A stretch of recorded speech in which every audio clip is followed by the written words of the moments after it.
I challenge you, I challenge him, I challenge everyone, I am a king. I challenge statuses, I challenge me. Step to my game, you got no time to sleep. I run in the wind, I run in the snow. Outwork them all, best expect me to blow. I've tasted the low, I've tasted the highs. Best I ever did was to not give it time, I just stayed on my grind. What you gonna do when they come for you? We just go hard. What you gonna do when you lose out? You just go hard. What you gonna do when they come for you? We just go hard. What you gonna do when you fall down? You just go hard. Go hard. Go hard. Go hard. Go hard.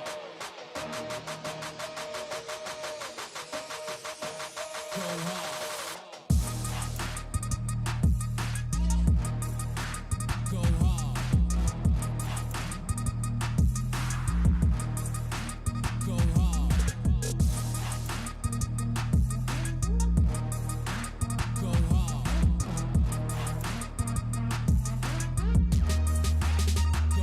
I challenge you, I challenge him, I challenge everyone, I am a king.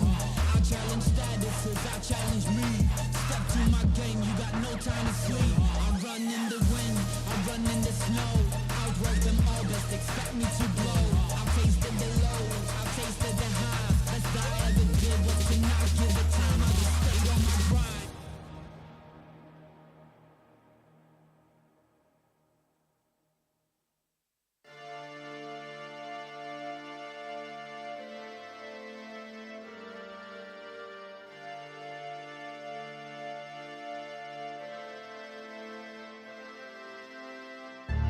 Standing in a crowded room, but it feels so empty. I'm haunted by my thoughts of you, and it's killing me, killing me. I'm trying hard to see the light, but the dark knows me by name. I shout your name into the night, 'cause every day I wanna be with you, I wanna be with you. I sell my soul just to be with you. I sell my soul just to be with you. I sell my soul just to be with you. I sell my soul just to be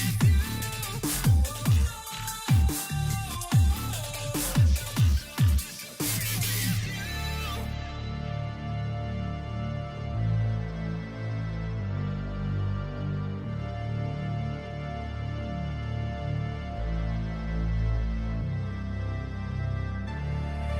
And I know it's all my fault. I feel the guilt and the shame. Tried to make a deal with the devil, but he just turned me away. So what can I do to get back to you? I run through the fire and bathe in the brimstone. Visions of your face, it keeps me away. I have no peace, this pain won't leave me alone, no.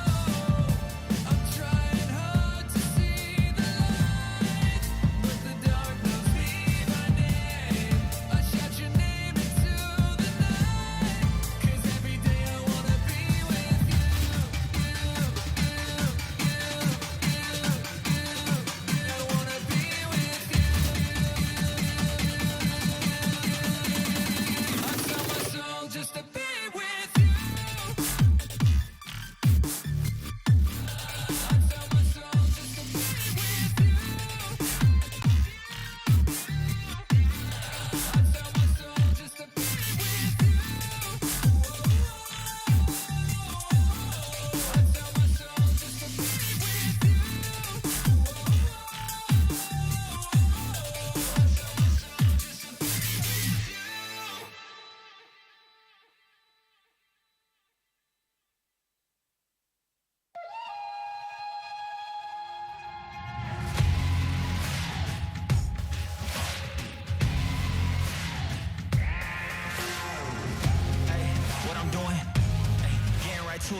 the pain too deep. Tell them get out the kitchen, you can't take the heat.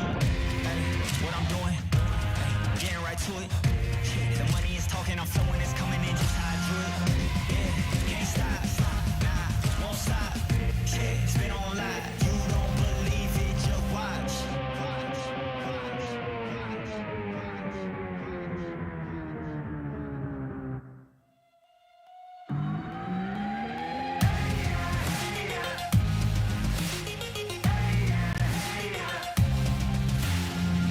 Yeah, you know what it is.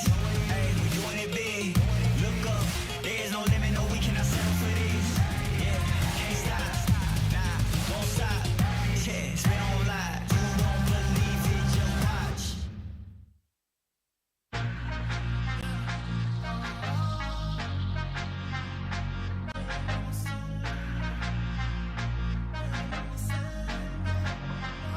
We ain't in the same league, not even the same game. Going all in, I'm just trying to maintain. Y'all don't want me to win. I can see it on your face.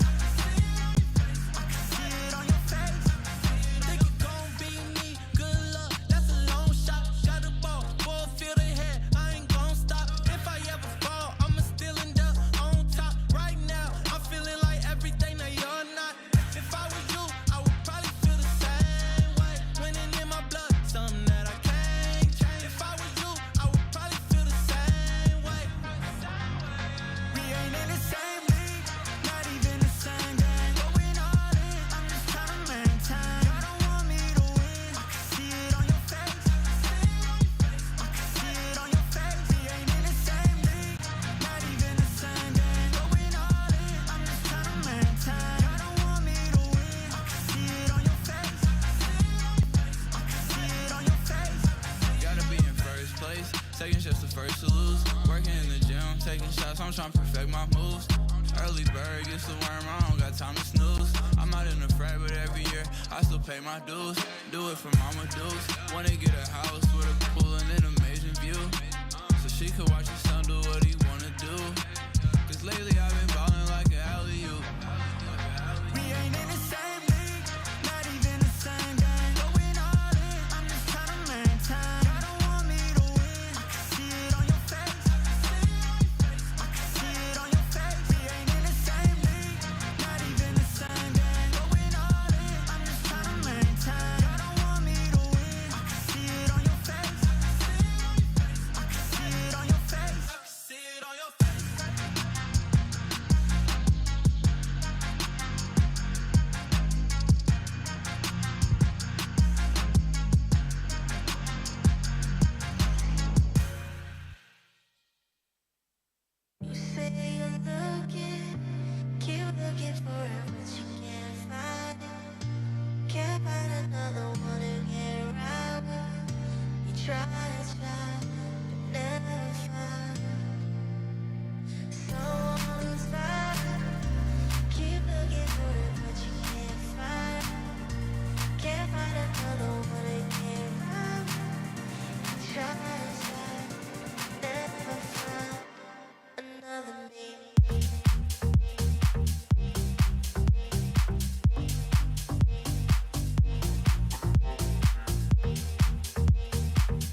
spinning around.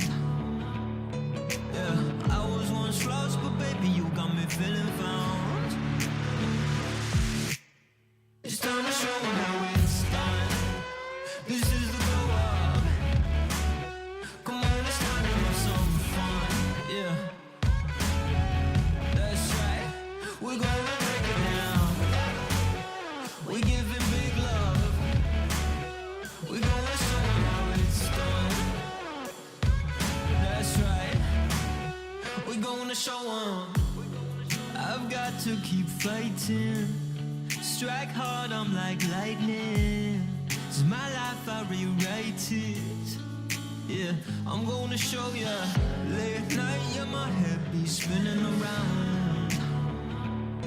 Yeah, I was once lost, but baby, you got me feeling found. It's time to show 'em how it's done. This is the glow up. Come on, it's time to have some fun. Yeah, that's right. We're gonna break it down. We giving big love. We're gonna show 'em how it's done.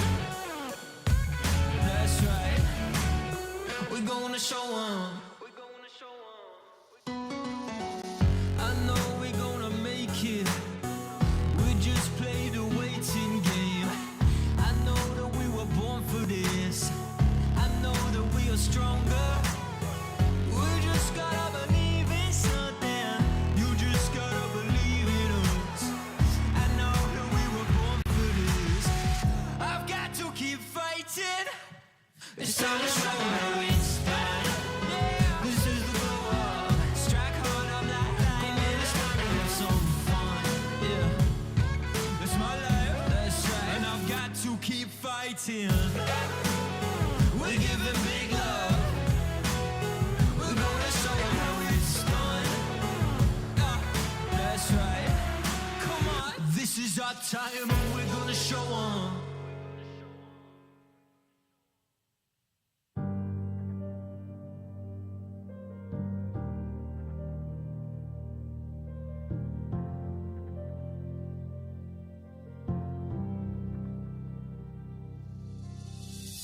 Do you feel what the eyes can't see? You hear it calling way down deep. Trust your heart, it'll keep you true. This world expects so much from you.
lost your soul.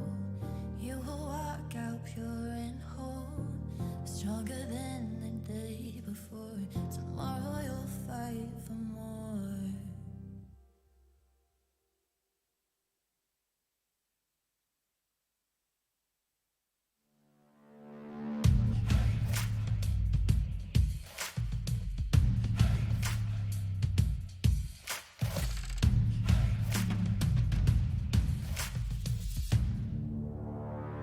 So don't you tell me about love, tears, no pain.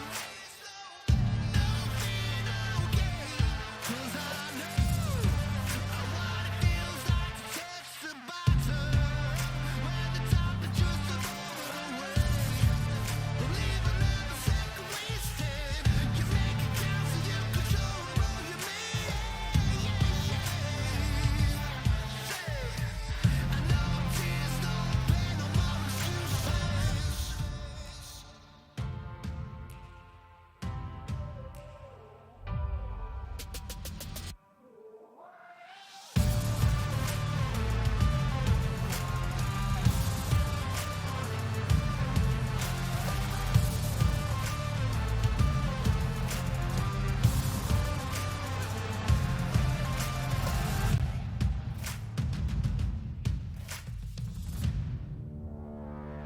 So don't you tell me about love, tears, no pain. Nothing I'll gain, 'cause I know what it feels like to touch the bottom, when the top is just a moment away. Leave another second wasted. You make it count so you control the role you made. No, no, I know tears, no pain, no more excuses.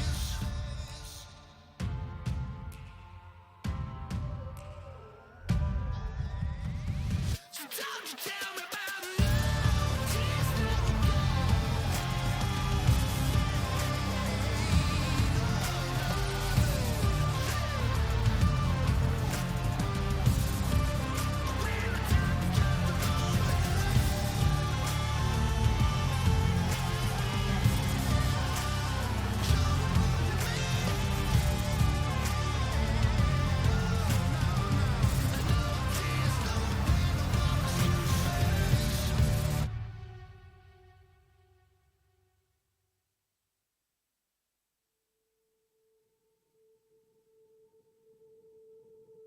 Luscious, divine, I'll empty your mind, 'cause you want me to. I'm so twisted, you're addicted. I feel your pain, 'cause you want me to.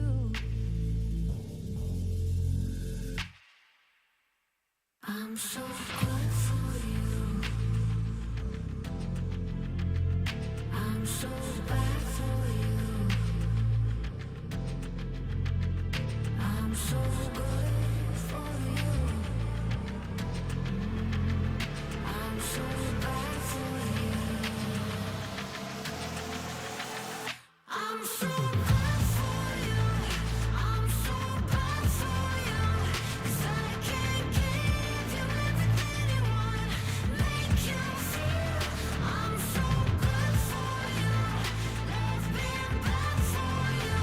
'Cause I can't give everything you desire.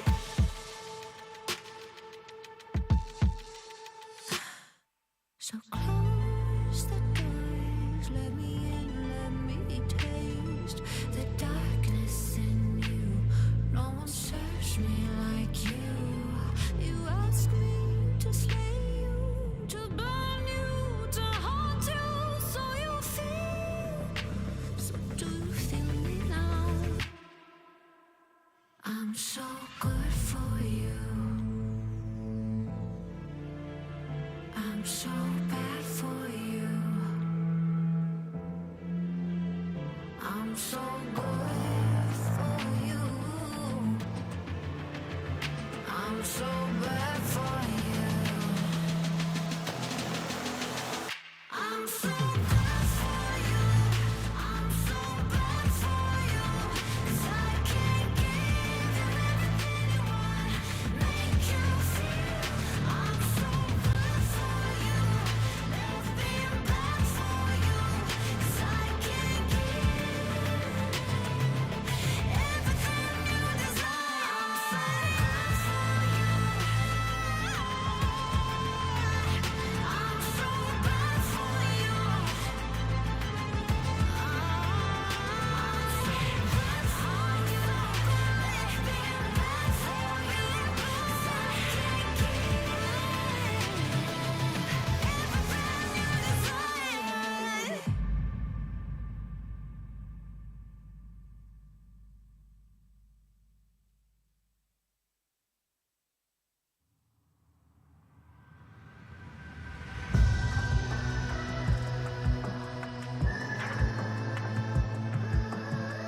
I'll challenge you, I'll challenge him, I'll challenge everyone, I am a king.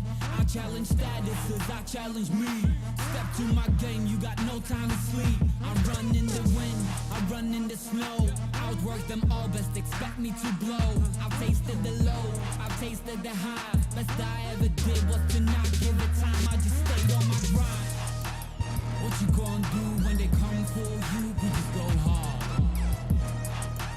What you gonna do when you lose out? You just go hard. What you gonna do when they come for you? You just go hard. What you gonna do when you fall down? You just go hard. Go hard. Go hard. Go hard.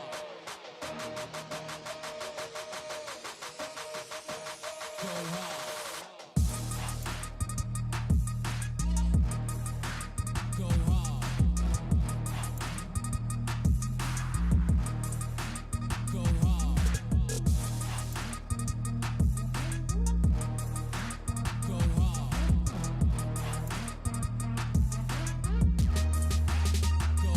I'll challenge you, I'll challenge him, I'll challenge everyone, I am a king.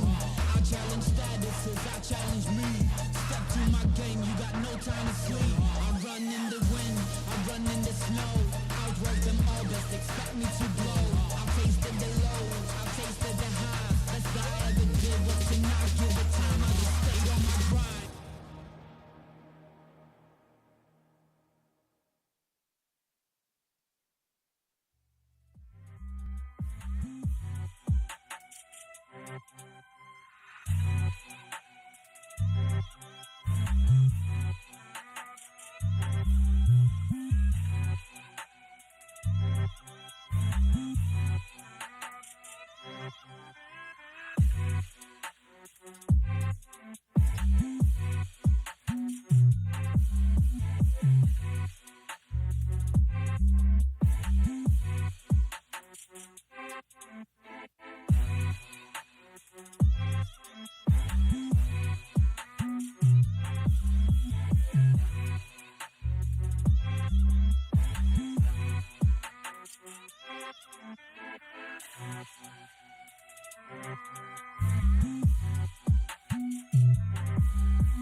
Flex on the beat.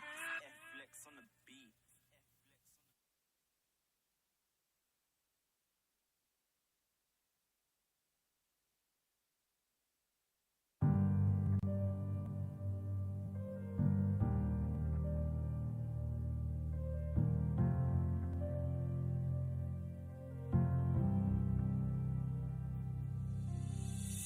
Do you feel what the eyes can't see?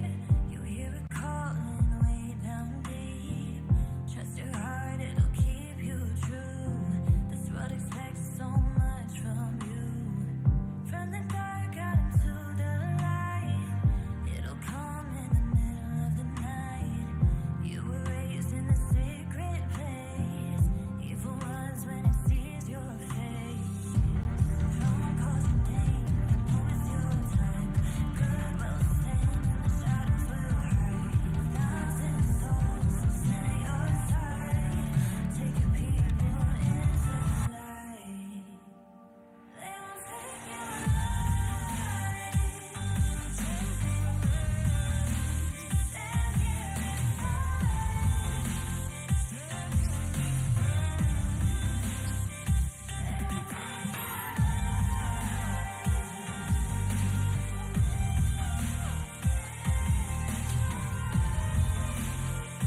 was begging for your help, but you let me down. Yeah, I could try to act like I don't need anyone, pretend it's me, myself, and I'd rather be on my own. But I know I can do this alone. If I had a nightmare, tell me, are you right there pulling me out?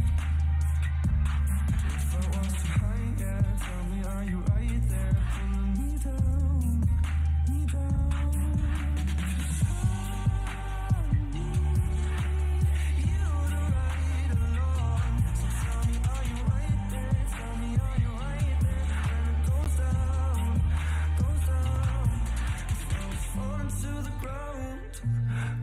Pick me up.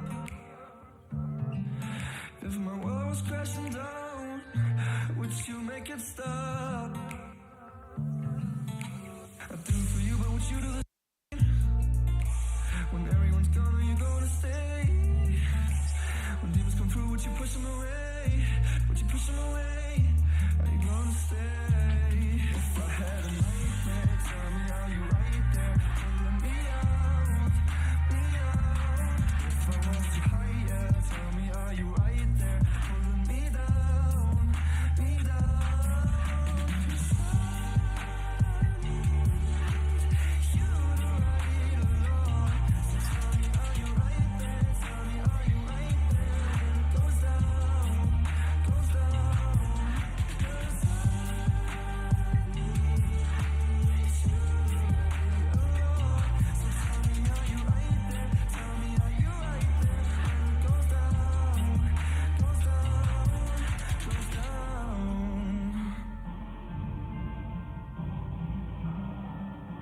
When it goes down, down, down, down, down. When it goes down, yeah.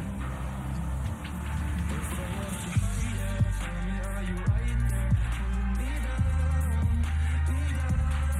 If I had a nightmare, tell me, are you right there pulling me out? Oh, 'cause I need you to ride along. So tell me, are you right there? Tell me, are you right there? When it goes down, goes down.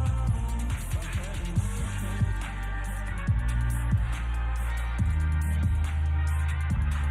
if I was too pulling me down, me down.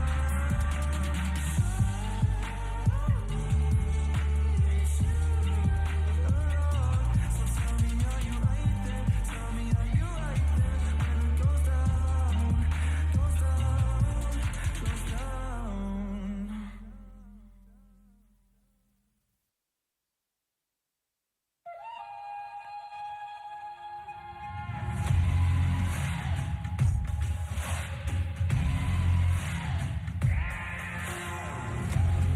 What I'm doing, getting right to it. The money is talking, I'm flowing, it's coming in, just high to it.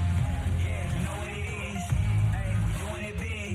Look up, there is no limit, no we cannot stop for this. Yeah, can't stop, nah, won't stop. Yeah, spin on live, you don't believe it, just watch.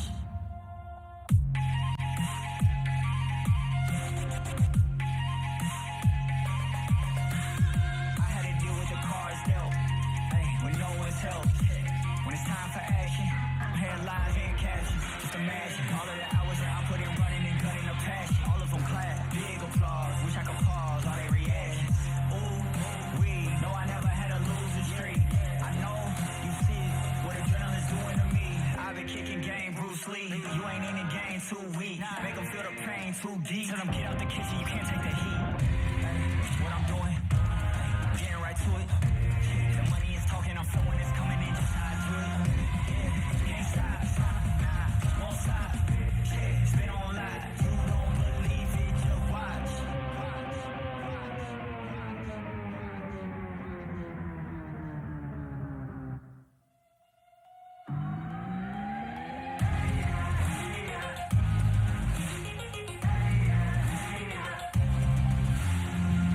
Yeah, you know what it is. Hey, we doing it big. Look up, there is no limit.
respect my moves. Early bird gets the worm, I don't got time to snooze. I'm not in a frat, but every year I still pay my dues. Do it for mama dues. Wanna get a house with a pool and an amazing view, so she can watch her son do what he wanna do. Cause lately I've been ballin' like an alley-oop. We ain't in the same league, not even the same game. Going all in, I'm just trying to maintain. I don't want me to win, I can see it on your face. I can see it on your face. We ain't in the same league, not even the same game. Going all in, I'm just trying to maintain. I don't want me to win, I can see it on your face. I can see it on your face. I can see it on your face.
Ladies and gentlemen, welcome back here to day number 2 of the PCS playoffs, where we are going to have Chiefs up against DCG, of course, brought to you by Riot Games and Carry Live, and the accommodation sponsor once again for our playoffs. It is iHotel. Now, before we get into it, I want to keep everyone informed that there is a Facebook group available for the PCS, which will keep you up to date with all information. There's infographics and obviously information on past series. But I am your host, Vestian, and alongside me today, we have Shock, and affectionately known as Gilb, it's Tim. We do. A couple new additions to the broadcast here. Well, just Tim, really, but Yeah, what? look, I'm back. You are. It's great to be love here. to see him. How you feeling, Tim? What are you thinking of ahead of today's games? Are you thinking Chiefs win, perhaps?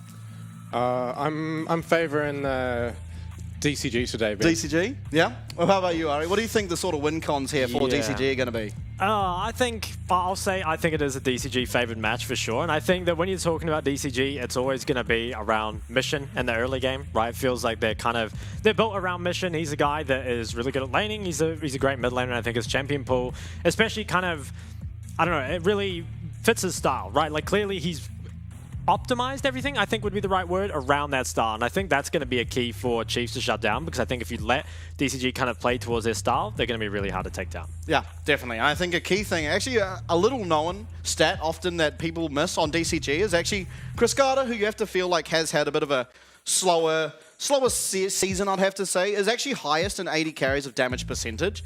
I'm not sure if that's just how the team plays around him or anything like that, but he is looking pretty good. And now, of course, this is the playoff bracket. We did see Beyond take the win yesterday over Team Bliss 3-0, and it was fairly decisive, although game number 2, Team Bliss was looking pretty strong, I'd say. They had a very good opportunity within that game. Unfortunately, weren't able to get it done. But tonight will be DCG up against Chiefs. Winner faces up against PSG in, I believe, on Monday, and then the loser will go down to that loser bracket against Frank next week. And so, I mean, pretty much all of us are aligned that we do think DCG will take it, but I also think that Chiefs certainly have a better chance today than Bliss did yesterday, mainly because DCG often lose themselves the games, and Chiefs, they won the LCO. They are looking pretty strong heading into this, and I think, really, as always, a lot of it stems from this draft. Phase. For sure. I think it's really important as well just to see how Chiefs have kind of adapted from their last visit to the PCS playoffs, because I think it's one thing to come in here and get exposed for all those mistakes, but it's kind of another one to come in and be unprepared for the PCS to put forward that very strong early game. And I think it's something that LCO has got quite a bit better at in general, just the early game. So I'm looking forward to them kind of picking up maybe some stronger early game picks, or at least picks with agency, because I think we saw Bliss yesterday drafted pretty greedily and oftentimes just would not get into the mid game in a healthy state, and unfortunately just kind of fell apart. I agree with you, Shock. I think it's going to come down to a lot whether the Chiefs can match DCG in the early game. Let's see if they bring along some early game picks to help them with that. Yeah, I think Maokai could be a key pick here because true. yesterday we saw Bliss having to ban it out regardless of side. And I think that is just such a pick. It's not even the hardest of pick, and I feel like you can play around it fairly easily.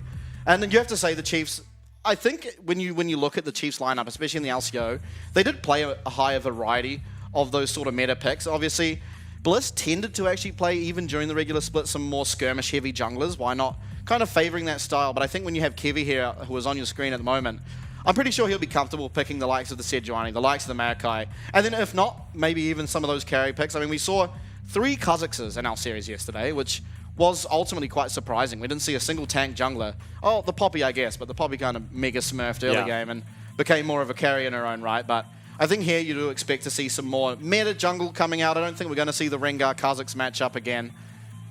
Wouldn't that be a treat? It would be. I mean, it was exciting, wasn't it? I mean, it's something new. We don't see it in the PCS, that's for sure. And now maybe the playoffs has a different meta. I mean, it is a new patch, obviously 13-14. It does introduce some more variety into the picks, but yeah, again, Kazakhs Rengar, probably not happening. Do you think we could see some of the Rel? The Rel, almost certainly the Rel. Yeah, I have a question around the Aatrox. Do we think we'll see Aatrox? Because he did get some, I think it was 13.14 where he got the big buffs, and I think this is also before the Dustblade nerfs came in, so Yeah. I feel like it's pretty strong. But let's take a look at the stats comparison here between these two mid laners. I mean, for both teams, feels like mid lane is one of those strong points, but when you take a look at Mission stats, particularly in the laning phase, the forward percentage there and the gold difference really speak volumes for this guy's playstyle. He really likes to just pick the lane bullies, pick all the early game runes, and kind of snowball from there. Something I will say is that when he doesn't find those leads, DCG do tend to struggle. Whereas I think on the other side, you know, Kize, he's more of a skirmish-heavy player. I would say he likes the assassins. He likes getting involved in 2v2s, 3v3s. But I wouldn't say Chiefs are as reliant on Kize putting forward a good performance, although he oftentimes does. Yeah, definitely. I think sort of a key to how DCG play is like, while yes, Chris Carter has the highest DPM out of all 80 carries in the league, he doesn't really have that X factor that carries, makes a play, carries the game. But on the side, at least for Mission, he really is that guy that will find a pick or find a massive Orianna rolt and even just so much damage on the Azir that it does get them across the line. And you don't really expect that from many other people on DCG. As we do head into draft, I want to sort of touch back on that Aatrox really quickly though. It feels like Hanabi likes more of the carry junglers. He doesn't really play a whole lot of the tanks. So it might actually favor him now that the Aatrox is a potential pick. Could be.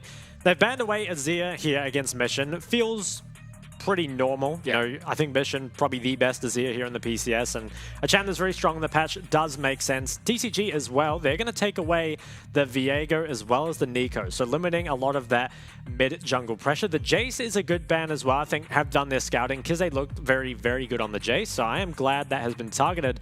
Last ban for Chiefs, what could it be? Right now the Sejuani and Maokai are both available, so is the Rel, so could just be leaving these all up to trade. Now interestingly, Tristana is left up, and oftentimes you see a Jace Tristana trade, but with one of them gone, will they ban the other? They do. Yeah. Okay, makes a lot of sense. Now, pick of the litter really for the junglers. You feel like a jungler should be picked here, one of the Sejuani or the Maokai. And I think the difference between which one you pick depends on which top laner you want to look towards. If you're looking for like a Jax, you do prefer to have that Sejuani as it gives you more early power against the Renekton that likely comes through as the answer. And it will be the Maokai picked away. So perhaps a Renekton could come through. I mean, you can still pair Sejuani with, the Jax with the Maokai. There's no real harm in doing so. But it does make the job for mid a little more different because you can't pick those AD champs that have been banned away. So what do you opt for when you are Mission? They could probably still look for one of those control mages, and it looks like Sejuani with the answer here for the Chiefs makes a whole lot of sense.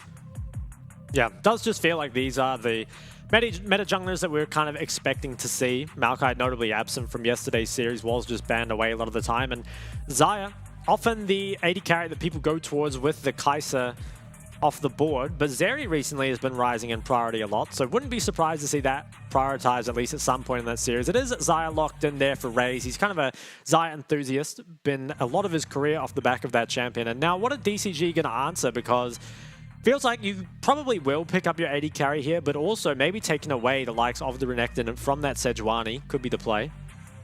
Could be the Aphelios or the Zeri here. Yeah. Looks like Zeri is a hover. And I think the PCS has kind of decided, at least recently, that Zeri is actually more valuable than Xayah, maybe. At least that's what we saw yesterday. We'll see where we keep going here, though. What will be paired along with it. Taking away that Rakan, both from Aladoric and from the Xayah Rakan pairing, I think makes a lot of sense. Aladoric is an extremely good recon, and it gives a team a lot of options. They do take that away, but now will have to drop their top and mid to that 4-5, and Renekton could be the lock-in here with the Sejuani. Yeah, Renekton makes quite a lot of sense, I guess, but I am a little concerned about what you can get to answer the Zeri now, because it feels like it also feels somewhat nice to pick the Nautilus here and have just something that you can point and click onto the Zeri to make her time harder. But with the Renekton now locked in, you're heading into bans. Obviously, banning away that Jax gives a harder matchup there for Hanabi. But it does feel like now, almost certainly, DCG should look towards a Nautilus ban. I almost suspect it'll just be the two support bans here, maybe the Ral alongside the Nautilus. Those do feel pretty normal. The Nautilus ban comes in through. And I wonder if we're going to see Hanabi play something like the Gnar this game, because it feels pretty hard to pick up any sort of AP top, something like the Gragas, especially because Mission does much prefer AP champs, right? And I think also both the premier AD mids are off the table, maybe Yone the only one left alive, and that could even be paired with Sejuani for the Chiefs. So we'll see where we go. Cassante is that ban as well. I think makes sense, at least in the meta, but I wouldn't be surprised at all to see Hanabi move towards Gnar. He's extremely accomplished on the champ, of course. Yeah, and notably, the Aatrox is still left open, which at least internationally has seen a lot of play recently. 2 great success as well, going the Duskblade build into pretty much just full lethality. We'll see though, is Hanabi going to be willing to pick it up? I feel like he'll be pretty comfortable on the Gnar. Last ban, it is that Rel. Okay, so I what predict draft. Do you think they should just take support, looks like, and then just give Kize that counter pick? I honestly think there could be a Yone angle here. I don't think it's the best against the comp, but it does pair very well with what they've got so far. And you lack a lot in AP damage as well. Oh, Sejuani Braum Yone could be the play. Yeah. You do have to be worried about the AD damage though, just having so much of it. Obviously Yone offers a little bit of magic damage as well as the Sejuani. It does line up with that early game pick we were looking for the Chiefs. Yeah, that's true. And I think the Blitzcrank does the same as well, so having quite a lot of threat, you have to say, especially pick potential. If you are able to land a hook there onto the Zeri, her job becomes a lot harder, especially now that you don't really pair her with the likes of the Lulu or the Yuumi. If she is caught out, you can actually take her down a lot easier these days. Aatrox hovered. I actually expect it to be locked in. I think Aatrox does completely fine into the Renekton. It's a traditional skill matchup. We've seen it many, many times. But it feels like with the recent buffs, Aatrox may even just be in a league of his own up in the top lane. Yep. I think DCG's comp is pretty disgusting, I have to say. That feels a bit Exodia, especially for DCG. Yeah, I think the one thing that Chiefs do have going for them is they do have a lot of pick tools into that Orianna. And what would the last pick be? I mean, something like the Syndra, I think, makes a lot of sense into both the Orianna and the Zeri. LeBlanc has been left up the whole time, but I'm not a huge fan of this, to be fair, or to be honest. I don't like the LeBlanc either. No. I even think you could go something like an Artillery Mage. Yeah, I think I would prefer the Syndra. So the thing with the LeBlanc is it tends not to win the 1v1 versus Orianna, and while it does have a lot of gank set up onto an immobile mage, it's paired with a Sejuani, which isn't the strongest ganking jungler. You'd often see the likes of the Lee Sin with LeBlanc into the Orianna, and that would make it pretty punishing, but I feel like DCG have both a stronger composition in the early game, and I think they outscale. But admittedly, Chiefs do have the tools to get ahead early, right? You've got a lot of pick potential around that mid and bot. You've got some very heavy skirmish potential with that Renekton and Sejuani, and maybe those are the keys when you go up against a PCS team. Yeah, it could be a definite avenue to look towards. And I want to say, I'll get your opinion on this though, Shock. I feel like going the traditional LeBlanc would almost be better this game, again, because it doesn't feel like... We saw yesterday when Daystar was playing the LeBlanc, it didn't really achieve anything, even though he had a fine game. It just, nothing comes from it, and that's been something we've seen in the PCS through the entirety of summer. It's hard to say, because I think the Shiv LeBlanc build, it definitely scales better ultra late game, and it definitely is a better 1v1 laning phase, but it misses the mark really in those mid-game skirmishes, and I think that it's unlikely he goes for the traditional AP LeBlanc here because Orianna is one of those stronger lane bullies, but I think you're right that it might just be better to build AP and go to burst the Zeri, but again, I think I just prefer a different champ at that point. Yeah, definitely. You see, teams on your screen there. It is the Chiefs. They did manage to pick up one win in the PCS on the spring playoffs they did. And now trying to, potentially triple their win rate and pick up another 3 here against DCG. I think ultimately it is possible, but they're going to have to really show what they're made of. And I think the team comp they've got now is going to struggle around those skirmishes, as we kind of talked about, unless they can find those picks. Obviously, having the Sejuani alongside the Blitzcrank, there is that option. But if you aren't able to find something early on. It does feel like the team fighting composition that DCG have brought out should just really take over. And how do we feel, I guess, about this bot matchup? Because I think that you're expecting Zeri and the Rakan to kind of, Mission forced to flash very early. And that's actually a big deal because that makes mid a lot more gankable. It will be that Shiv LeBlanc coming through. Interestingly, has gone for the absolute focus Gathering Storm in the secondaries. So this, once again, is a patch where DMAT is now not as valuable because you still can't one-shot the creeps. But then you'd often see the LeBlancs going for those early game runes, right? You take the Mana Flow, you take the Scorch. But going for scaling, it's an interesting choice. Absolutely. And Hanabi apexing his 250 games here in the PCS, doing it in playoffs. Obviously, pretty good career out of him, ultimately. I think, for me, the most exciting thing to watch might even be this top lane to see how the Renekton and Aatrox interact these days. Because I know in the past, it was Renekton again. It's kind of similar to the Jax lane, where the Aatrox can find things ultra early in the lane phase, but Renekton takes over around 6, and then Aatrox will scale better. But we'll have to see. I wonder which build he goes for as well, because we have seen a lot of the Gore Drinker Aatrox, but I think the Duskblade is better. Yeah, I think Korea exclusively plays Duskblade, while NA has played a lot of the Gore Drinker. And I think ultimately the Duskblade has looked stronger. I think the item is just extremely overpowered at the moment, so it makes a lot of sense to go for that. Jungler's starting same side of the map, going to be heading towards that bot lane. Obviously pretty volatile. I think there is the option for Kevy to look for something mid with Mission not having flash, and in fact I feel like he has to try and punish that in some way to give Kize some breathing room in the lane. See in the bot lane that Zeri has gone for the cull start against Xayah. Saw Zeri punishing the Xayah early on yesterday. We'll see if the same happens again. Yeah. It could be possible. It's hard to say how much was just the Betty gap yesterday, you know?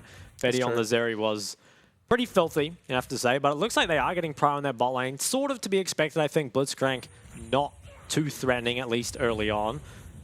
Especially with that flash go on level 1. Yeah, big trade there. Yeah, big trade. They do hit 2, importantly, so there is going to be the route that can come out. Actually, maybe not. Depends what Ray's started, but he should have had the ability to use that Blade Caller. With both junglers around bot, though, you got to be careful losing too much HP, and I kind of like what Mission's done mid. He hasn't looked to really hard push the lane. He's kept it nice and close to his tower, which makes a lot of sense, gives him the ability to harass LeBlanc, and of course keeps him safe from any of those ganks. Panther having a pretty good time up there in the top lane. Well, that bot wave is shoved in. Riscada sitting at perfect CS, I think. Yeah, he is, and with that, he is at a lead over Raze on the Xayah, at least for now. You see, could change in the future. It does become pretty easy for Xayah to last hit, but Static Shiv also makes the same for Zeri True. And they actually did recall. Yeah, so they might lose a minion here because Xayah, probably the best AD carry in the game at pushing this early on. And I think that recall might even cost them the Scuttle Crab, because they did have priority in the bot side, but with that Cheetah recall coming out of Cascada, the priority is then lost. And that's going to give that over. Now, Hana can cross to the top grab, and I think he will be able to get it. There was a lot of tempo used there on the bot side for Kevy to pick that one up. So all things considered, feels pretty even still. Because they recalled, is going to opt into using that teleport here to get back into the mid lane.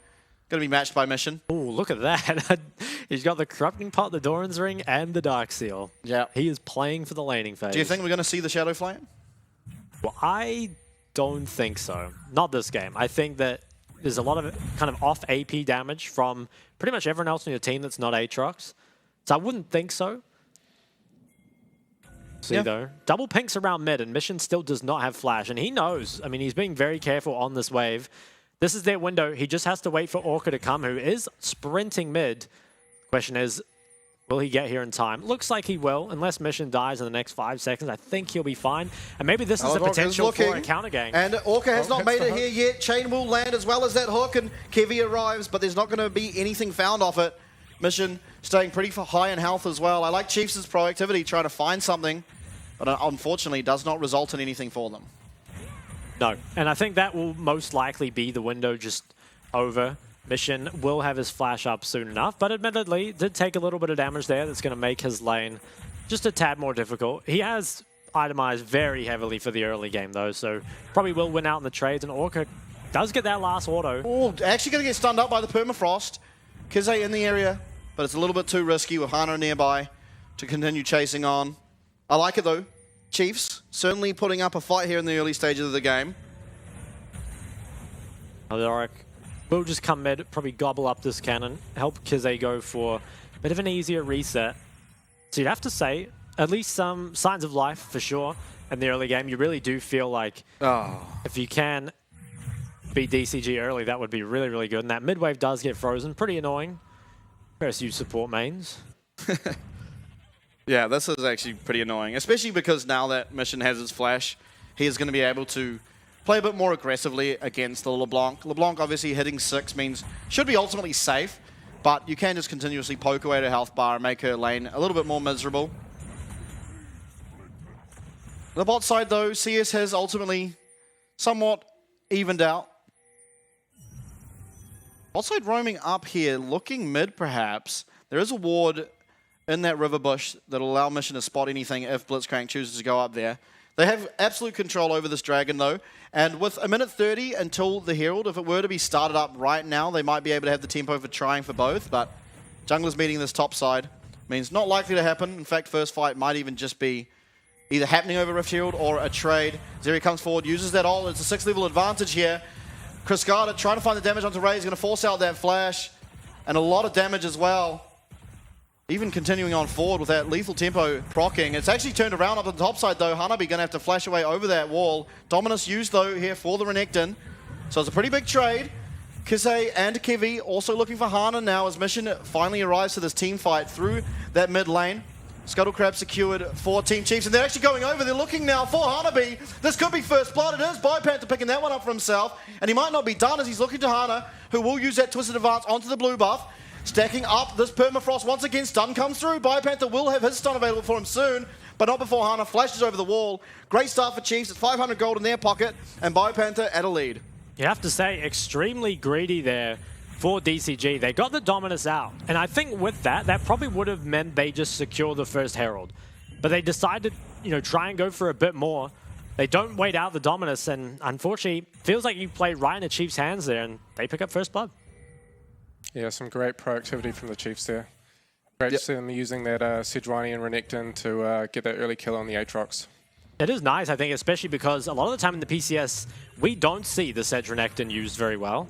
You often see this Renekton just hard weak-sided for a long time. And when we take another look at this, I really think that if DCG just leave, that Dominus will be down for when Herald spawns, and it's going to be a very easy fight. But deciding to go for this, when you don't have 6 on your Maokai, when this is a just full Fury Renekton, I really don't think it's a fight that you're going to win, especially when hitting Orianna against 3 champs with dashes, it's going to be so hard. Oh, picture in picture, there's another battle going on. It's Orca.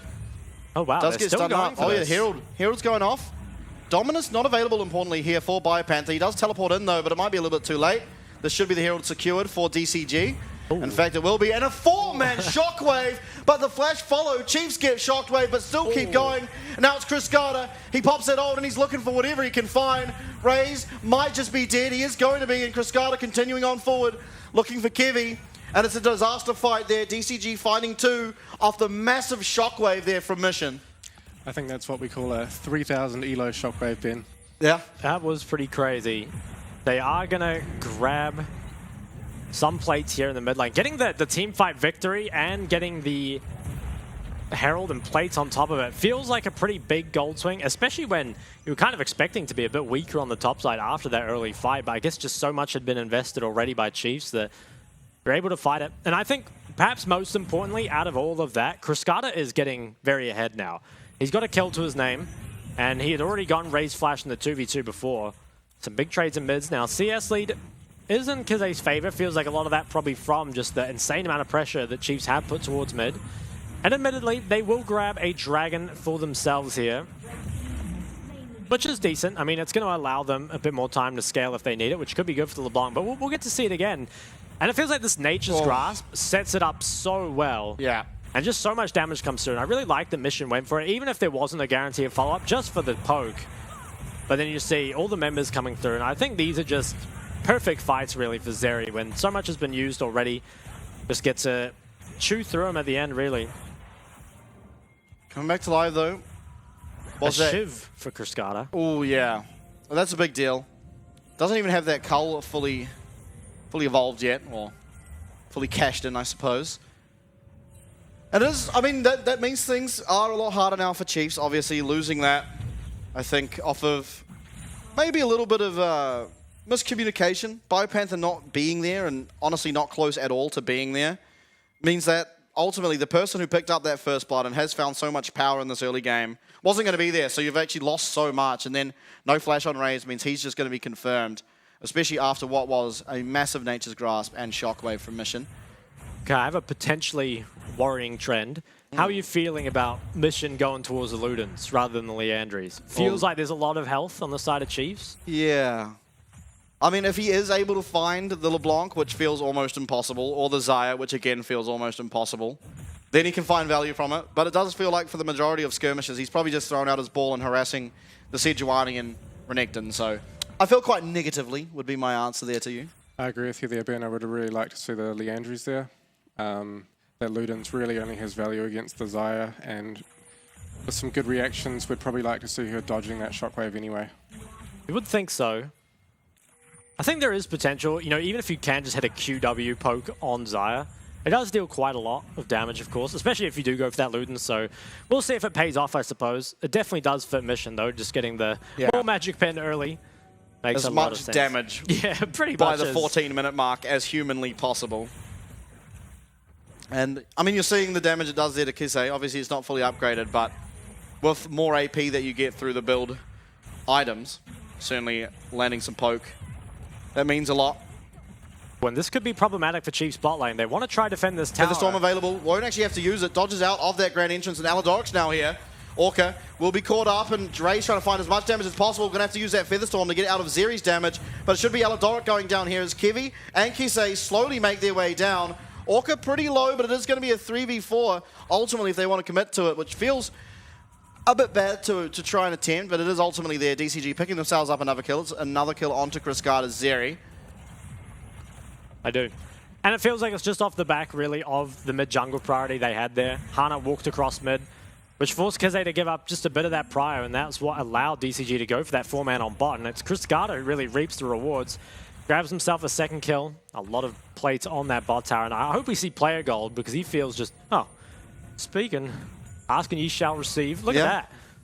He's up 2,000 gold. Yeah, if not for him, really, it feels like Chiefs are in a pretty good position, but now you don't have really the tools to deal with him. Aladog looking like he might be caught out for the third time. Does have flash to get away from this instance, but an important summoner spell nonetheless now taken away from the Blitzcrank. Back on your earlier point, Shock, that Aatrox is going for the lethality build we talked about. Oh, okay. I'm a fan. I'm a big fan of that.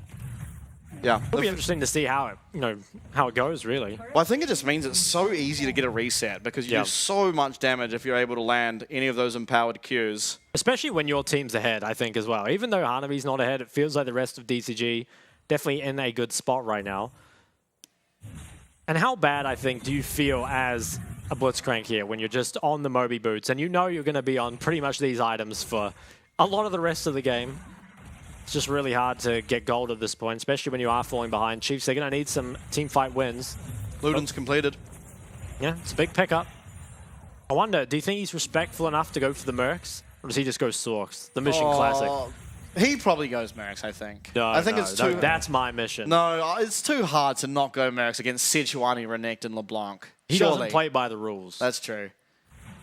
Do you ever think there's a world where he's picked up the Ludens to try and match the wave clear that comes through from the Static Shiv? At least somewhat? I'd be surprised. I think maybe on other champs, but not... Ooh, Hanabi using all 3 Qs. He's gonna find a Croc that's waiting eagerly in that bush. Aladok in the area too. Hanabi, though, might not be long for this world as he's trying to kite away. Won't land on that second Q. And Aladok in the area should confirm the knock-up. The Infernal Chains won't CC BioPanther at all. And it's a second kill on the Croc in the top. You do wonder a little bit what Hanabi is doing there. I guess he thought it was a reset that had come out from BioPanther.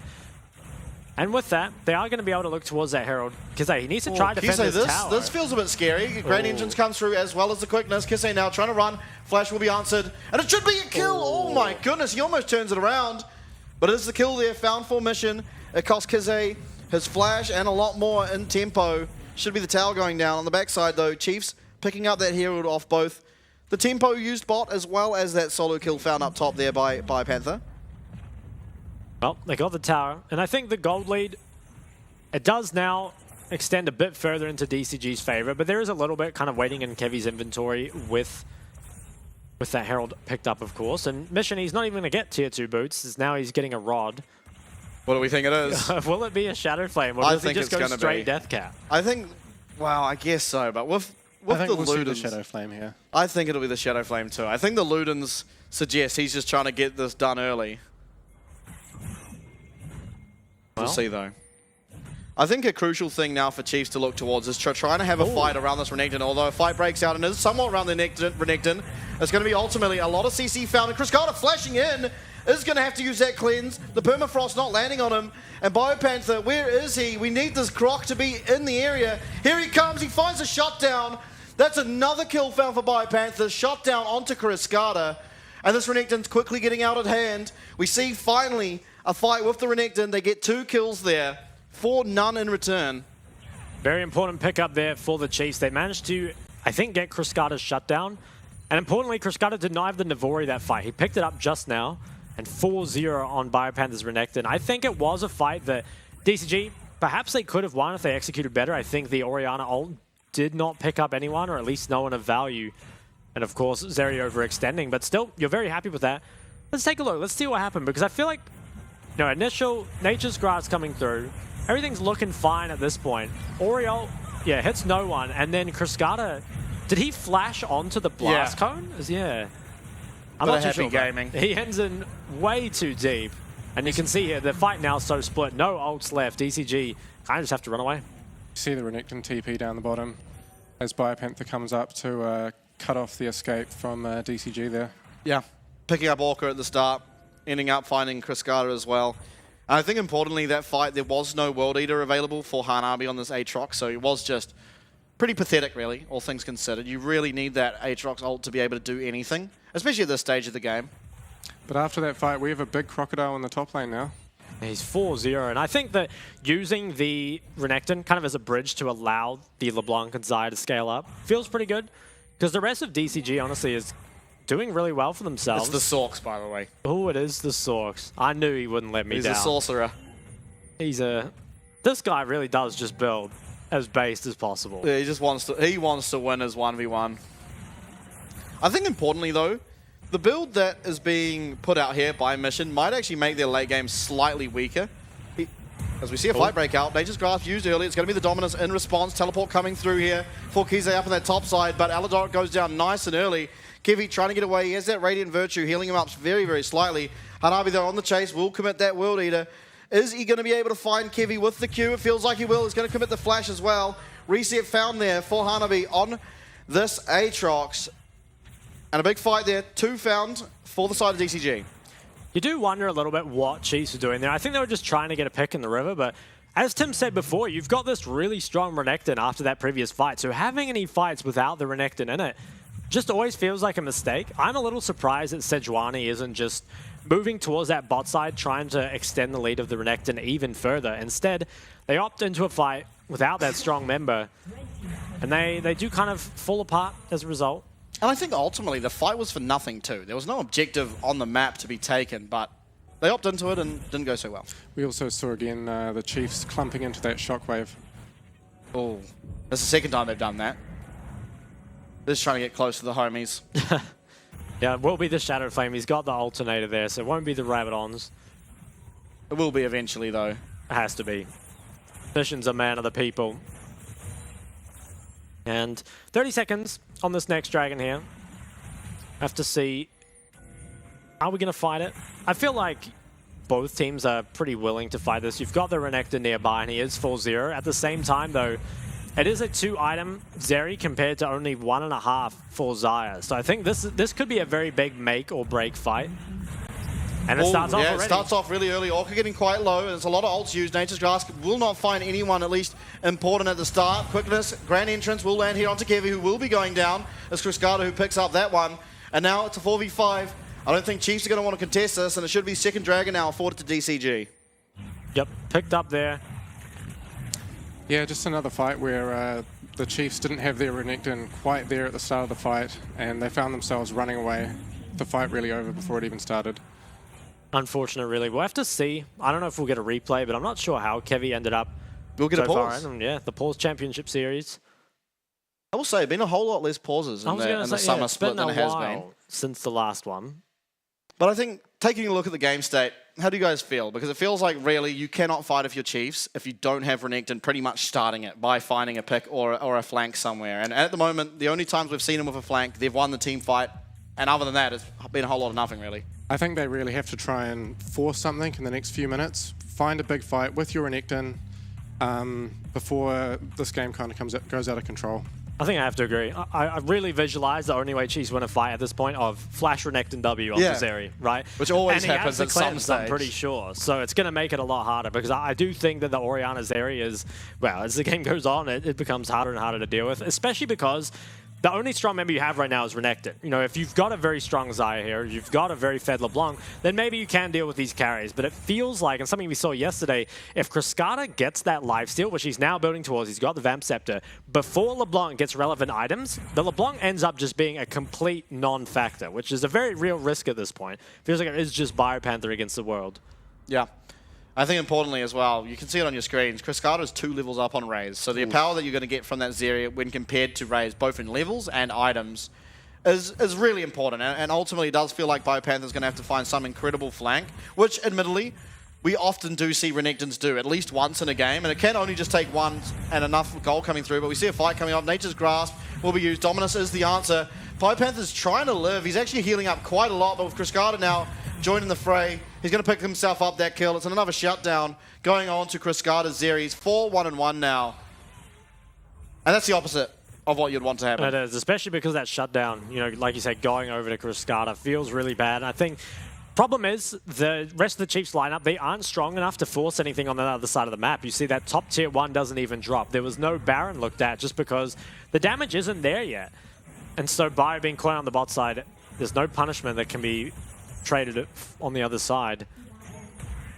Because he was trying to get aggressive in the side and admittedly has that CS lead, which you feel like is a given on the static LeBlanc, but hasn't found any impact in recent fights. Definitely was having impact in those earlier ones, but I think it's becoming harder and harder. You know, especially again, look at Cryscata's inventory, Vamp Scepter and the stopwatch, as well as both sums up. He just feels unkillable. Yeah. Definitely does feel like that, and I think, really, there's no way for Chiefs to fight now, unless, again, Biopanther finds a flank, and maybe you just have to wait until Raze can hit that Navori quick blades, because at this stage, it does feel like the Xayah is going to be a bit of a non-factor. Maybe that 2-item spike can mean enough, but ultimately, he hasn't recalled in a long time, and maybe he's just not trying to recall until he gets it. It might be, yeah. So you have to hope he's close, because you can see Cryscata's items. He's almost at 3. You have to hope that Raze is now almost at his 2nd. We have 2.5 minutes till that next dragon now. I really hope that Raze sees that next item. I think Chiefs window is really closing with this gold lead ballooned out to 6K now.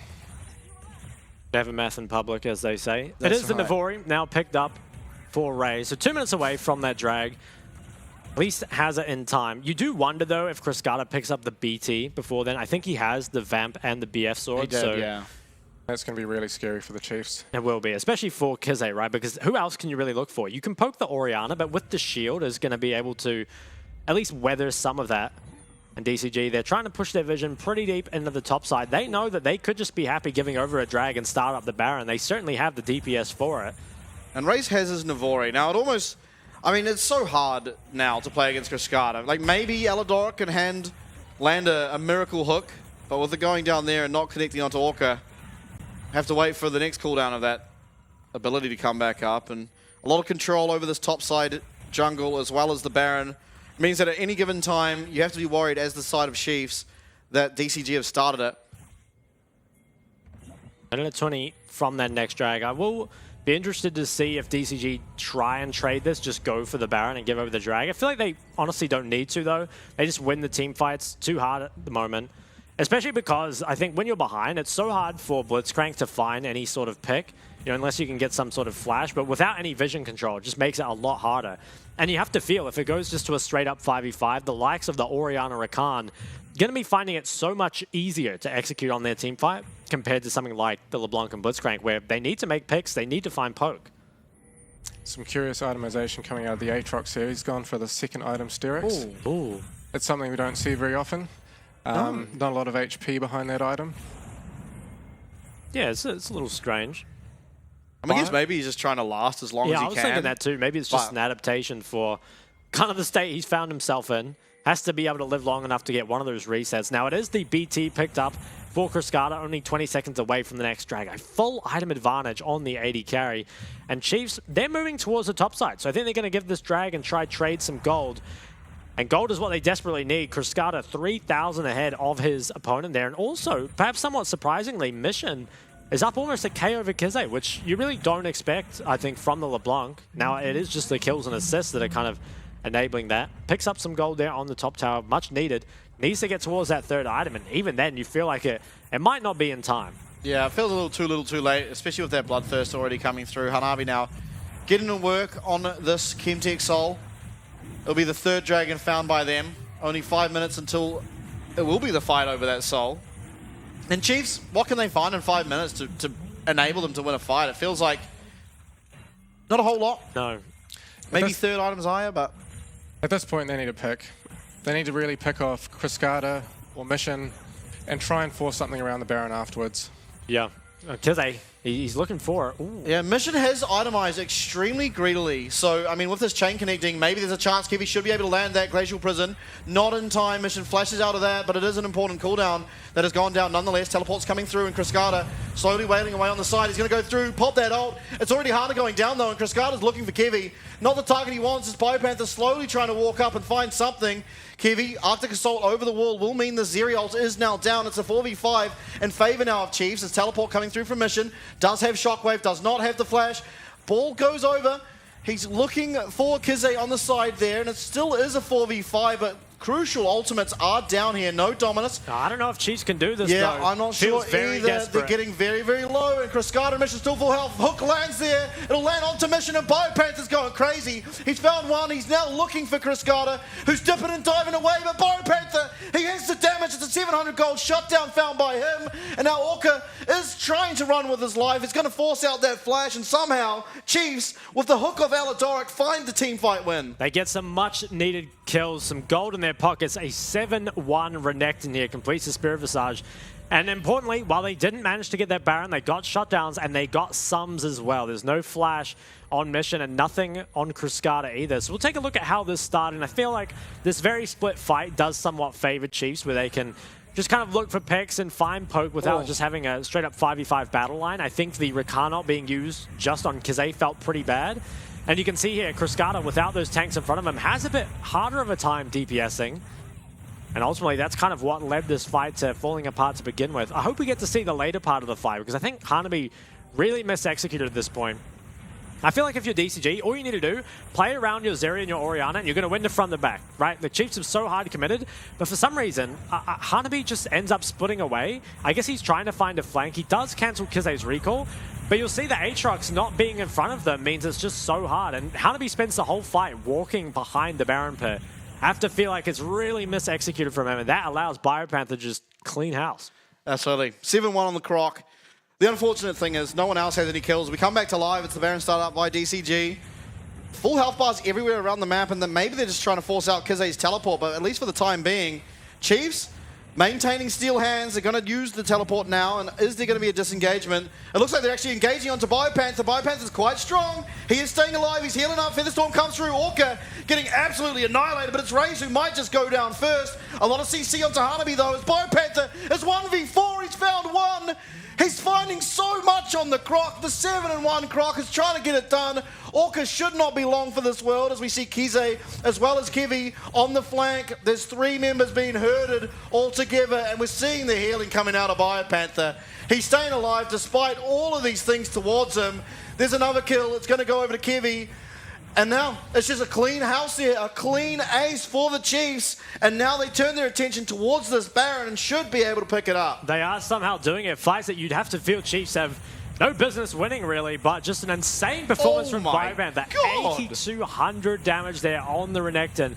And Cruscata, he did get hooked in that fight, importantly. Did not have the flash available. And while he didn't die immediately off it, it put him in such a bad position And maybe now, when you're looking at these fights, this is where you definitely start to question Mission's itemization, right? If you have something like the Leandries in the Void, looks so different. But I think in this fight, just keep your eyes on Cascada, because they turn on the Biopanda and everything's looking good. But as he dashes in, I believe, gets cancelled there by Aladoric. And so Orca's forced away to try and peel for him, which he does a pretty good job of. But Biopanther is just running these dudes. This is exactly the sort of fight that we talked about, Shock. Biopanther gets the flank, he collapses in on DCG, he squishes that team together, they kill Cascada first, they even get through that stopwatch of his and come away with the team fight win. They do, and it's a lot burned. You know, you mentioned the stopwatch now sold, of course, for Cascada. And you wonder, while there will be sums coming up for DCG in the near future, they won't have it just yet. And so Chiefs, they buy themselves more than a lifeline, really. They're ahead at this point. Yeah. Especially with Xayah now getting some relevant items and LeBlanc scaling. You have to feel is probably outscaled the Orianna by this point, especially with the itemization. And this Dragon, it is Dragon Soul for DCG, but I don't think they'll be able to get to it. Probably just want to keep clearing the waves, wait for their sums to come back up. It still is anyone's game, I think, at this point, but you'd have to say it's Chiefs favored. And this is something we've seen from DCG many, many times. You know, getting into winning positions and just throwing time and time again, or mis-executing team fights in big ways. It costs them. And you know, you mentioned Ben, or before the cast, that the Cascada, he's got the highest DPM of any ADC, but he doesn't have that kind of X factor. You know, I can't imagine Betty losing those sort of team fights. Yeah. No, that's true. And I think, as we all sort of said before the cast, is DCG kind of are their own lost con. And we're kind of seeing it again here in this game, where Mission did a really good job early game, honestly, weathering the storm of that LeBlanc. But now his itemization is leaving him, honestly, to be outscaled. The team composition as a whole is suffering because Mission's gone so heavy into early game. Even picking up the Void Staff. He has 3 pen items. And now, yes, he is going to have to get that because of the amount of magic damage coming through from his team. It feels like with the Leandries, maybe even cooldown boots, but ultimately the Mercs, would have felt a whole lot easier to play this game. And look at Biopanther, he's just standing in the middle, not going to let anything happening. Glacial Prison goes out, finds Hanabi, and the hook does as well. World Ender going to be used here, and Raze is wailing on them, but not before Hanabi gets his first reset, and Biopanther's now alone in that pit. Kize does jump over, but it's Cascada who will confirm that kill onto the Croc, and now Raze, he does use that Featherstorm, really good timing. They're going to find the kill there onto Hanabi, but it's 2v4. Raze trying to kite out, he's done a pretty good job of it, but now it's going to be just one more proc of that anything, and it will be. Raze goes down, all of his sums, the ult used. Kize, though, might just find the kill here onto Orca. Wow. Actually didn't get him. I think the Orange Shield might have come through in time. I'm not too sure, but that was an incredible team fight from Raze. Put out 8,000 damage, but ultimately it wasn't enough. And I think Cascada got the Renekton shut down. I'm not too sure who it went over, but that feels pretty big. We're going to replay because now Mission had already used ults and Raze had just lifestealed to full. So you're feeling that this is a guaranteed win for Chiefs because DCG just don't have a lot of their damage there. But overextend a bit too far, the Nature's Grasp finds a lot and flash forward from Bio. But yeah, Kize, he can't follow up on it. Cascada's able to get away. Now, I think he used both sums, so it could be a window in the next fight. But that's what allowed DCG just to completely run down the rest of this team fight. I think what we really saw there, Shock, was the difference between a front-to-back team fight for the Chiefs and one where the Renekton comes in on the flank angle. It's probably true.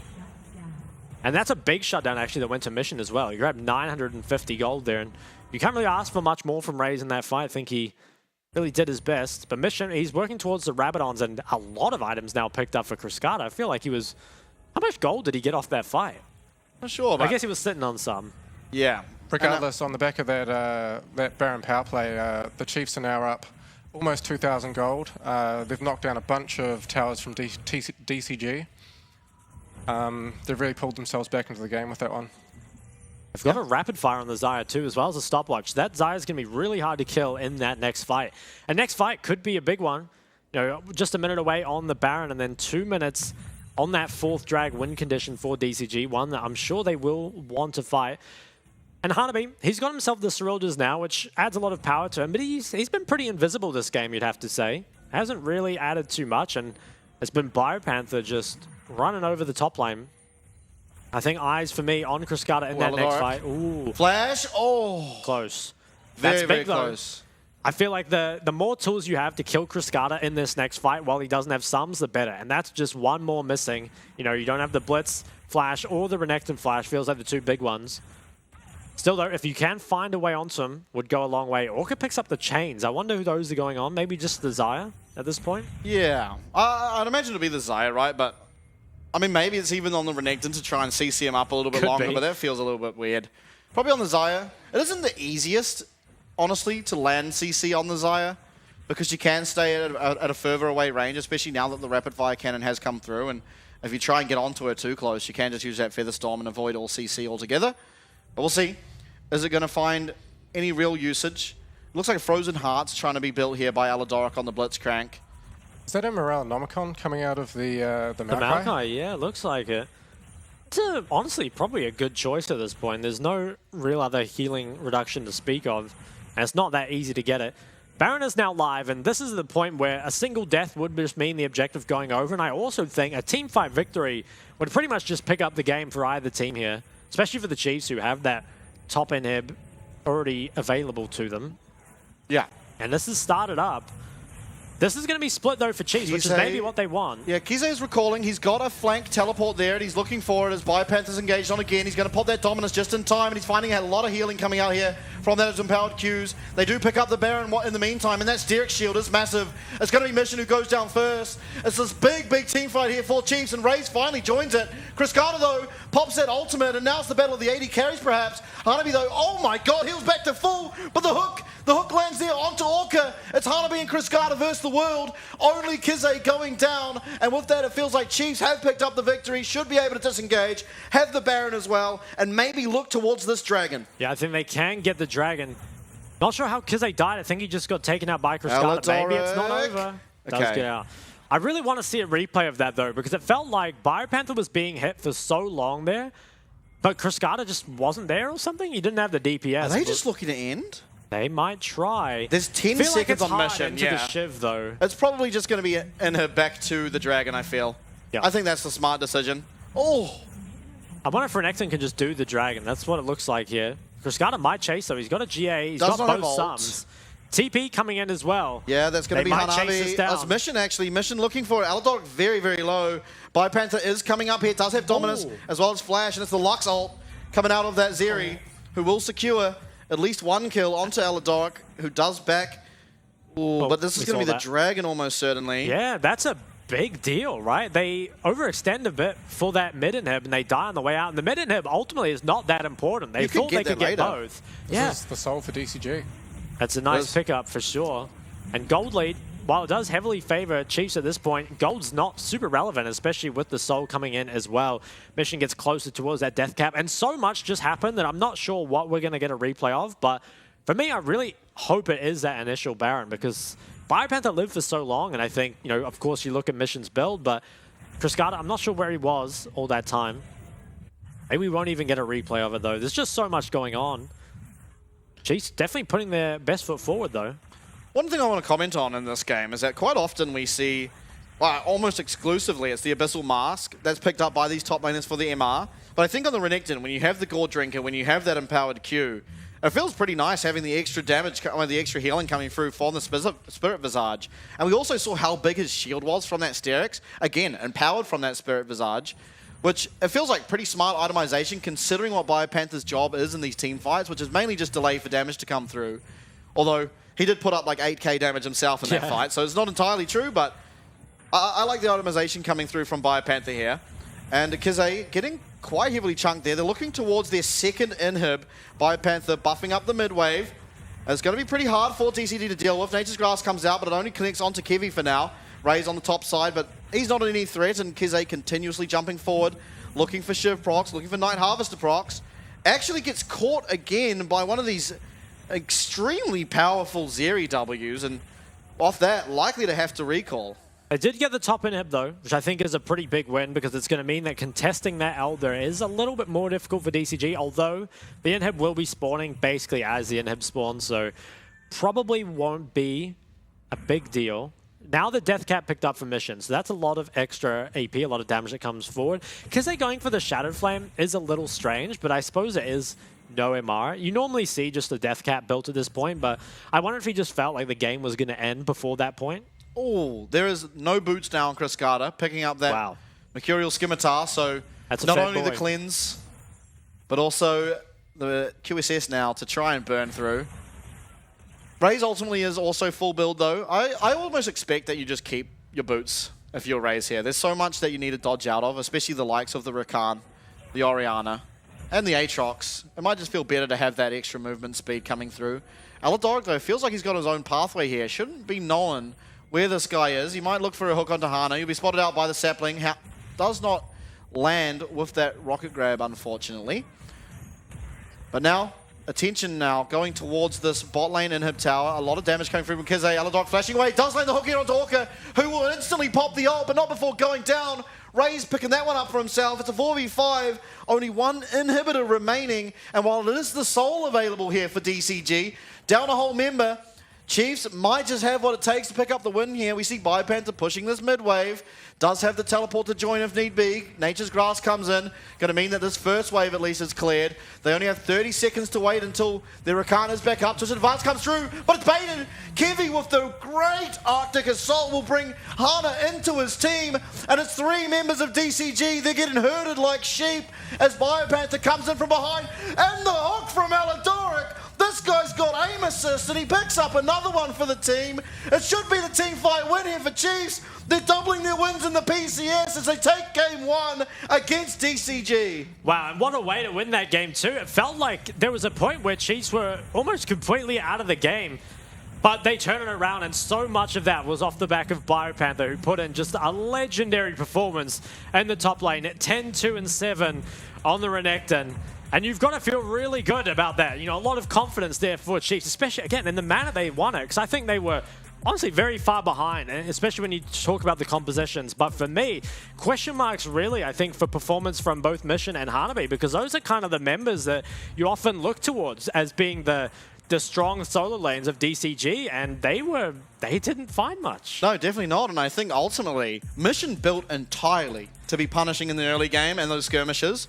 And other than that one 4-man ult that came off the back of the Nature's Grasp, we didn't really see a whole lot out of him. A very, very quiet game. And again, we said it. Chris Carter got very fed, did a lot of damage, but doesn't have the X Factor. Got caught out a couple times there and wasn't able to provide that damage on Zeri, which would have been so impactful. And it was the Chiefs taking their game here, game number 1 against DCG. They do. And I think, again, just looking at that, normally the way you expect DCG to lose is kind of just as a team, they tend to falter, right, when they go later in the game. But I think this was actually almost a lack of individual performance, right? It felt like in those team fights, it wasn't so much that they didn't play around their win conditions as a team. It was more that they just misplayed individually. Chris Carter caught out by those hooks multiple times. You talk about missions itemization, some of those ults not finding their mark.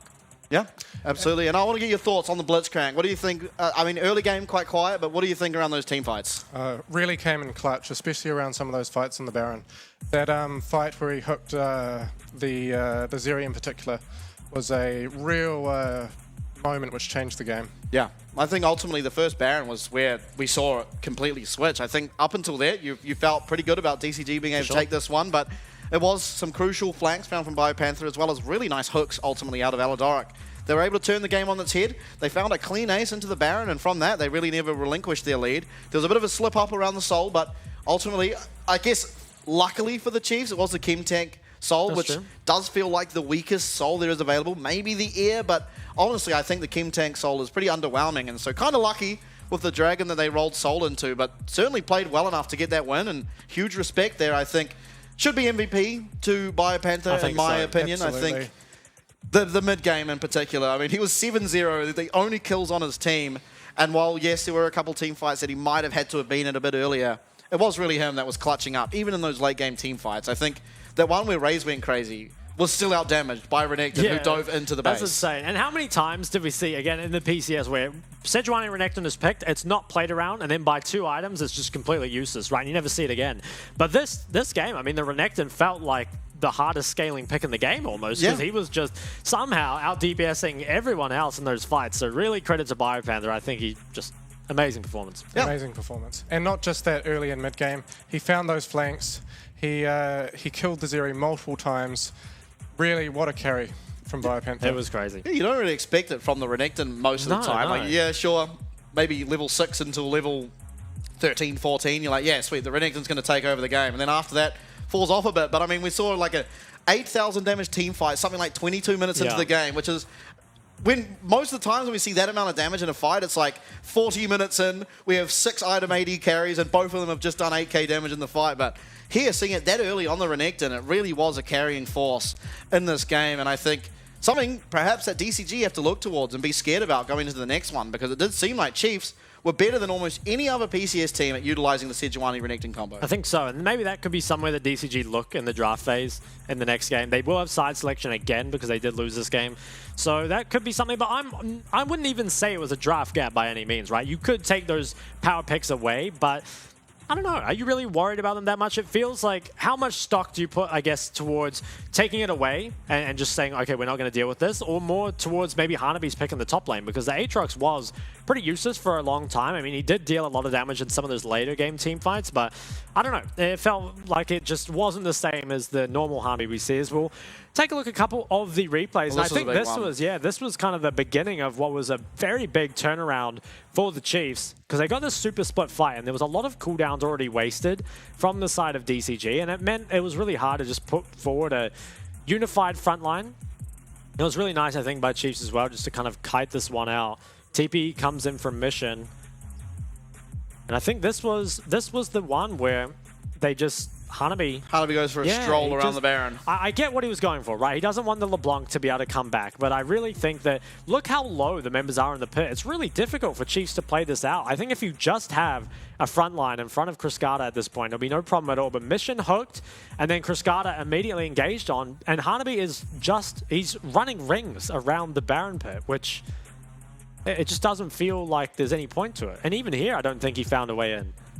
No. Look at those Chiefs health bars. They just perfectly juggle the aggro from DCG. Everyone making it out alive. Was pretty insane. And this was the one, I believe, where Cascada got hooked. I think the play from DCG to go for this engage immediately on Biopanther, I think, is good, especially with the TP coming in from the other side, because you know he's so far away. But Cascada getting hooked here, the flash hook that comes out of Aladoric, ended up just completely ruining the fight for them. And while, of course, I think MVP should go to Biopanther, I think Aladoric, for how this game started for him, I think it was 0-3 with just Moby Boots, to have that much impact later on, you know, really nice from him. Yeah, definitely. I mean, impressive all round, I think. Raze was quite disadvantaged for the most part of this game, but still, even while down an entire item in that bot lane fight, he found quite a lot of damage and really saved that fight a lot for the Chiefs. It would have gone a whole lot worse if not for the amount of damage he was able to find. But just seeing, look at how much Biopanther, how much attraction this guy has. Everyone hitting him in pretty much every single team fight, and he barely ever goes down. I mean, I wish we got to see that individual one, and we might, honestly. He's probably going to be MVP. We'll get another replay. But looking at the damage, I mean, yes, Cascada did the most, but I think considering how far ahead he got early, pretty disappointing in all things considered. I think so, especially given, you know, the gold lead there. It feels like you have the outscaling comp, you have those really just strong front-to-back team fights, and then they just took a couple fights that weren't front-to-back and misplayed them pretty horribly. You'd have to say, and just like that, Chiefs turned the game completely around. It is impressive, I guess, how much damage just everyone kind of did, though. Yeah. There's a lot. Renekton up there. I wonder about the LeBlanc, because a lot of that LeBlanc damage is not super relevant, right? It's a lot of poke, and I think being out-damaged by both the Xayah and the Renekton more feels like he was stuck in the side lane as opposed to not dealing damage, and I still feel like the LeBlanc pick is kind of a bait, but at least they got to the point where it was strong this game. Yeah, I think ultimately one of those Baron fights, I don't remember which one it was, but we did see Kaze that was pressuring that bot lane in a tower, and it meant that DCG started up the Baron, which inevitably was a fight that was won there by Chiefs. So you could argue that maybe the effect he was having on the side lane did play into how rushed DCG were feeling around some of these objectives, which did lead to Chiefs wins.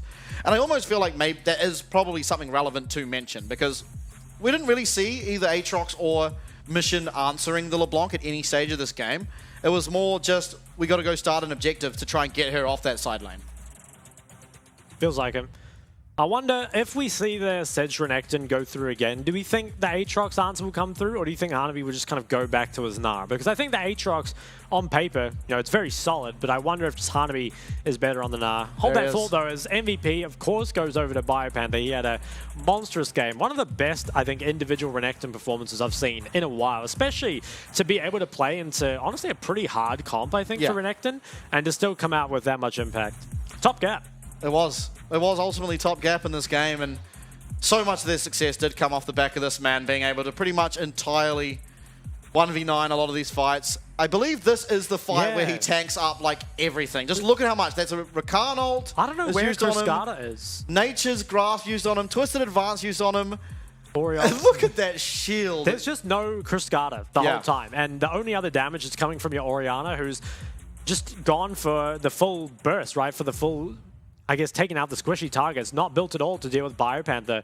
And I'm not sure, again, because we didn't really get to see if Cascada was in base or something here. I'm not sure, but either way, if DCG did try and take that fight without Cascada there, it feels like a really big mistake. Yeah, definitely. I mean, it kind of feels similar to the Chiefs' earlier mistakes when they fought without BioPanther. But, I mean, excitingly, we have the Chiefs up in a playoff series against DCG. And this is the first time since LCO comes over here that an LCO team has been ahead in a series. That's true. And now 2 more games they have to pick up, but I think, honestly, after how that game went, it looked like they weren't going to be able to win, but the mental fortitude to bring it back and then win it like that has to feel pretty good for them. I think it's very possible for them to keep winning games here, because really the trick is against DCG, if you can just get through the early game, I mean, oftentimes they do find a way to lose, whether it's, off the back of team play or this time, some individual mistakes. So if the Chiefs can manage to, again, have at least a relatively stable early game, not fall too far behind, they have a good chance as the game goes later. Yeah, definitely. And I think a key to them, not to slip up and leave Azir open. That's because true. I don't know if anyone saw it in the pre-game stats, but Azir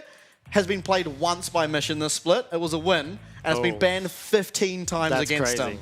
So I think the only time it wasn't banned was when someone picked it up against him, but 15 Azir bans. And this guy is a monster on Azir, so certainly don't want to see that get through if you are a Chiefs fan.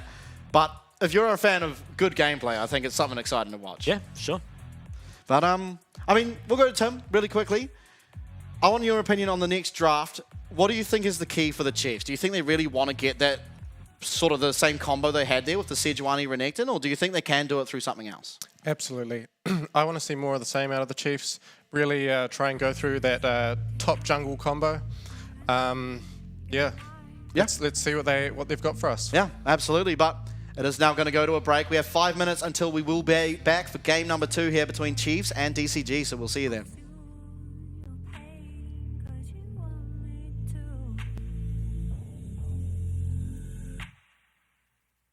I'm so good for you. I'm so bad for you. I'm so good for you. I'm so bad for you. I'm so good for you. I'm so bad for you. 'Cause I can't give you everything you want. Make you feel I'm so good for you. Love being bad for you. 'Cause I can't give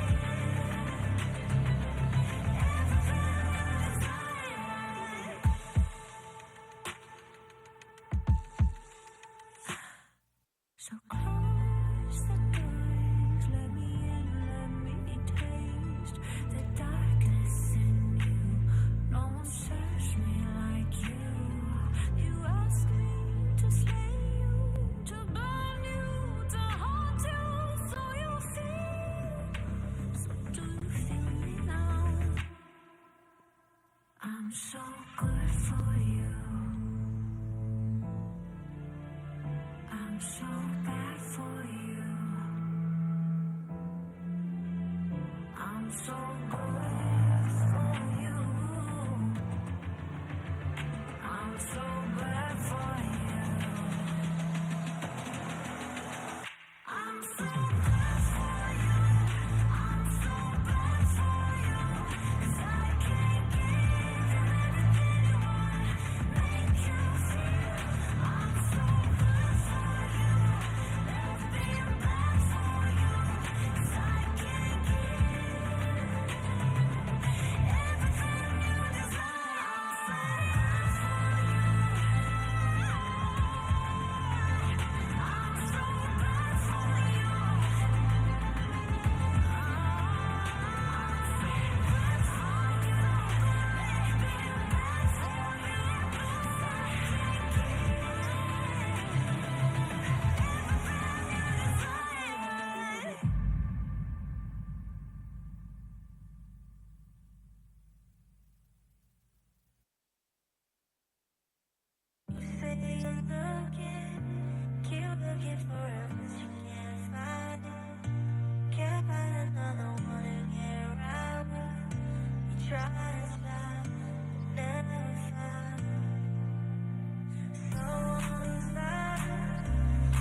Hello and welcome back here to the second day of the summer PCS playoffs. And of course, we're here to see DCG once again against Chiefs. DCG have chosen the blue side once again, and there are no roster changes. So going ahead of this, what do you think about the draft, I guess, Ari, or Shock?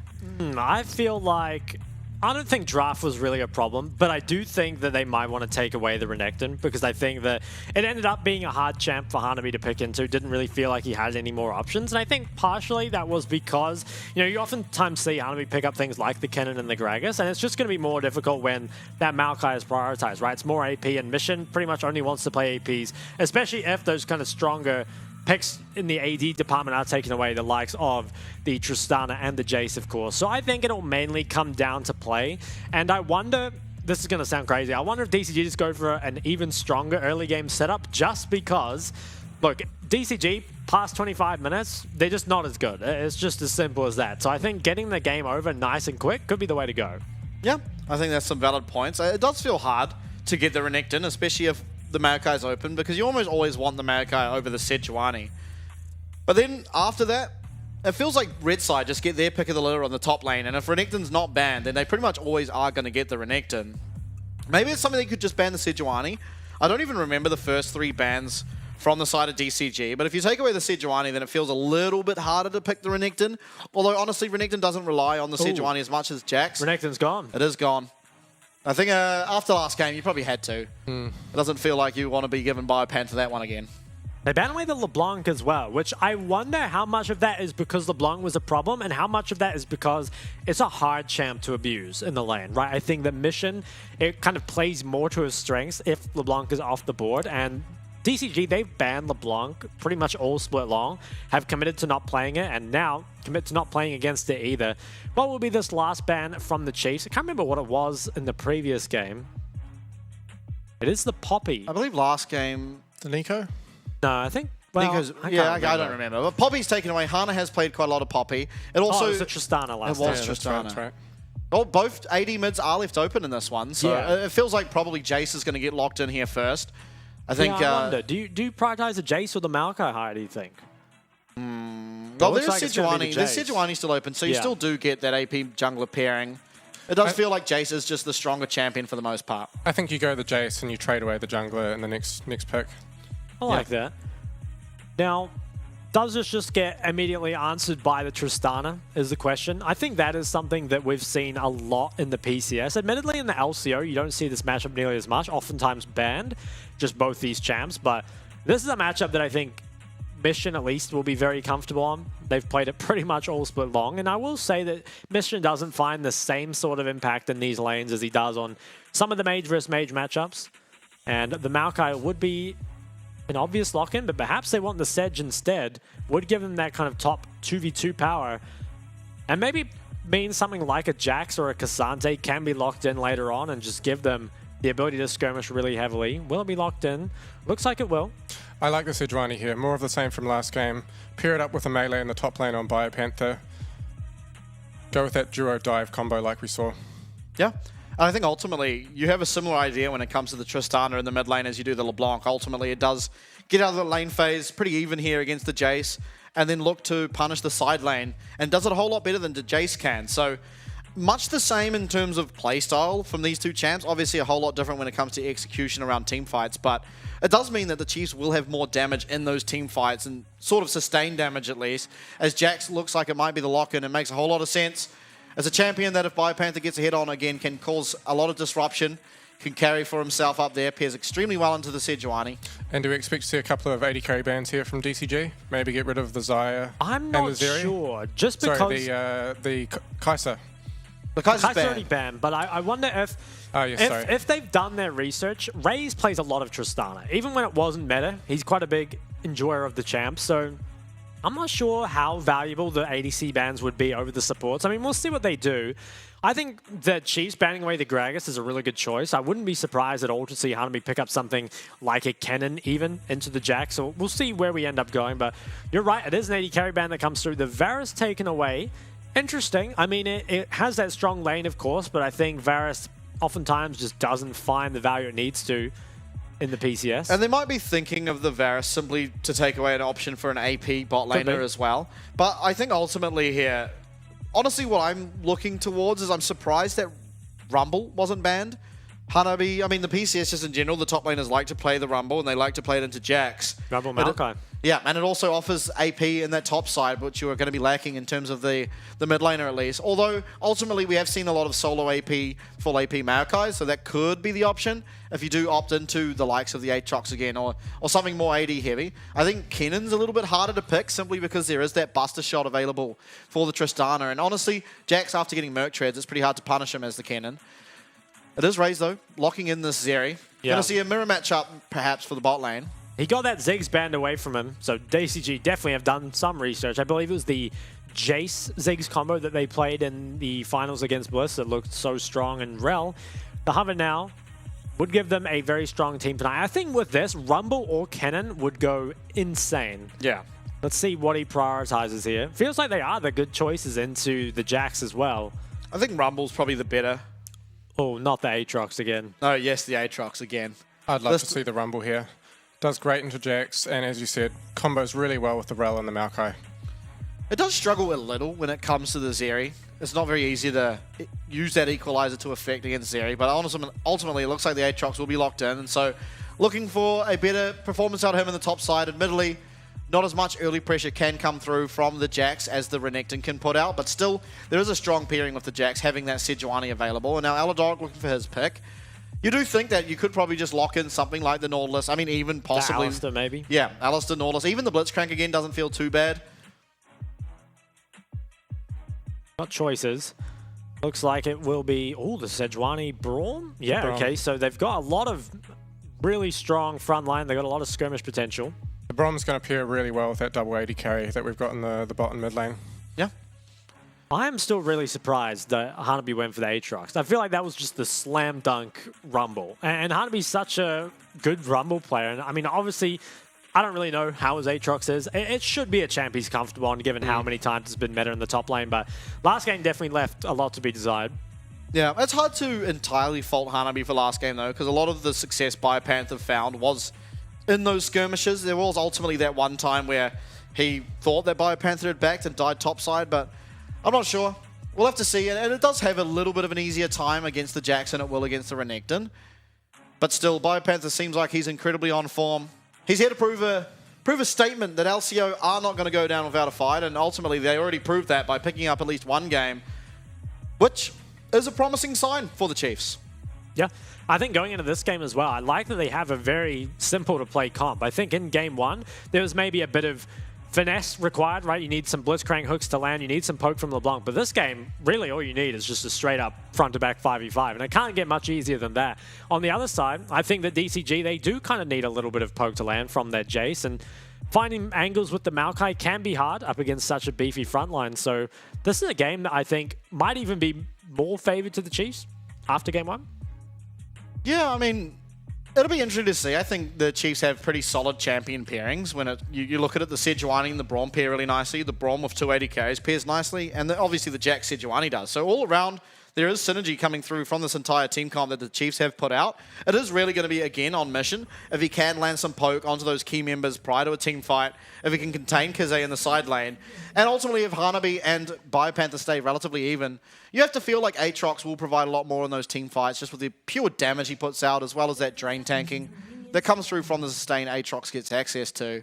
But we are now, of course, back onto the Rift. Game number 2.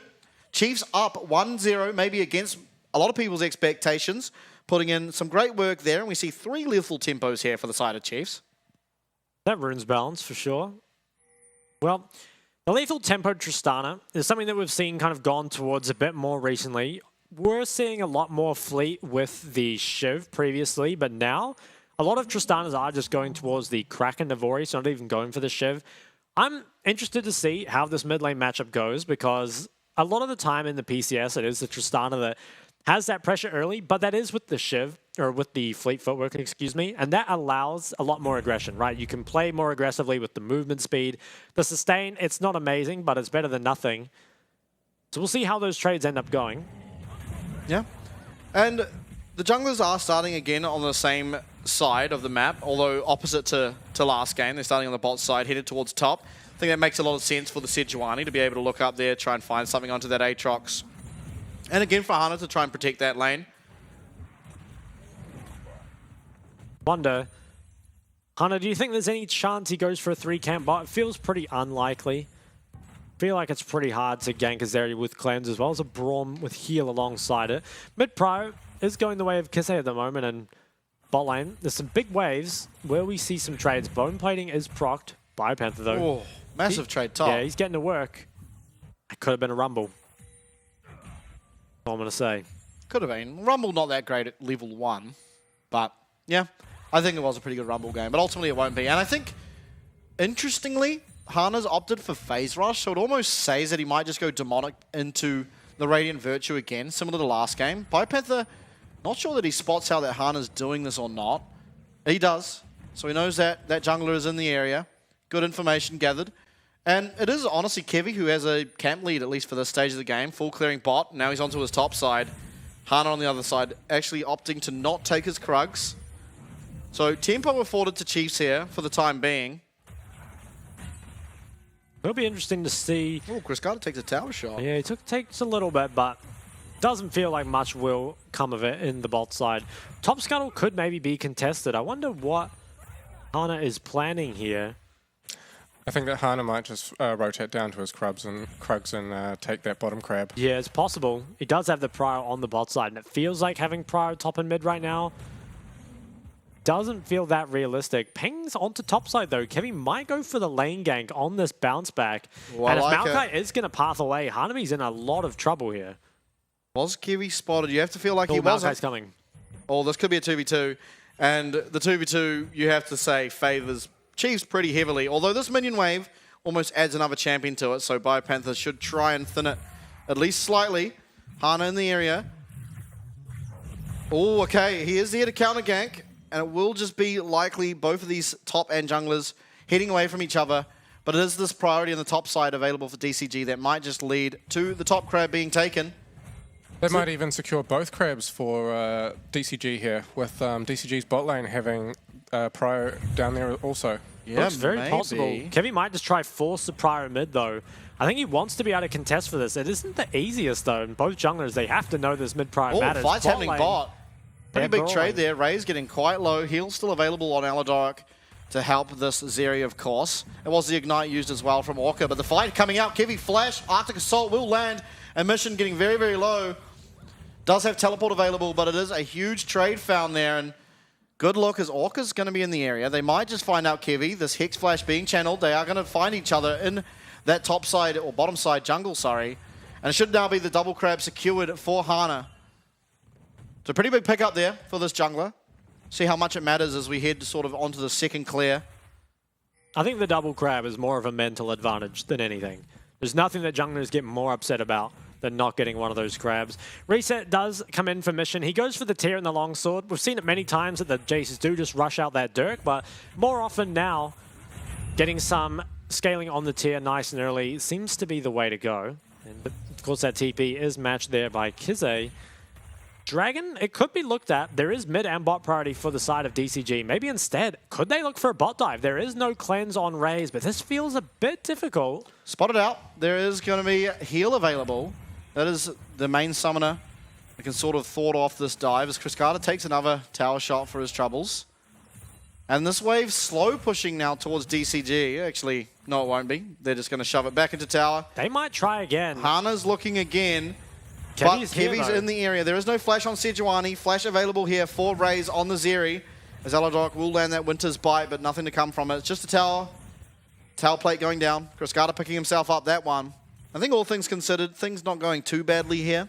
No, I think that Kevy kind of has to do this in order to keep bot lane alive, but I think it's really good what Hana's doing, just kind of wasting a bit of his time and pulling him away from that top side of the map, not letting him interact with that Jax. Ooh. Big trade in mid lane for Mission with that phase rush, of course, as his keystone. Both bot laners will look for the recall, but it is DCG's bot who will be on the map first, and they can get Pride and move up towards Herald if they so choose. Hana, he spots out the ward. We'll just clear this one up. Biopanther's certainly doing a good job here of tracking where this Maokai is, especially when he's up on that top side. There's both junglers mirrored on where they are on the map again. Looks like Orca's trying to find something mid. Just going to locate a ward, take that one out with his sweeper. And Kize looks like he's going to be forced to reset. He is going to be back on the map in time to contest the Herald, but should also be down items to Mission. I'm not sure if he is going to base or if he's just going to choose to stay. I think he should base and just try get as much power as he can for that Herald timing. Should have the Dirk as well. But you wonder, even with the item advantage for Jace in the mid lane, if it'll be enough up against the Jax Sejuani. More trades out on the bot side. Raze, he has cleansed soon, so won't need to worry. And Kevy, he's going to pull this dragon. It's pretty late, though. That could mean that Herald just going over as a trade. I wonder, are DCG going to move to this? Hana's trying to cross mid, but it's far too late to be here. I think it would be much better to put your eyes towards that Herald and the second red buff and the top side. Yeah, as Chiefs picked that one. Yeah, and it feels like Hana just kind of left floundering, really. He's got to go back to his bot side, so there will be no trade whatsoever. Chiefs just get away with it. Yeah, nice damage as well found there mid by Kize onto Mission's Jace. Gets a pretty decent chunk out, and with the tempo being committed to Dragon, there was no punish. It means that maybe Chiefs can even look to try pick themselves up this Herald. It'll feel very good when you have the Tristana. We'll see though. It is Kevy pathing up towards this top side. Mission, as well as Orca and Hana, all in that top side river. And it's going to be Aladoric, who is rotating out, but very, very late. Raze, though, following him, so if they are able to get there, will have a man advantage, as it seems like, at least for now, Cascada committing to pushing this bot side. And they do. They get this Rift Herald to reset, and now Chiefs have a man advantage. Should be able to pick this up. It's now down to how much can Cascada find for himself in the bot side while this is all going down. Raze is very heavily committed to this. I think if you're DCG, all you need to do is waste a bit of Chiefs' time. Try not to overextend, but the longer you can keep Zeri up here, the better. Now, Biopanther might recall and go bot, and they could just swap their lanes just to make sure that Zeri gets more farm on the top lane, and I think that's what they're going to do. But it does come at a cost because there is quite a lot of gold picked up there onto Cascada. So question mark really around what Chiefs can do with this. They might just try and herald top straight away and trade back some of this gold to the Zeri. But for all the talk about DCG's early game, for me so far, it's really been Kevy who's been pushing the pace so far, looking for the early ganks in top and really counter jungler, or being there to counter gank everything that Hana has tried. He's been having a good performance for sure, especially for a guy who's more known for the carry junglers. He's looking very good on the stage. Cascada and Aladoric here. Hanabi does have that ult available. Raze pops his as well. Aladoric and Raze now should be killed out by this Nature's Grasp. A good block there from Aladoric. But can Raze get out? Flash is going to be used as well as that dash. Aladoric trying to get away. He is going to live. Another turnaround. Raze continuing to wail on them. Hanabi down to 1 HP as well as Hana. There's so much committed here as Raze is trying to find himself a kill. Ultimately won't be. Kize's in the area though. Does have flash, does have ult. But he's not willing to go into that 1v3. It feels a little bit too dangerous. But with the tempo now afforded heavily in favor of both Raze and the rest of Chiefs, a lot of gold coming back onto this area that was otherwise lost down on that bot side. And just as we're singing his praises, Kevy shows up just in the nick of time to turn that top gank around. Doesn't quite result in a kill, but we should get a few plates onto Raze here. That's big. Kevy just always right place, right time. And I think bot lane has likely stalled out because Cascada hasn't been able to make a lot of headway into the Jax. And I wouldn't be too surprised to see the lanes swap back now as Zeri does want to be back on the bot side, play towards the next dragon. But the Shiv picked up. And I think a game kept relatively even in the early game is really good signs here for Chiefs. I'm liking their position in this game. Yeah, I have to say that the Chiefs' rotations around the map have been pretty picture perfect. I mean, they've given over a little bit of plates there to Cascada on the bot side in return for that Herald. So as long as this Herald finds some value somewhere on the map, you feel pretty good. They're able to get Zeri a lot of that gold on the top side on that farm. And then putting Biopanther down bot, recall timing's perfect to, again, not lose too much on either side of the map. I feel like they've put on a bit of clinic around how to rotate around the Rift Herald. They have. Mission is pulling pretty far ahead in CS though. He has 119 at 11 minutes. That's really solid CSing. Now, could be looking towards this next dragon. There are no sums on the Chiefs bot lane. Currently missing all 4, which is pretty important. That TP does come in, has the Dustblade, and I think this is a fight that should probably just go the way of DCG. I think Chiefs maybe just want to trade onto the top side here, especially with those sums missing. We'll see what they have in mind, though. Hana, he's not even looking towards the dragon. I mean, it's still a minute away, so can spend a lot of time on the top side still. Maybe wants to protect against some sort of dive. That Herald might just be placed in the Jax lane here. It's going to be spotted out. Oh, yeah, they're going to find Hana, and Biopanther's in the area. Mission is coming down too. Grandmaster Might will be propped, and there's a nice stun coordination there between Chiefs, Kevy, and Biopanther. Kevy staying alive for now, but there's going to be a reset coming through now for Hanabi. Mission, as well as Orca, finding something onto Kize, perhaps, but a lot of poke. Buster Shot comes out. Kize does have flash. He's going to use it to get over that wall. It's a 1-for-1. Flash followed from Mission, though. He's trying to find the damage. Kize running, but it's going to be Mission on that final auto attack. Yeah. Damn. Absolutely pushing the issue there, getting some gold for himself, taking Kize off the map ahead of this dragon.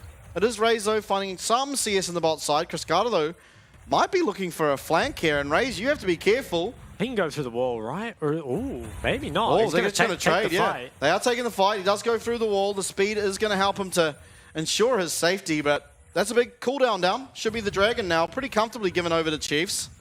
Sorry, DCG. Let's take a look at the replay. It looked like a pretty one fight for Chiefs. I think the engage was really good. I think Mission just here so early has priority over mid and also just has a lot more damage than Tristana anyway. And while it was First Blood that went over to Kevy, you see by the time Tristana shows up, the fight's mostly over. And again, bot prio from Orca comes out, which makes it so Kize is kind of caught on the back end. And the confidence from Mission to go for this, just knowing his limits, absolutely perfect. Hits everything he needs to. Herald is dropped on top lane, but now this Jace is a big problem. Gold is completely even, all things considered, but Mission having the gold is exactly where you want it. And this time, at least he has a somewhat normal build. Chiefs in the area, but you do not want to fight this. You have no ult on Zeri, you have no ult on Sejuani, as well as Tristana, so it will just be given over to DCG.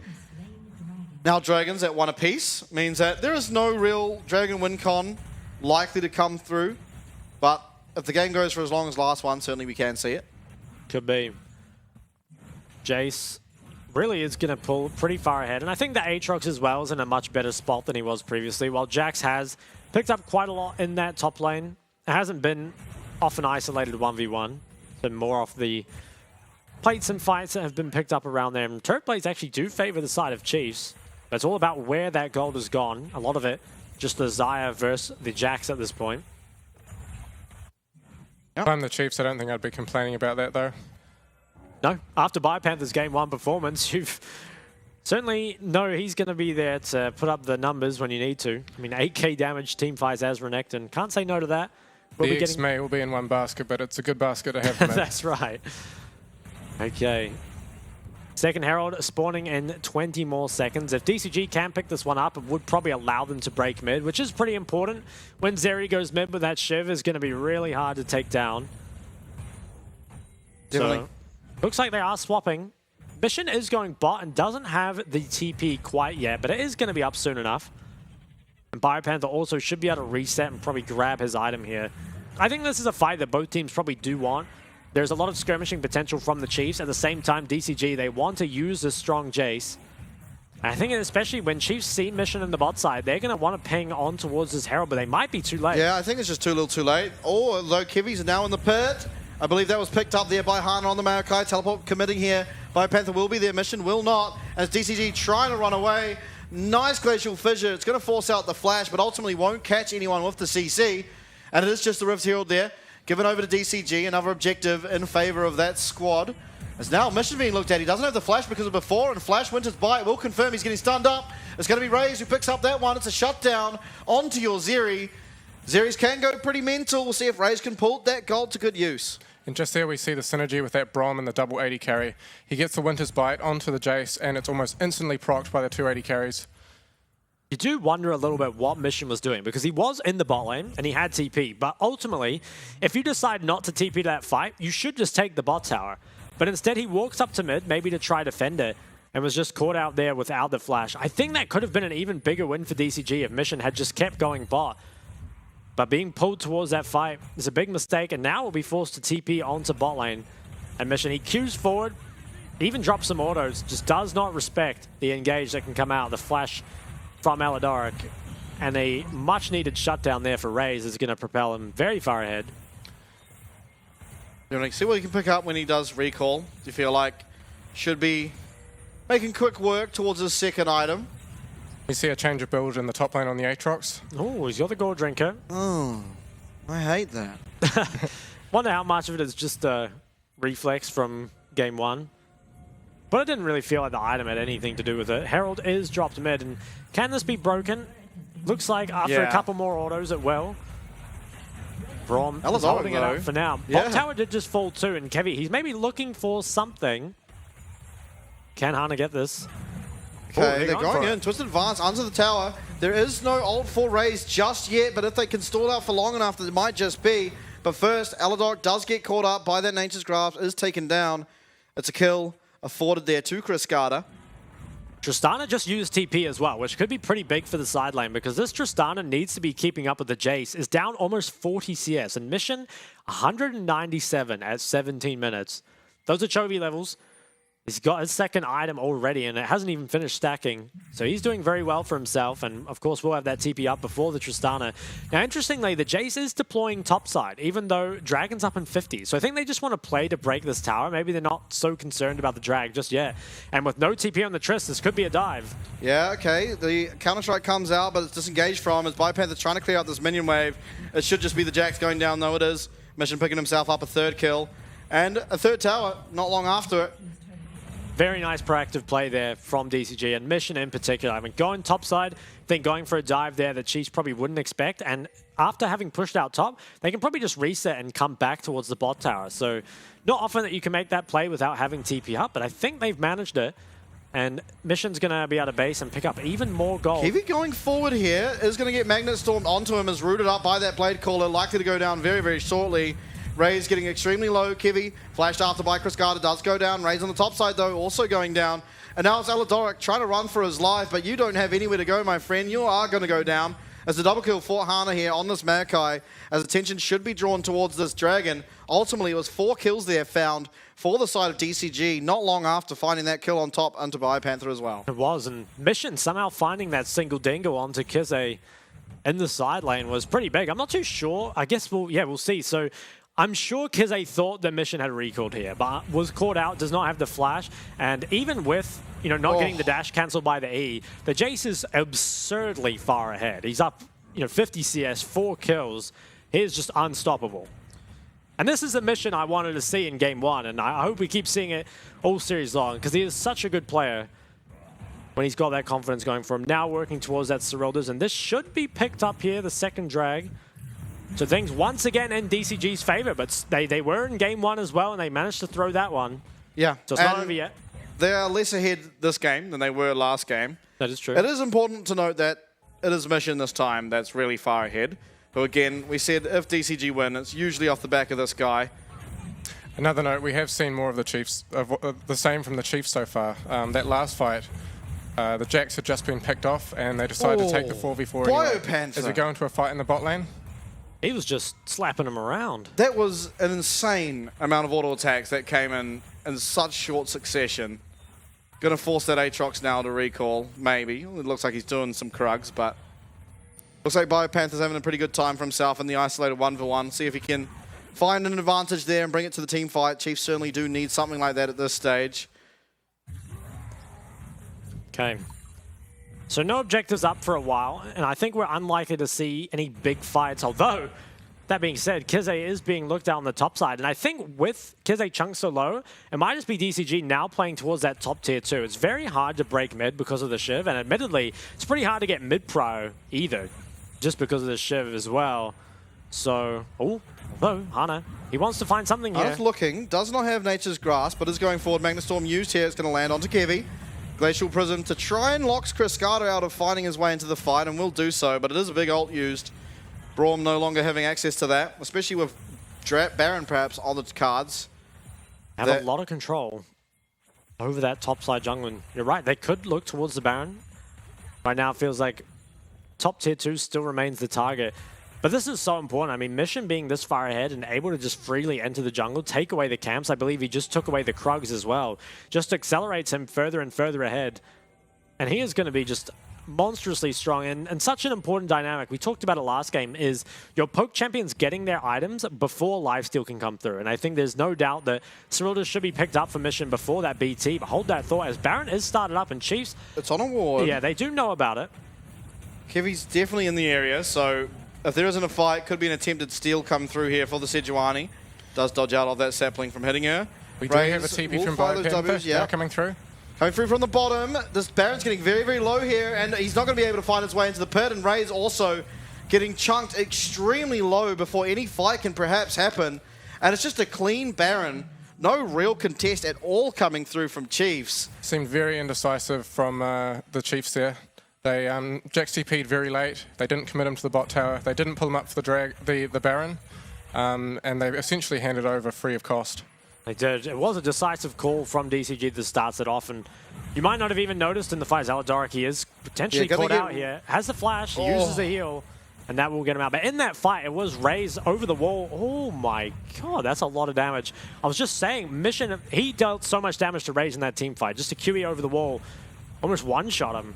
And now, even more falling. They haven't reset yet here, DCG, so I think probably will now. Spend that gold, get back on the map, ready to pressure. Could just be Mission TPing back. He does. TP's in the mid lane here.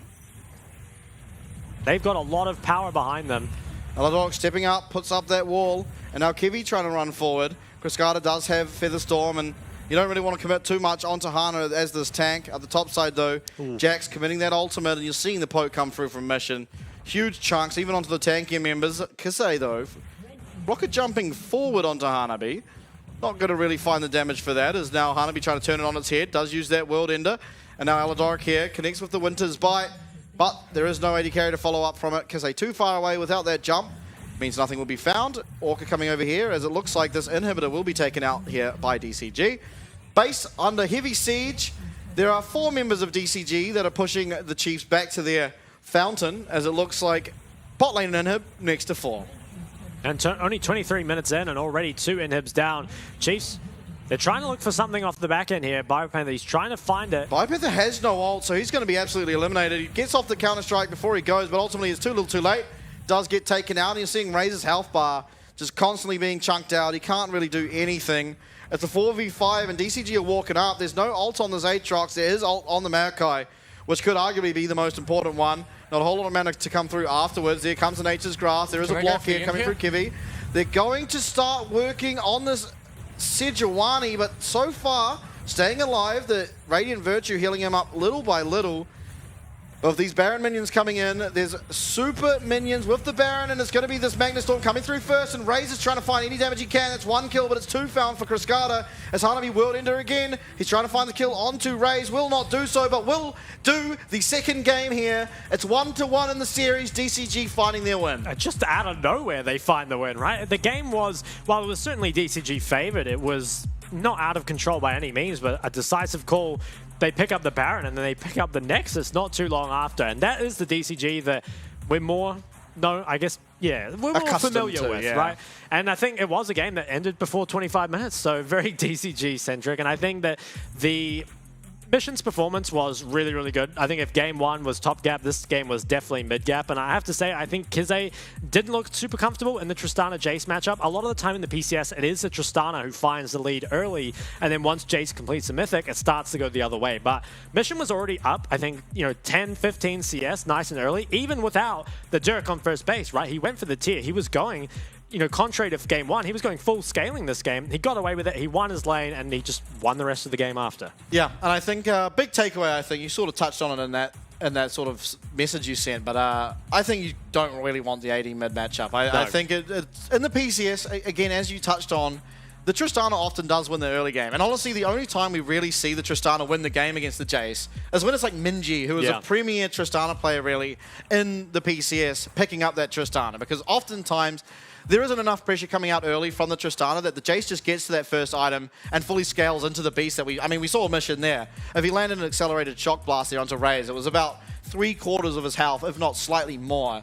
And it just becomes too unplayable at that point. You're not able to get to that lifesteal. And even if you did get to that lifesteal, the damage coming through was just too much for it to really matter. And we talk about DCG shifting their strategy to a more early game centric draft, and the Jace definitely does that. It came online around that 15-20 minute mark, and once it did, the game was just over for the Chiefs. Pretty much, yeah.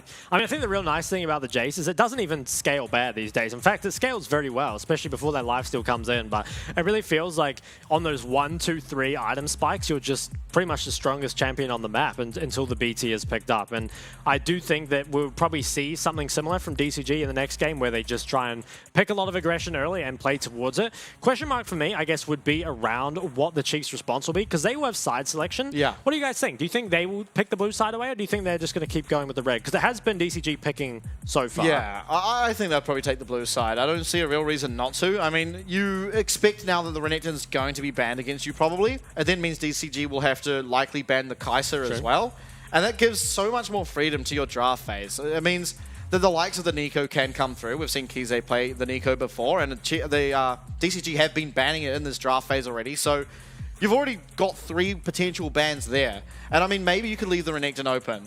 And you probably will get it for yourself, but do you really want to opt into the Hanabi versus Biopanther, Jax versus Renekton? Because it feels like, honestly, this game, Biopanther didn't really do much, but he also didn't have the opportunity to do a whole lot. Because his early lane went completely fine. He was doing pretty well for himself. But it was just sort of the components around him falling apart. I mean, when Mission was that far ahead, it feels a little bit impossible to play the game as the Jax. And so I think the big takeaway, again, Chiefs probably don't want to give over the AD mid matchup because it just feels like it's so Mission favored that you can't afford to. And then taking blue side, I think, gives you a lot of freedom in the draft. Yeah, I agree. I think that's the last we've seen of the AD mid matchup for this series. I think Chiefs will get rid of it going forward. They definitely want to cut away that DCG snowball that it offers. Yeah. Yeah. I think ultimately you can opt to ban the Tristana because if you're blue side, you can ban the Tristana, which could also force a Jace ban to come from DCG. True. Otherwise, Kize can take the Jace. So it's just, there's more freedom on the blue side for a lot of the time, but this is really where the game started to blow open a little bit here for the side of DCG. It was, and this is prior is massively favored for DCG. They've got the mid prior, they've got the bot prior, and so they can just bring many more members to this. And Kize's very weak in this fight. I can't remember if he had the Kraken, but even if he does, just compared to a Duskblade Jace, does not have the same strength whatsoever. I mean, he walked to this fight, was forced to flash away, and then was picked up. I'm not even sure if he got an auto attack off in this fight, which is a pretty crazy thing to think.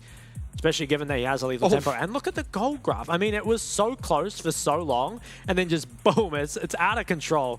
And out of control also was the Jace damage. Just absurdly far ahead there. 22k damage, and surely it has to be Mission MVP. Yeah, I don't think there's really an argument for anyone else. Maybe you could say Orca because he was fighting so many successful roams, but I think it should just be Mission. I mean, when you're putting out that much damage, it feels pretty rude to give it to anyone else. And I mean, you saw the impact he had. Even when it wasn't him picking up kills, it was him chunking Raze down to almost 0 health. And Raze was the person with the gold this time on the side of Chiefs and wasn't able to get anything done just because of how much pressure was being exerted from this Jace. So yeah, I think a very fair MVP should go over to Mission Jace. I think there was only one glaring mistake, which is around that mid wave. Yep. But other than that, pretty clean game from him. It was.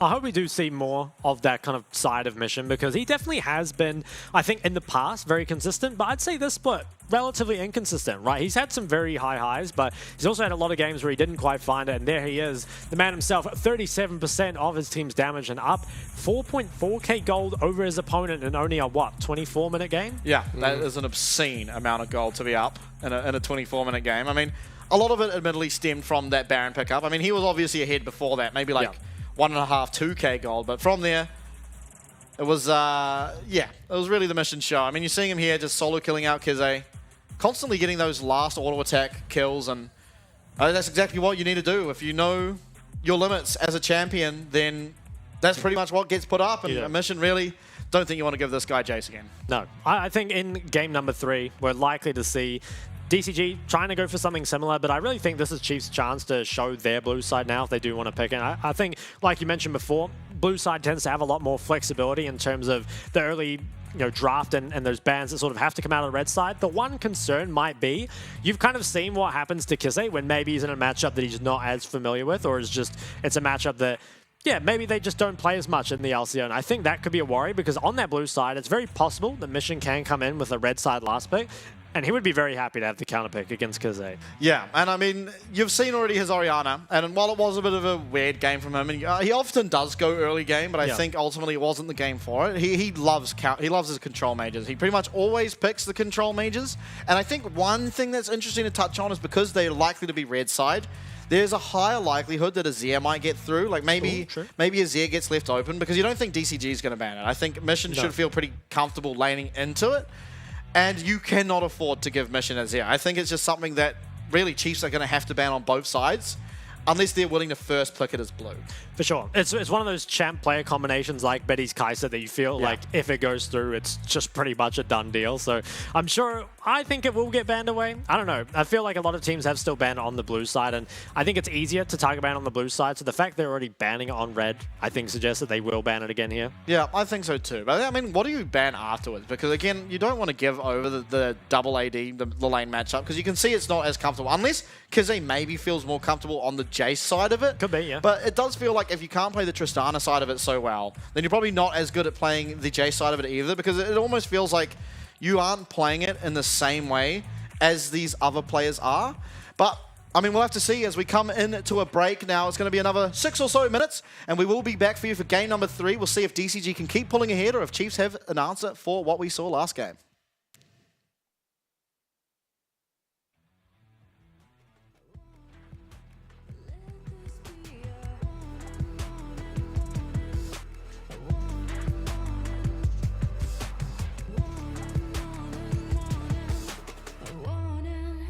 Let this be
Welcome back, LCO fans and PCS fans alike, and we're here for game number 3. It's a tight series now between both DCG and the Chiefs, of course brought to you by Riot Games, Carry Live, and the sponsor of iHotel, who are keeping the Chiefs nice and comfy over there in their hotel in Taiwan. And I think, importantly, going into this next draft phase, Renekton, big talking point, the AD mids, big talking point, but it is going to be Barbip who is subbing in now for Kevy.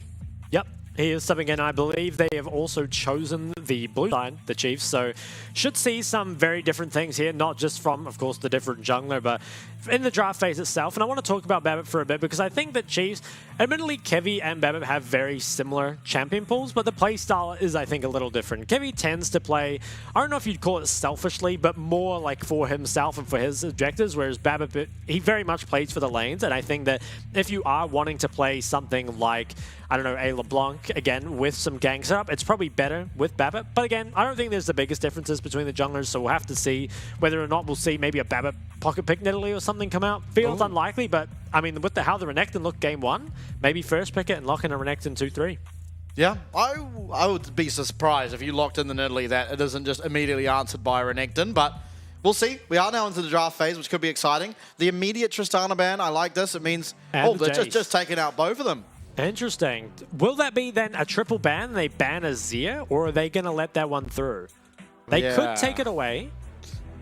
We don't too often see the Azir first pick. It's been, when we have seen it, it's been the likes of Adiogs, who's no longer in the playoffs, but Adiogs, being a control mage player, does pick that a lot, and I don't see Kize as the kind of player who sees the Azir open and immediately wants to take it, although admittedly it is the Nico who is banned, which tends to be the best answer into the Azir that we've seen. I want to say there are the champs that are now finally seeing play internationally, like the Corki. Faker picking that one up against the Azir twice and having great success with it. And honestly, it has always remained a really good pick into the Azir because you can build that AP and play more poke-centric, which Azir struggles against quite heavily. But we'll see. Maokai, the final takeaway here from Chiefs. Will it be answered by Sejuani? If not, feels like there is the angle for the first pick, Sejuani, for the side of Chiefs. Could be. Yeah, and that Azir is left open. I think DCG probably should ban away the Sedge. Or the Renekton. Kai'Sa would be left open in that case. So they ban away the Renekton. Okay, so Sedge and Kai'Sa. Lock in Kai'Sa. Oh, no. I guess you have to, actually. This is so hard. But Azir's not particularly good against AP Kai'Sa, which is what is most likely going to come in. So, yeah, I guess they feel like they just, no matter what, they cannot give this pick to Mission. But I feel like DCG are still pretty comfortable with this. I think DCG are even more comfortable with this, because Mission doesn't, he's not a Azir one trick, he's just extremely good at that champ. And I think getting the Kai'Sa, we saw what happened yesterday when the Kai'Sa was given over. Feels a bit hard to play against. And the Sedge, because what I was thinking, right, is that maybe if you first pick the Sedge, I think we saw in the LCK today, they played Yone Sedge into the Azir, and it did look quite good. And because he's pretty good on the Yone, so I was wondering if maybe they would go for something like that. Instead, though, they are going to go for... Ooh, I like that. That is really strong. It isn't, admittedly, the Xayah nowadays doesn't do too well later on in the game against the Kai'Sa in an isolated 1v1, but in the lane at least, it does do fairly decently because you have the same attack range, but you have a little bit more kill threat than the Kai'Sa does. Of course, that depends a little bit on what support comes through, but if you lock in the Aatrox here, it is likely to be that Nautilus taken away, the Leona, maybe the Rel. Anyway, it'll be some form of engaged support taken away, which does pair extremely well with the Kai'Sa. And it is just the Aatrox taken immediately, pretty much. It is. Tim, what do you think of the Aatrox with the Sejuani? Because we've seen Aatrox now, this will be the 3rd game in a row. Obviously, it's not as auto-attack heavy as something like the Jax, but do you think it's still worth it just because of its power? No, it doesn't have that same auto-attack synergy, but you do have a good CC chain with the Aatrox knockups and the Sejuani stuns, which you can put hand in hand to easily get some kills in that top lane. Yeah. Still have that strong 2v2 that they're after. Poppy is the ban. Feels like it's levied mainly at the jungle here, and it would give Chiefs a very strong teamfight composition. Do you think that I personally think maybe the Poppy is targeted towards the top, because it feels like Poppy probably does pretty well into the Aatrox. The Rel is still on the table here. Yeah. Are they going to ban away mission specs? Because it feels like there's a lot of mages that can be picked here. The likes of Ori, Syndra, even something like a Victor could be picked up. So it feels like, I'm not sure how much value double banning AP mids would be at this point, but maybe you can make the same argument for supports just because there are a lot of engaged supports still left available. It is a Jax ban, and now I wonder what we're going to look for in the top lane for Biopanther. On? Yeah, it feels like it's not a great matchup into the Aatrox, but I would just give them a really strong comp. We go back to something like Dinar. Could be. Blitzcrank Blitzcrank feels is a that little second ban. volatile, maybe.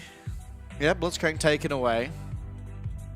So now I think you probably do, well, you can pick mid or support here. It feels like it doesn't matter too much. I guess you want to see more of the comp potentially as mission. And Rel would be the obvious one, I think, as kind of that power pick support left available. It is locked in. Probably answered by it.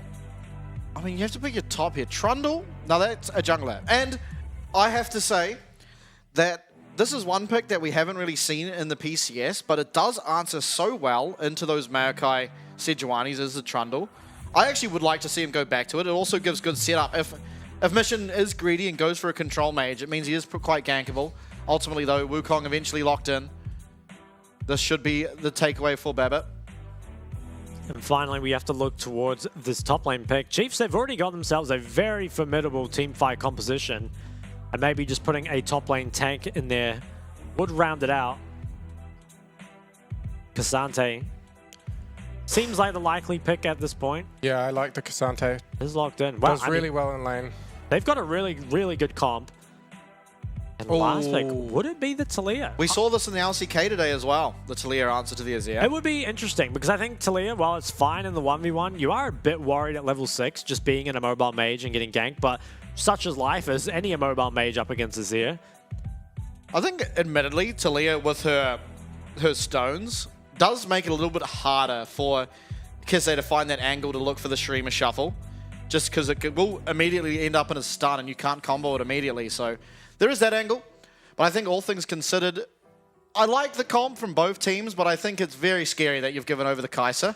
I think that is a really major talking point, as well as I'm not entirely sure that the Cassante rounds out the comp as well as other picks may have. Sure, the isolated 1v1 feels a little bit better for the Cassante than it would be if it was like the Ornn or something like that, but it does feel like the Cassante doesn't sort of complement the team fighting strength that the rest of the team has. I really like the DCG comp. Really good early gank setup, and you've got Mission on that early roamer to really supplement all these 2v2 fights that we should be seeing in the top and maybe bot lane.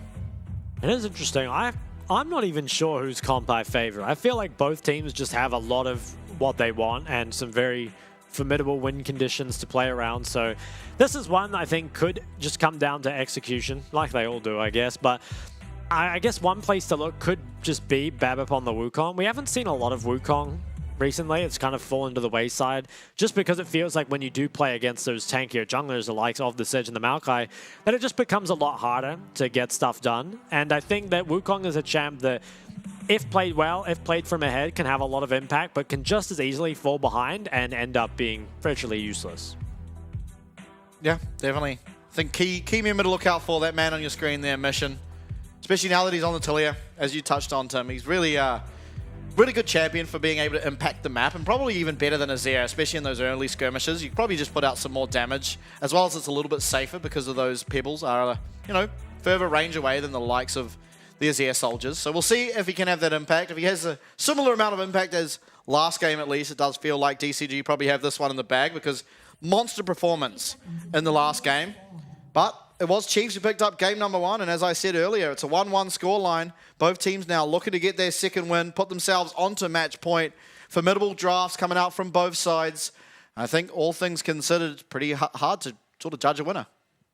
Point your eyes towards Mission's runes. Airy, absolute focus, and Scorch. Once again, he goes for the full early game, even has that corrupting pot alongside it. I think this is not as good on Talia because it's a lot more difficult to consistently proc the Airy and the Scorch compared to a champ like Orianna that has low cooldowns and the ability to kind of poke through the creeps, whereas Talia doesn't find that as easily in Aladoric. Oh, Aladoric might be caught out here. Might have to just take Grand Entrance. In fact, will. But not before taking a couple of auto attacks there. Lost his bone plating as well, which I think does impact the level 1 trade a fair amount. So I would expect this to be Prior just going over the side of DCG. And Hana, he's finally getting a leash. I think he solo started the other games, and now it's Babip who will be getting that solo start on the red buff. I think Hana is anticipating a lot more early action in the bot lane this game, with the double Dorans picked up by the AD carries this time. Could be a lot of skirmishing around there.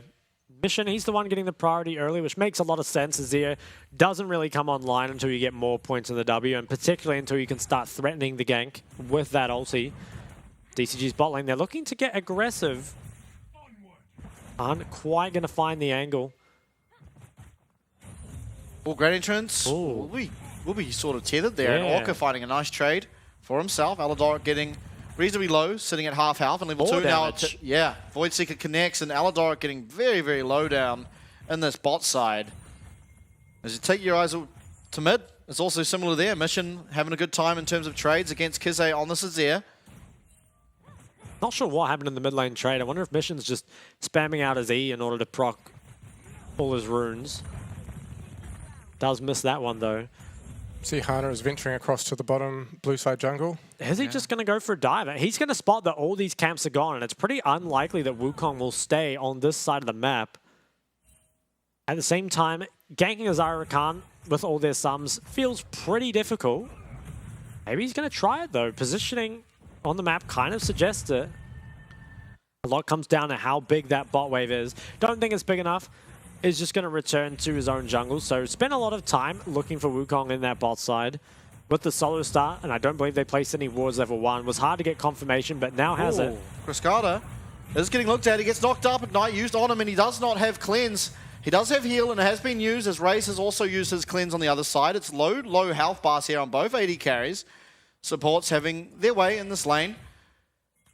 But Zaira Khan can offload a lot of damage in a very surprisingly quick amount of time, as well as there is this heal coming through from Rakan. Hana, though, realizes the situation of bot, is peering his head towards it. Coming through try, will be spotted.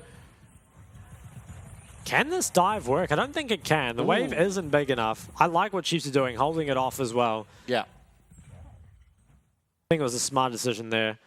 It is CS that does favor Cascada, but forced to base first, and that wave probably can get pushed out. Mission gets a base off. Once again, he goes the D-Ring and the Dark Seal. So 3 laning items. And a lot of damage here onto Kizé, who he still has the TP. So as long as he can get out here, but might take a lot of damage on the way out. But can just TP back. Is going to lose something for it, though, as the DMAT on the cannon. Oh, I don't know about this one. Has to be really careful. If he is caught by a shove, he's pretty much gone. Now does level up just in time. Dodges away. So it's going to be all right, but it's slowly bleeding CS under his tower. We'll be forced into basing sooner rather than later. Importantly, though, I don't think he will have lost chapter for his base, which is a big win. Babip spotted out an award here. Yeah, but it's a 3v3. Looks like Chiefs opting into it, but DCG running away. That should be the bot side of Chiefs now, getting their recall in. Kizé again, stuck at his tower, very, very low. Dodges out of that shove and should get the recall off. But might just lose a few minions for it as Mission's trying to stop this back, but won't be in range. Hana taking away this Raptors because of the priority afforded to him.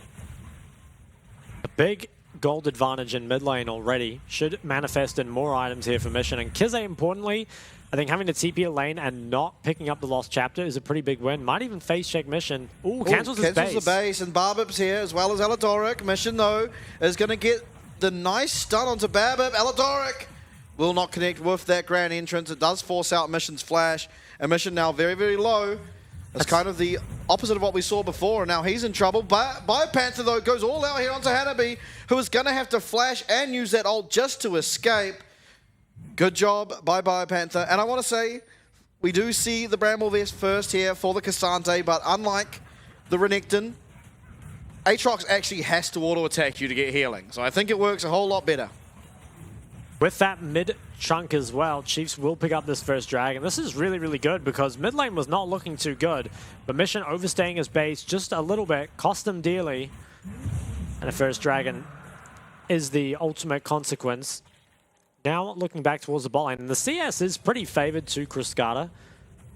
Was a small lead before, but is getting bigger now. Manifest in those items as well. Has a lot of AD.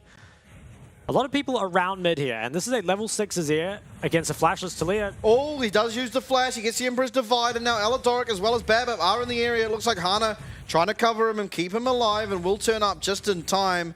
Important summon to use there from Kizé and Mission.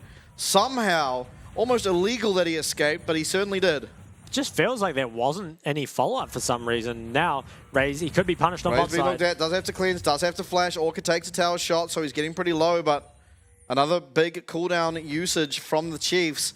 It's now both that mid carry as well as the bot carry without those important flash cooldowns. Hana being looked at by Babip, and will be forced away from that control ward. Will probably just set his eyes towards the Herald next. Herald fight could be pretty interesting.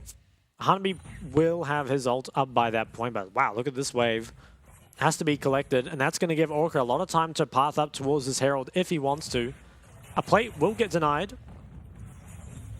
Better than nothing.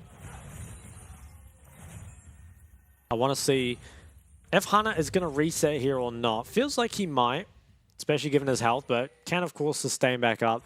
Orca's pathing out to mid, but it looks like given Hana's state right now, that Herald will probably not be looked at just yet. Yeah, who do we favour if there were to be a fight breakout around this Herald? Because my inclination is, if it's a 4v4 or 5v5, I'd almost favour the Chiefs for the time being. I'm not sure. I feel like I'd favour DCG. I think I'd favour DCG as well. I think Just that the Talia and the Aatrox bring more to the early fights than their counterparts. I think I have to agree. And could we see something on the bot side? I mean, Azir, he's very good at poking around these fights, and he's good at getting the prio in the 1v1, but he doesn't have that same staying power, especially since he won't have any attack speed. I wouldn't think. He picks up the chapter. Okay, we'll be just rushing towards a straight Leandries, or could be a crown, I suppose, but unlikely versus the Kai'Sa. So DCG, they've got first pickings around this dragon. They've got the control. That ward was not spotted, which is pretty crucial. And it looks like the way Chiefs are pathing, they kind of want to fight it. On top of that, DCG just have way more ability to blow someone up. They've got that Sejuani ult. Talia has great single target damage. Kai'Sa is a great follow-up. If they get any sort of picks around one of these objectives, the fight could just be over for Chiefs. Kai'Sa won't be here though, and Are they really going to give this one up? They could go for a bot dive onto Xayah, which might even be more valuable. There are no sums on this Xayah. She does have ult, I believe, but it's going to be really hard. Aladoric making his way down there. Might just make it in time, in fact. I really like this, though. I think that DCG, they don't need to overvalue this Herald. If they can deny more onto Raze, that's super, super big. Really nice rotation. They wait until people come up, and then they just swip the flitch. Swip the flitch? They flip the switch and come down to the bot side. This Herald will go the way of Chiefs, but a lot lost in bot lane. Cascada, he takes a couple on the way out, which is actually kind of a big deal because it shuts down any sort of 4-man that can come out. Although maybe he still has the health. Talia is sort of looking, is on a pink right now. The plates do go the way of DCG. Now it's up to Chiefs to answer back, find a way to use that Herald to their advantage. I think dropping it mid just could be the way. It was only the one plate though, because the first one did get denied. So as long as Chiefs can cash in this Herald again, in a fairly okay way, should feel good for them. Now, Aladoric using that grand entrance forward means that DCG are going to look. It did force out Featherstorm there from Raze, but ultimately no deaths coming through. Feels okay. Will be a bit weaker until that cooldown's up, and it is 50 seconds until Dragon, which you certainly won't have access to the Xayah ult for. It was a trade for the Magnet Storm, of course, but we'll see if there's any interaction, if there is a fight around it, who that trade-off favors. And it's teleport advantage for Chiefs as well. The Chiefs have managed to keep the gold even despite that Rift Herald. Yeah.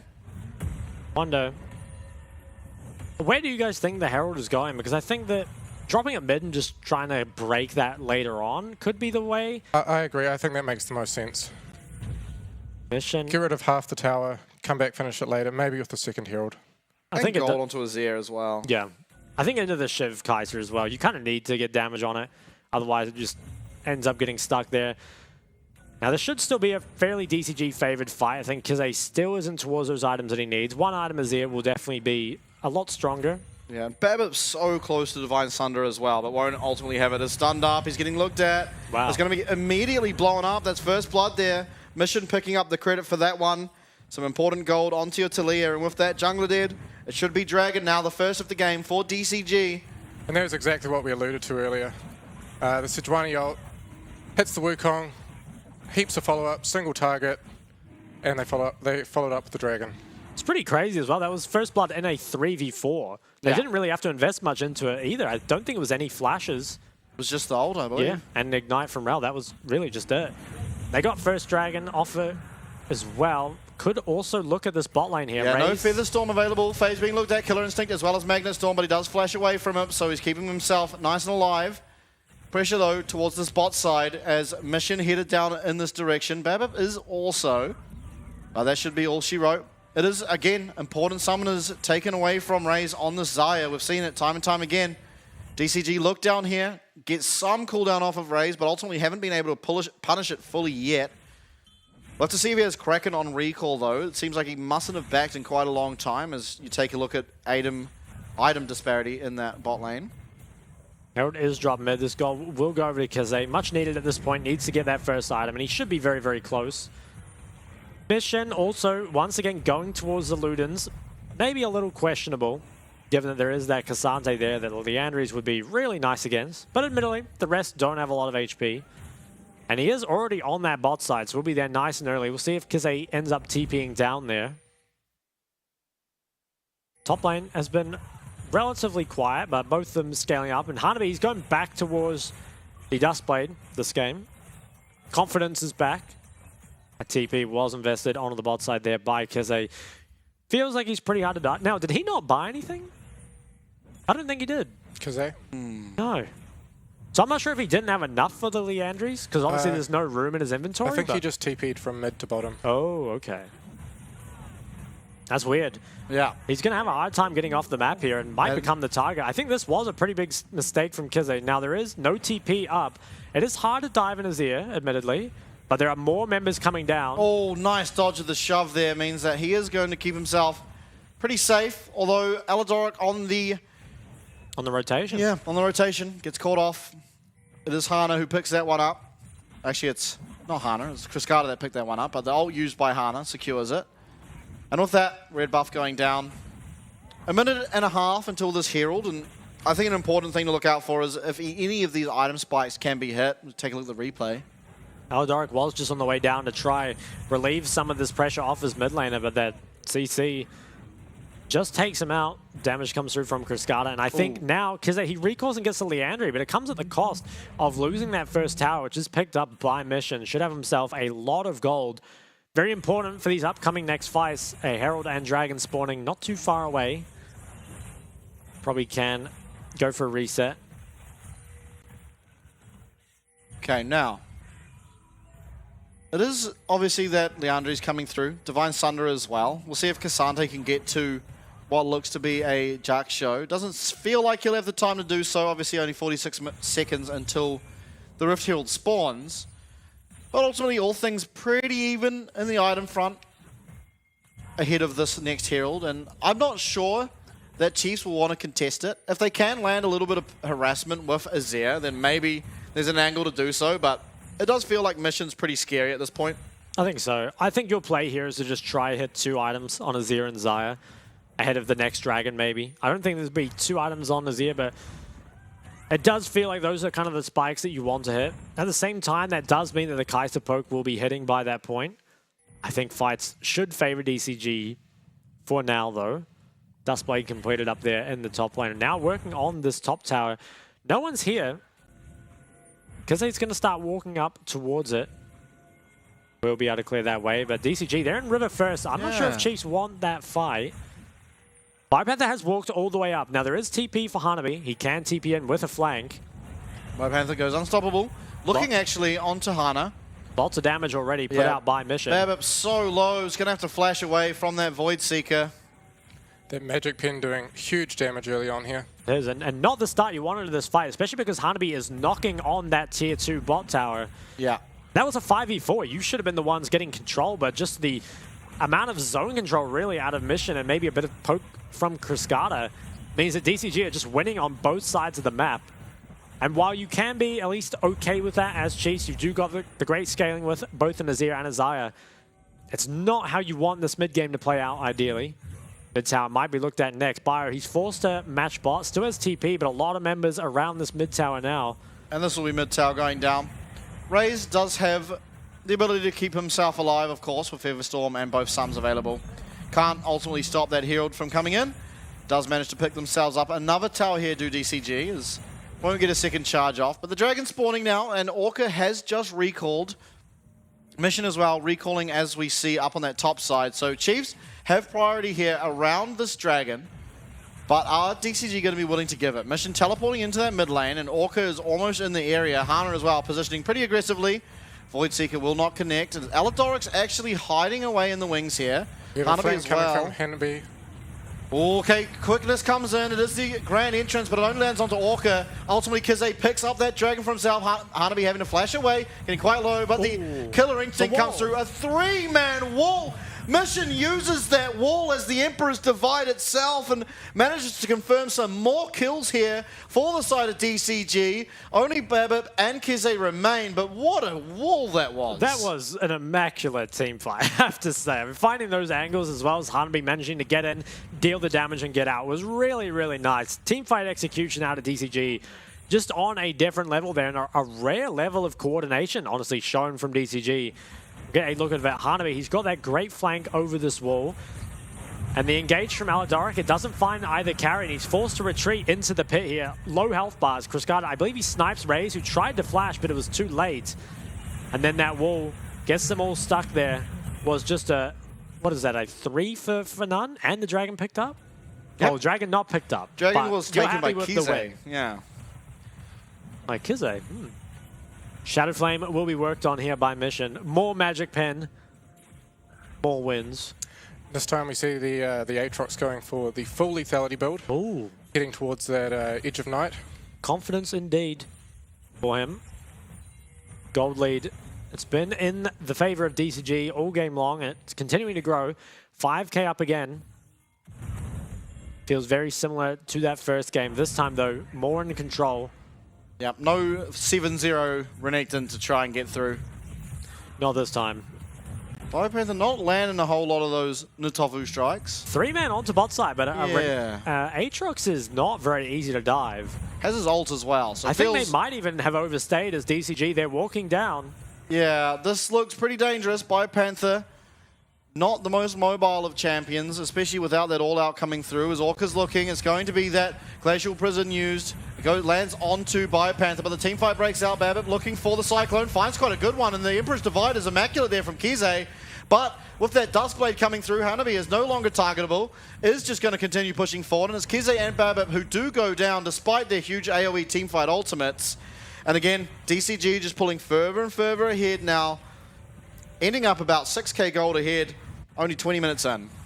There's a bit of a shellacking. Now, there is still a lot of scaling, especially out of that Azir and the Xayah. So I don't think that the game is necessarily over, but you'd have to say it's well and truly in DCG's favor as they're going to pick up even more gold onto the bot side here. And you wonder if maybe Chiefs are playing this out a bit too fast. They've gone for a lot of aggressive plays when they still don't have the Nashes on Azir and they still don't have the Navori on Xayah. I think if they'd maybe just taken it a little slower, played into their comms win conditions, and also just play into the DCG tendency to throw if the game goes too long. But they haven't done that, and they're paying the price, down 7,000 gold here at only 20 minutes in. They do have a couple drags, which will allow them to buy time to scale. But you wonder if that ship has kind of already sailed at this point.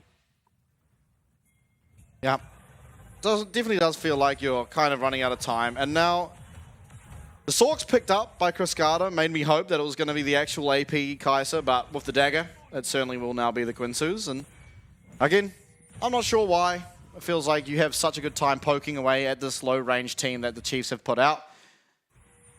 But they are just so far ahead now that it probably doesn't matter. I wonder if he just wants the ability. Oh, as Mission Mission's is being engaged looked on. at. Does Has have flash available. Goes towards the side of Chiefs base. Orca in the area. Mission still being looked at as Babip trying to find damage there.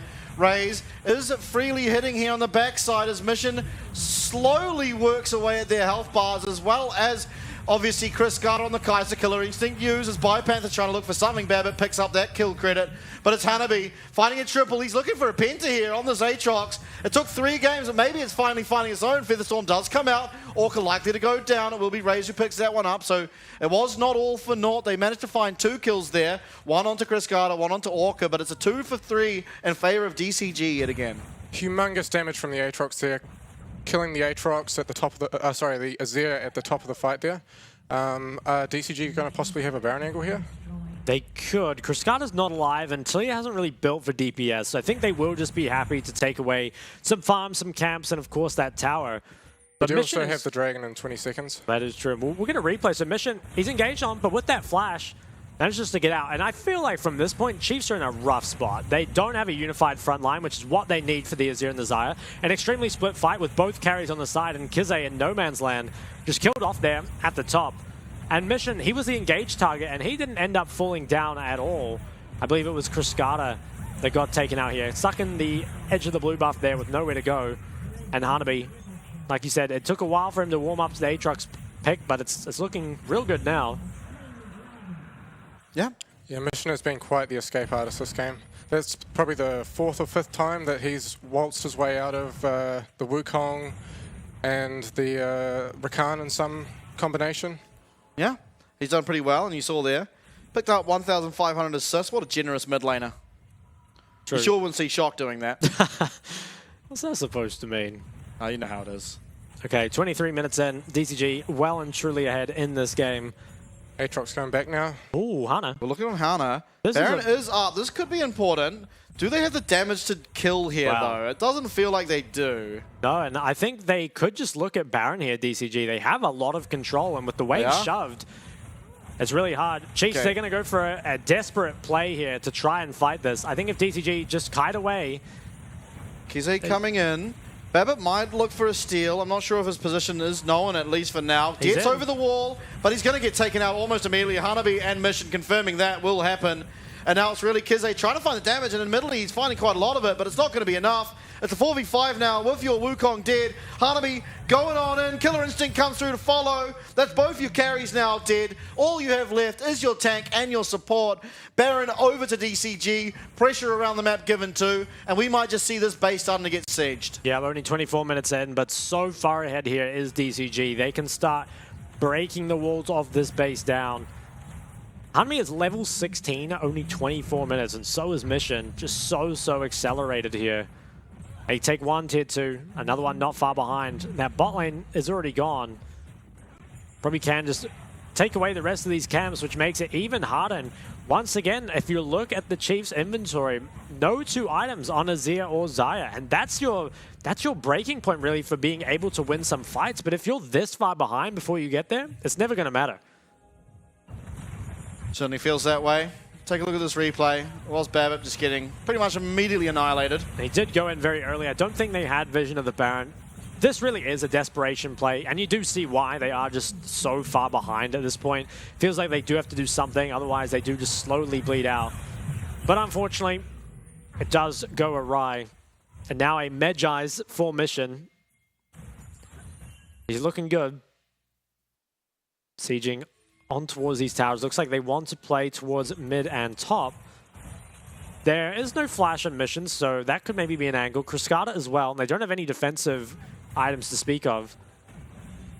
I think you just have to get this Navori. Yep, 2 items on Azir. Again, too little, too late, you do feel like, but it's better than nothing. They're looking for Hanabi. It's going to be all out used on him, and he's going to go down pretty much immediately. And importantly, the goal picked up there by Raze on the Xayah. That means Navori Quick Blades should be able to be finished as soon as you go back to the base. But even arguably more importantly, puts a stop to this possible Baron siege. Does. Definitely puts a few more minutes on this game, which is exactly what they need. Like you said, that goal picked up there for Raze it's big. He's going to be able to get the Navori before another fight. And the Dragon win condition is still far away, although Kizé is caught out on the top side. And that means the base is back on the menu. That's right. It was 1,000 gold for Raze picked up in that shutdown, but is it going to be enough? Obviously, with your Azir being gone now, and Panther cannot get over this wall, does not have all out, is able to keep himself up for now, but pretty low here on this Cassante, and there is no real engage that you can get through, so it is just this inhib being looked at and likely to go down. They're trying to get to work on this mid-wave, so it can't be another one, but there is teleport available for Hanabi, and you don't have Kize for another 15 seconds. They're just looking to end. BioPanther trying to do what he can to disrupt anything. Flashes forward, will not land that knock-up, and is just going to go down. Pay the price there for his attempt. Raze uses that Featherstorm, dodges out of that Void Seeker, but he just has no damage. Hanabi's taking absolutely nothing. It is Babab in the top side, though, of your screens, trying to disrupt as much as he can, but now with the Nexus open, it should just be DCG and a massive engage found from Orca. It is the Emperor's Divide, though. Should find two, but do they have what it takes? And they do not. It's going to be DCG who take the win. And what was ended up being a pretty close fight, but DCG again, 2-1 up now. They do, and the series feels like it really is turning around, right? Chiefs, in game one, they were behind, but they were never completely out of the game, right? And they've managed to claw that way back in, and maybe you're thinking, okay, Chiefs have a very good chance against DCG. If they are managing to stay stable in their early game, they can take it to them in that mid to late game. But despite staying relatively stable, at least for the first 10 minutes, it feels like in that 10 to 20 minutes that the Chiefs are really starting to struggle. They're taking a lot of fights that I think, at least this game, they had no business taking with the Azir and Xayah still not at their power spike. So I'd like to see them, if you're going to play this comp, play it a little slower. But I think banning the Azir is probably a better decision. Can we talk about Hanabi? Third game on that Aatrox, and he showed up big this game. Went for the full lethality build with the GA at the end there, pumping out humongous damage across the entire Chiefs roster.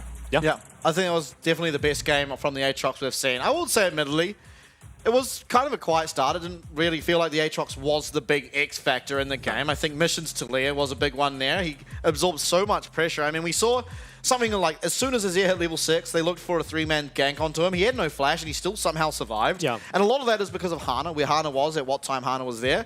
It felt like a lot of the time you looked for it, but that Sejuani was just there to deny it. And I have a big question mark around the Wukong. It feels like the Wukong was a very useless pick. It didn't really do anything. It didn't have any capability of fighting those big team fights, and especially because you've picked a very low-range comp, ultimately, against what was a Kai'Sa, an AP Kai'Sa that you'd freely given over. And I think at that stage, it begs the question, why have you gone for this, and why have you given over the Kai'Sa? Because yes, Chris Carter may not have been the main reason you won. It made the game so much harder to play into. I think so as well. I think there are a lot of question marks for me just in the draft. I think maybe there could have been something like, you know, you pick up the Kai'Sa first pick and then you try to get this something like the Sedge Zone later on into the Azir. Alternatively, you take the Sedge, you know, give over the Kai'Sa, then maybe you can play some engage comp. Because I think something like the Wukong, it makes a lot more sense if you've got things that can go forward as opposed to back, right? You've got this Azir and the Azir and the Xayah that want to go back, but then you've got a Wukong who, as a frontline tank, doesn't really function anywhere near as well as the likes of a Sejuani or Maokai. So I think that maybe the Wukong was just picked as a bridge to try and get them into those later game team fights, but they fought too much and it didn't work out. Yeah, and I think also after this game, I want to see BioPanther on something with a bit more impact, because ultimately the only success we've really seen from the Chiefs thus far has been out of BioPanther. Sure. And, I mean, obviously, you don't think he's going to get the Renekton again. I certainly don't think that's going to be open again. But there are champions that he can play in the top lane. Maybe even the Aatrox is an angle that he can look towards, where if you do get ahead, you can really just snowball that lead and find your team the win. And it certainly feels like something that that BioPanther should be able to play, because he's been a top laner for so long now. And again, how many times has Aatrox been in meta in the last 3 years? It's been like 2 halves of each year, 2 halves of at least 2 of those years. Yeah. He has been at least in meta for and honestly the best pick in top lane for a lot of it. So it's something that you feel like he can play, but will he be confident enough to do it? I'm not entirely sure, but it feels like something has to happen in that top lane. It could be interesting, because I think that while undoubtedly Bio can play the champ, it's just have they gotten to practice on it? Because when they came over to the PCS, it wasn't played in the LCO at all. So it's something that would have to, you know, incorporate immediately. We'll get a replay and onto Mission here when he was engaged on pretty early, and this actually helped mid a lot, because Mission was in a pretty rough spot, I think, after this, got his reset. I think this was the first of his many great escapes. Yeah. So he flashes away from this one, and you think that if you're playing in a mobile mage with no flash up against level 6s here, you are dead to rights. There isn't much you can do in order to weather the gang, but somehow he managed to. Yeah. We're going to get to see imagine. it here, yeah. Because this felt like a big turning point. A lot of the time you do see this, and Mission knows that he's in big trouble here, but he's got Hana around. He even committed the E, so it's pretty long cooldown at this point in the game. I think it was back up towards the end of the gank, because I remember he E'd and shoved away at the end, but drops the ping. knows he's very vulnerable. Hana right behind them, engaged on flash, committed, but pretty much just walks it out. And I wonder if maybe Babip and Aladoric were just a bit too far away because they don't have flashes in order to close. Yeah. But I feel like Mission living there is it's a really big issue. I will say I do remember this time, Babip actually did have flash. It's just the spectator bug. But yeah, he did actually have flash at this time. And I was wondering afterwards if he should have committed it. But it also then feels like he might have even still been too far away. As we look at the damage, no massive surprises to see the AP Kaiser up there at the top. But I think huge damage coming out of Hanabi, as well as, of course, Kisei in that mid lane. Who would you give MVP to? I mean, I'll ask both of you, but I think this is the hardest game yet to pick. Yeah, I think it's difficult. I would probably go with Mission, mainly for that phenomenal Talia wall and being able to survive the ganks. Yeah, but I think you could, you know, arguments for Hanabi in the team fights, arguments maybe even for Cruscata, who found a lot. So it's hard. What do you think, Tim? I'd probably go with Hana. He was in the right place at the right time. Yeah. Those Sejuani ults were on point. He kicked things off with that first blood in the top river. And just look at his damage. Yeah. I mean, It's perfect. Yeah. Did a great job on the Sejuani there. Can't ask for more than that. I love how this is the mid and jungle bias, really, choosing our MVPs. To be fair, I was probably going to choose Hana as well. I think, while it's like sort of more invisible what he does, not invisible, but like you don't get a stat to what he does. Yeah. He did the dirty work. Yeah, he did. He really was. And like even that last clip that we saw where Mission barely escaped, he probably dies if there wasn't Hana in the area to come and protect him. And I think even in those fights, he found that crucial pick with his ultimate onto Babip before that dragon. I think it was the second dragon of the game, or the third maybe dragon of the game. And it was, you know, started off by him. It is going to be Cruscata who picks it up though. And again, I mean, at this stage, you probably should just choose the Kaiser because every time there's a Kaiser in the game, they pretty much always pick up the MVP. There were a lot of fights where Cruscata was the engaged target when Mission wasn't found, and he still managed to either live or flash out or just deal a lot of damage. I don't think this was one of them. Mission engaged on very early, was the escape artist once again. But Cruscata, he still got a lot of damage done in this fight, even though he did ultimately end up going down. I think this is the only time he died, I think. Was it this I think fight? it was 5-on-6. Yeah, it was this fight where he got kind of stuck in the corner. Had already invested the flash in order to dodge out from that Rakan engage. But he still managed to deal quite a lot of damage here. And importantly, if everyone's committed onto him, there's nothing really left to deal with this Aatrox, which at this point, I can't remember how fed he was, but he was out of control. He was 5-0 at this point. Yeah, it's pretty crazy. And another engage where he just didn't really have to get involved at all. And he's the one that starts us off in the pit. Low health bars, snipes Raze, who flashed just a little too late. And what a wall. Just everyone stuck in the pit there. Yeah. All cleaned up. Was nice, and as I said before, a rare kind of display of coordination from DCG. Not often do you expect them to win like that. Yeah, and do you know, I want to bring up something, and it's something we saw last playoffs, but Talia in the PCS playoffs, They're very good at just levels up. I don't know, we don't see it at all during the split. We get to playoffs, it's like, right, boys, time to pull out the Talia and find these crazy angles with our ults. And I mean, it's exciting to see that there's more of that to come in the playoffs, but obviously, I mean, we still have one more, possibly two more games here, and I think if we are going to make it to two more games, what are the avenues for Chiefs? It does feel like top is the biggest one. I mean, simply because that was how they found their first win, but I mean, we'll have to see. But before we do see, there is going to be a little break. We're going to come back very shortly to have game number 4 to see if Chiefs can bring it back. They are on match point DCG, so big one in store for us.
standing in a crowded room, but it feels so empty. I'm haunted by my thoughts of you, and it's killing me, killing me. I'm trying hard to see the light, but the dark knows me by name. I shout your name into the night, 'cause every day I wanna be with you. I wanna be with you. I sell my soul just to be with you. I sell my soul just to be with you. I sell my soul just to be with you. I sell my soul just to be with you.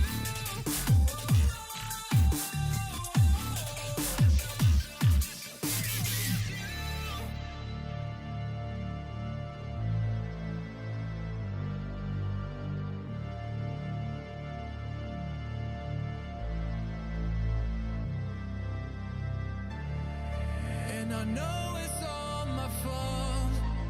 I feel the guilt and the shame. Tried to make a deal with the devil, but he just turned me away. So what can I do to get back to you?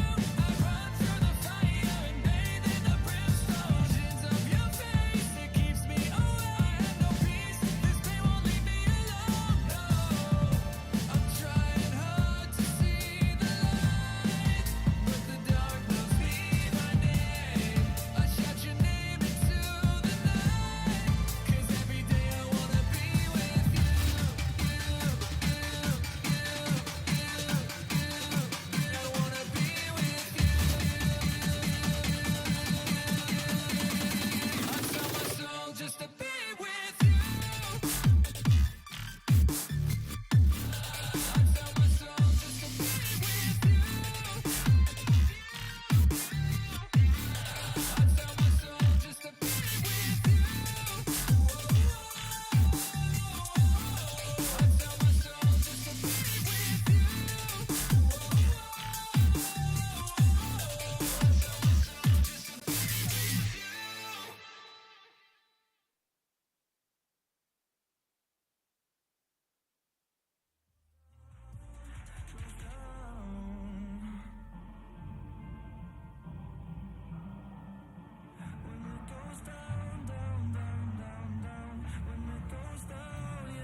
too deep. Tell them get out the kitchen, you can't take the heat.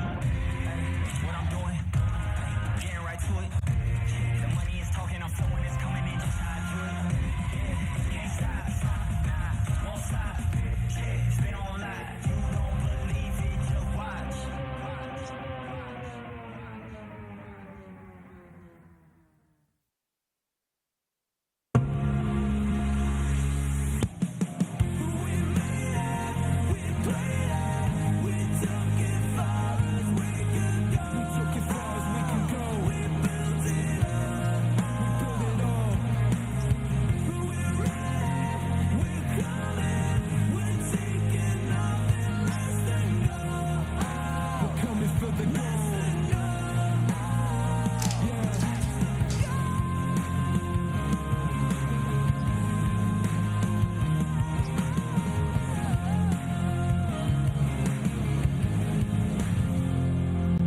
And we are so back here for game number 4, and an important game, of course. DCG now on match point, headed into this one, and I think it is going to be Barbet once again playing for Chiefs, and they are selecting blue side once again.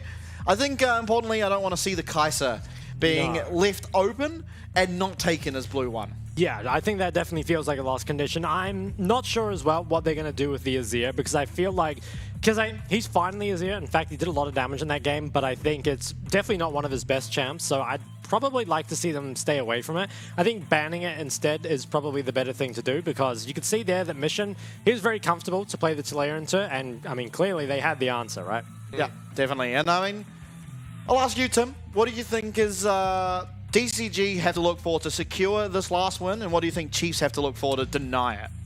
For DCG, I think they just keep doing what they're doing. Play the strong early game, close it out early, really look to hit that like 2-3 item spike and win the game around 25 minutes. For Chiefs, I want to see them give up a few more of those early objectives, stop taking fights that you can't win, which put you behind, and look to hit your item spikes, as opposed to playing DCG's game. Yeah, makes a whole lot of sense. I think ultimately from the drafts, we have seen really early game focus a lot come out of DCG, and the only time it was matched was again when it was Chiefs who picked up themselves some nice early game there in the top lane with Renekton and Sejuani, but other than that, no real success, and honestly haven't put up too much of a fight. They've actually opted to ban the Xayah this game, as we see we headed into this draft phase. Xayah and Trist banned. It is the same two bans that DCG ban almost every single game in the PCS, the Nico as well as the LeBlanc. Jace, the final ban for Chiefs. I think Azir will make it through again.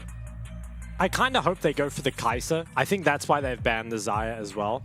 They've tried to just make it so that Kaiser first pick is more valuable. I do think that Cruscata will be happy playing the Zeri into it. So we'll see how that ends up unfolding. Last ban. Will they ban the Kaiser, or are they happy to play Zeri into it? They do ban the Kaiser. I think without Xayah on the table, I guess they maybe weren't comfortable giving it over. So first pick Azir is up and available again, but I'm not a huge fan of it. I like the Sejuani. I think that gives them more of what they want, and I think Renekton's open it helps too. build around Biopanther a lot. So DCG, if they take Renekton away, will probably verse the Sejuani Jax, but this does give Mission his Azir. This is scary. This is a very, very scary way to go into match point against DCG. It is scary to give this over, but I almost feel like it plays better into what Kize wants, because Kize can play something like an Akali or like a Yone even into the Azir. Rumble is the hover. I think taking away the Renekton makes the most sense. Does mean you go up against the Jax, but you still do win out in the early laning phase. Oh, that's not going to be locked in. No shot. This could be. This is something that Kize has played a fair amount of, the Akali. I would definitely not be opposed to seeing some sort of assassin or melee mid come out. I mean, obviously does work well with that Sejuani. The worry about this, though, is that while it is good in the early skirmishes, it doesn't get priority over mid, which could be something that Chiefs struggle with. I still think, though, this is more of what they want. I like what they're going for here. Oh.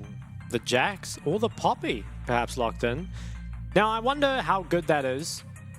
Feels like the 1v1 is good, but I feel like it makes Mission's job even easier. The Maokai is picked up along the Azir there, and would expect to see a tankier Maokai this time. I'm sure Azir will be able to put up those numbers himself.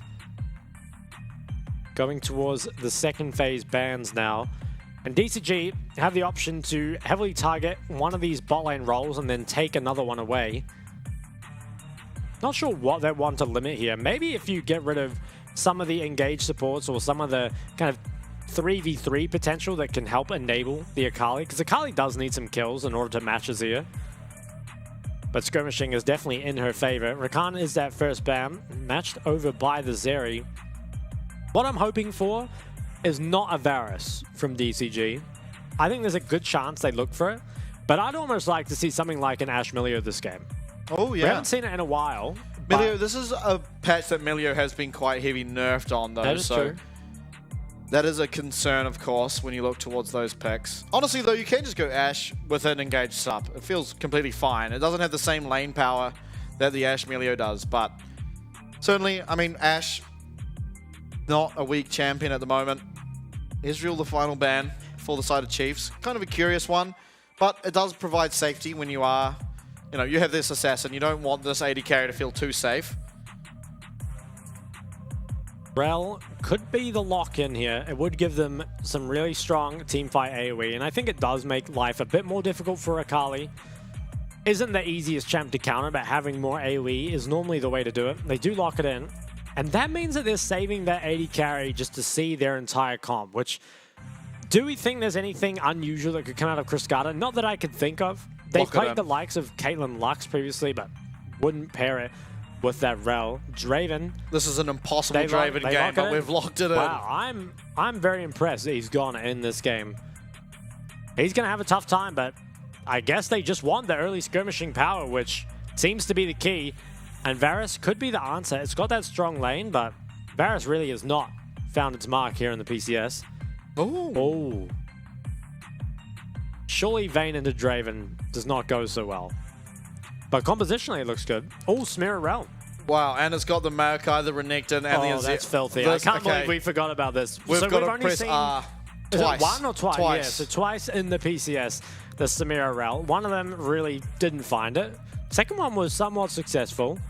And I think this is the most absurd comp to play into as a Draven. I mean, I would be very upset. Yeah, this feels like one of the hardest Draven games I've ever seen. But admittedly, if you get up to like the 400 stack mark and you cash it in, all of a sudden it's a fantastic Draven game, as all are. I mean, I'm excited. I think one thing I have to point out is it's really good for the signs of the Chiefs' confidence that they are now on match point against them and are fine to lock this in, because this is not a composition that you'd say is particularly meta. Now, yes, we do see some Dravens, and admittedly, Akali used to be the answer into Azir, but with Doran's Shield as well as Second Wind receiving nerfs, it doesn't do as well as it used to.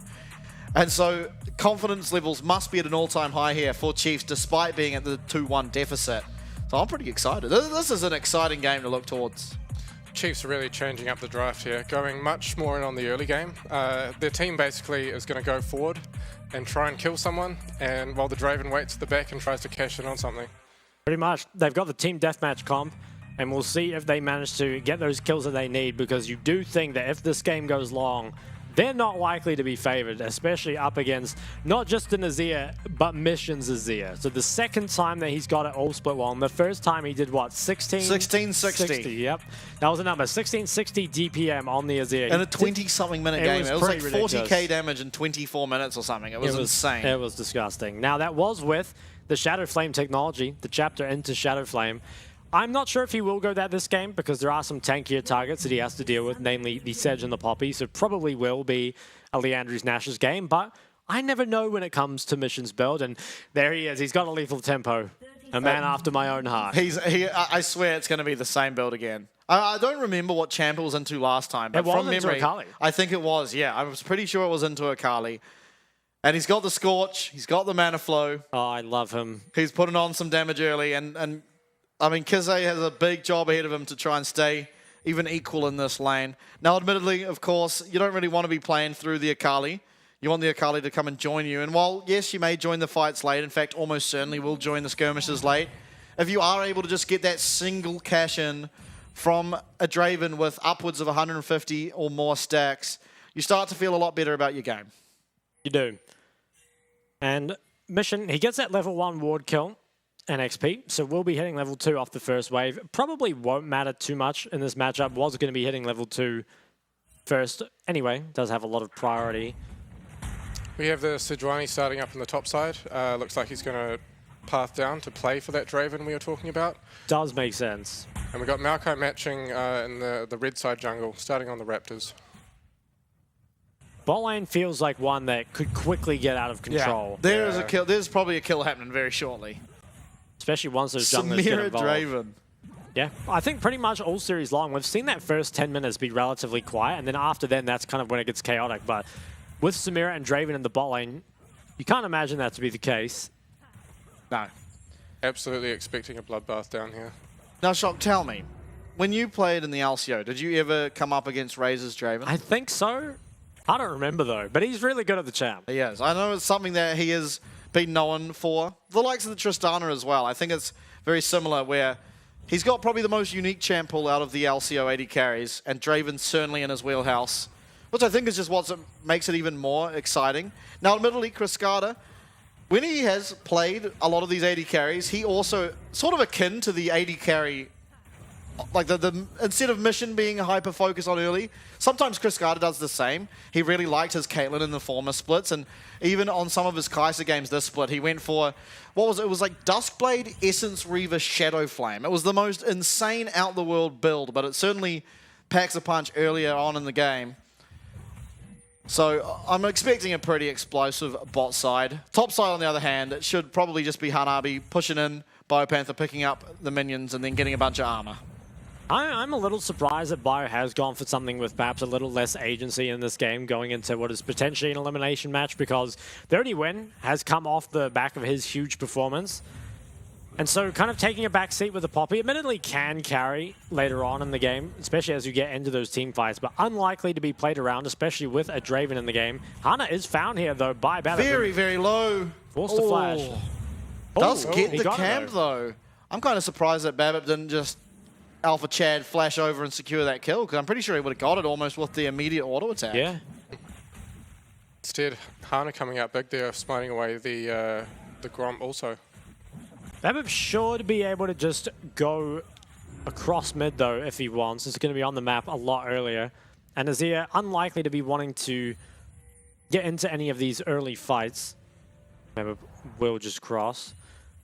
Mission TPs, because he's already used his and only bought an Amp Tome. Mission, he once again gets some early game items. He's got the Dark Seal picked up here. Pretty normal, though. Has an Amp Tome as well. So a lot of pressure, at least in that 1v1. Still does not want to skirmish. I think Babbitt does manage to pick up both those Scuttle Crabs, which is pretty impressive, honestly. Not getting prior from mid and still getting both Scuttle Crabs is definitely a big win. Yeah, I think very important invade found there. Really good timing. Tracking of where Hana could potentially be. Aladoric, though, looking for that knock-up onto Cascada. Will find it. It is Chiefs with the health advantage at least now, but we panned away from it. I want to go back bot lane. But Samira went in. So Samira appears to have fun button. Oh, it looks like he's just backing off. Seems like a fairly even trade in terms of health if you look at the portraits on the side. But importantly, this favors, I think the slow game at the very start favors the Draven as long as you can get that cash in somewhere along those dragon skirmishes. Should be teleport now, forced out of Biopanther as he is recalling. Quite low on health. Hanabi now. Pretty comfortable lead when it comes to that teleport. Bramble picked up there by the Poppy. And a Dirk for Cascada, nice and early. Feels like that probably will be the rush for both of these bot laners. We'll have to see what the Draven build is. I think this is the patch IE got buffed, so we might see Essence Reaver IE. Ooh. I think Triforce has also been quite popular on the Draven. Aladoric might be forced to flash here. Does use the exhaust. Does get out due to that summoner spell. So it's an important summoner spell to go down, but honestly, I don't think you're expecting really to see too much risk come out of the Chiefs that they'll need to use the exhaust, at least for the foreseeable future. And it is the Dirk. Do you go Duskblade or do you go... Because I knew at a time there was Eclipse, but I'm not sure about now that Duskblade just seems like such a filthy item. I know Duskblade Samira, there was that interaction where she would be Duskbladed while ulting, but I believe that's been fixed. So I'm not sure if she still goes for it. You honestly might, just because it's still a very strong item. The extra ability damage is still very good on the ultimate. The Draven I expect to just sit on the Dirk, ride out the early game power. Sure. DCG, they're trying to get involved. There is a level 6 Akali, and this is a fight they could win. Does go invisible. Barbup now, as well as Aladok joining the fray. Orca getting very, very low. Raise! He doesn't get the cash in. It's the wind wall that stops it. But still going forward, either side of Chiefs. Very good ability usage there from Chris Carter to deny that cash in from Draven. Orca was one auto attack from going down. Oh, I thought Orca was just completely dead. I really do hope we get a replay of that because I think Kizne maybe could have done a bit more there. He didn't enter in with the highest HP, but he had the ulti, and as a level 6 Akali, you feel like you should have picked up at least one kill and the important first blood for your team, but that's a dragon that goes over to DCG, and they're very happy to outscale this one. Having a drag in the back pocket does feel pretty good. Now, I do want to say in this game that the scaling can be less of an issue because Draven certainly nowadays when he is full build is pretty much just as strong as any AD carry. especially because he's full build 3 items before anyone else. That's true. But then also you have this Poppy that can disrupt a team fight enough that the full build means you are just missing a person from the fight, which means the scaling is less of an issue. Because they're going forward, probably trying to look for that cannon minion, but it's trying to be denied. There is no minions auto-attacking it for now, though, so it's likely that he will be able to pick this one up at tower, and Aladark in the area should confirm this to be possible. Rift Shield spawning, Raze up on this top side, eager to find a cash-in.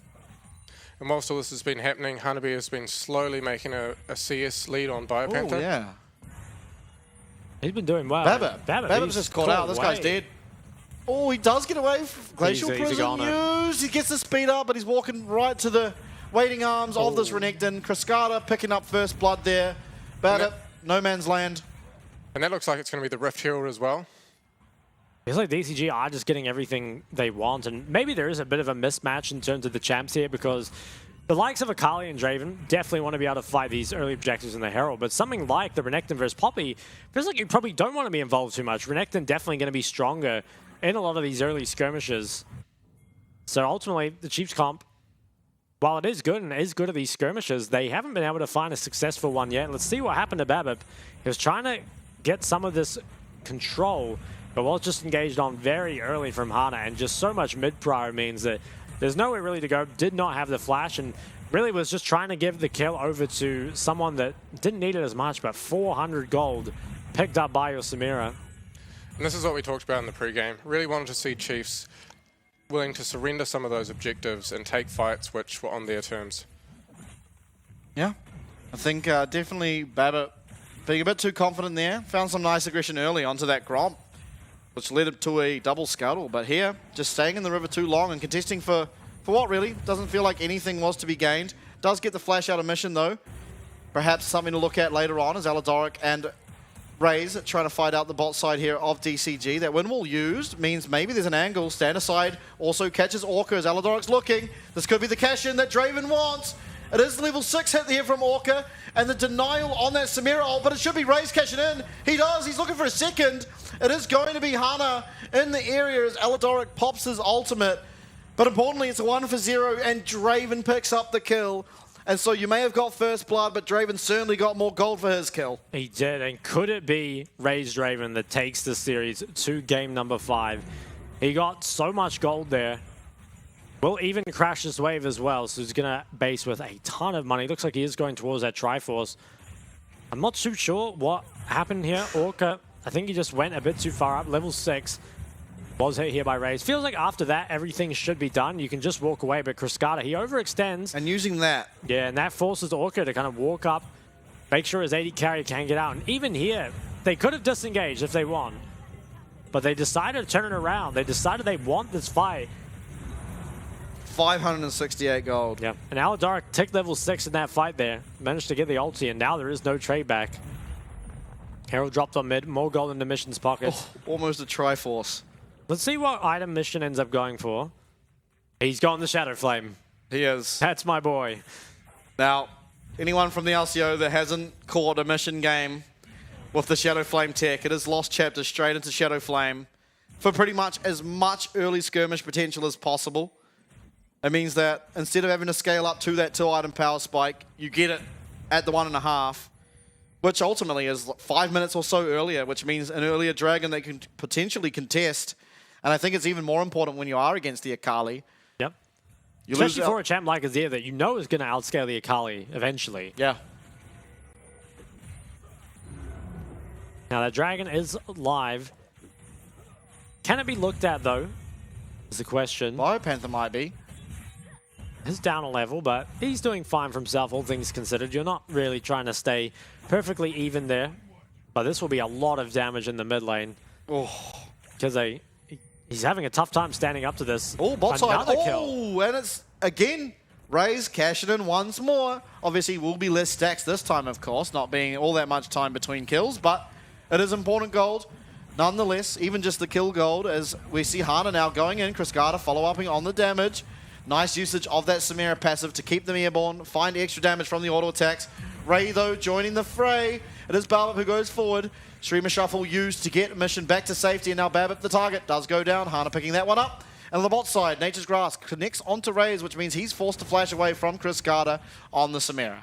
He is, and I think so important there is that mid lane is just always on super low HP. It's so hard for Kizé to stand up against just what is such early game power. And so even if the Akali is better in the skirmishes, he's just 1 HP before every fight. He can't get in. Definitely. Triforce on that Draven now. Yeah, this is He's rich. a big Draven. Triforce, Dirk, and an extra longsword. I expect that longsword probably turns into his... Well, actually, I have no idea. Maybe... What do you even go second here now? Possibly the Collector, but it doesn't have the longsword in it. No, it doesn't have the longsword in that. I mean, maybe Lifesteal could look for a shield bow, could look for a Bloodthirster. It would be pretty good against the Azir. Orca was just taken out nice and snappy there, and I think Chiefs thought that with getting that kill for free, nothing really invested, that they would just... Picture in picture. Was Mission. Kissei getting very, very low. Mission's very low too, though, as Babip's looking for it. Does get the permafrost. Ah, we're back. Oh, nice Draven ult. Raze connects there. Perfect timing. It's going to be a kill found. Eladok picking that one up as Cascada now trying to get in there. Babip so low. The exhaust used, cleanse used in return. And Eladok will step in front of that Q. Cascada will not find that last hit onto Babip. And it is just the kill found. Really nice whirling death out of Raze to perfectly time that callback. And though looking at bot, it's Hanabi who's looking here onto Raze. Cleanse is used. Does get away. There's Dominus used for cleanse of the Draven. That could be an issue in the next fight, though, if he can just get flash W'd by the Renekton. Mid lane tower is very, very low. And that's pretty much just in the isolated 1v1. I guess there was probably a Herald dropped in there at some point, but still a lot of work done in that mid lane.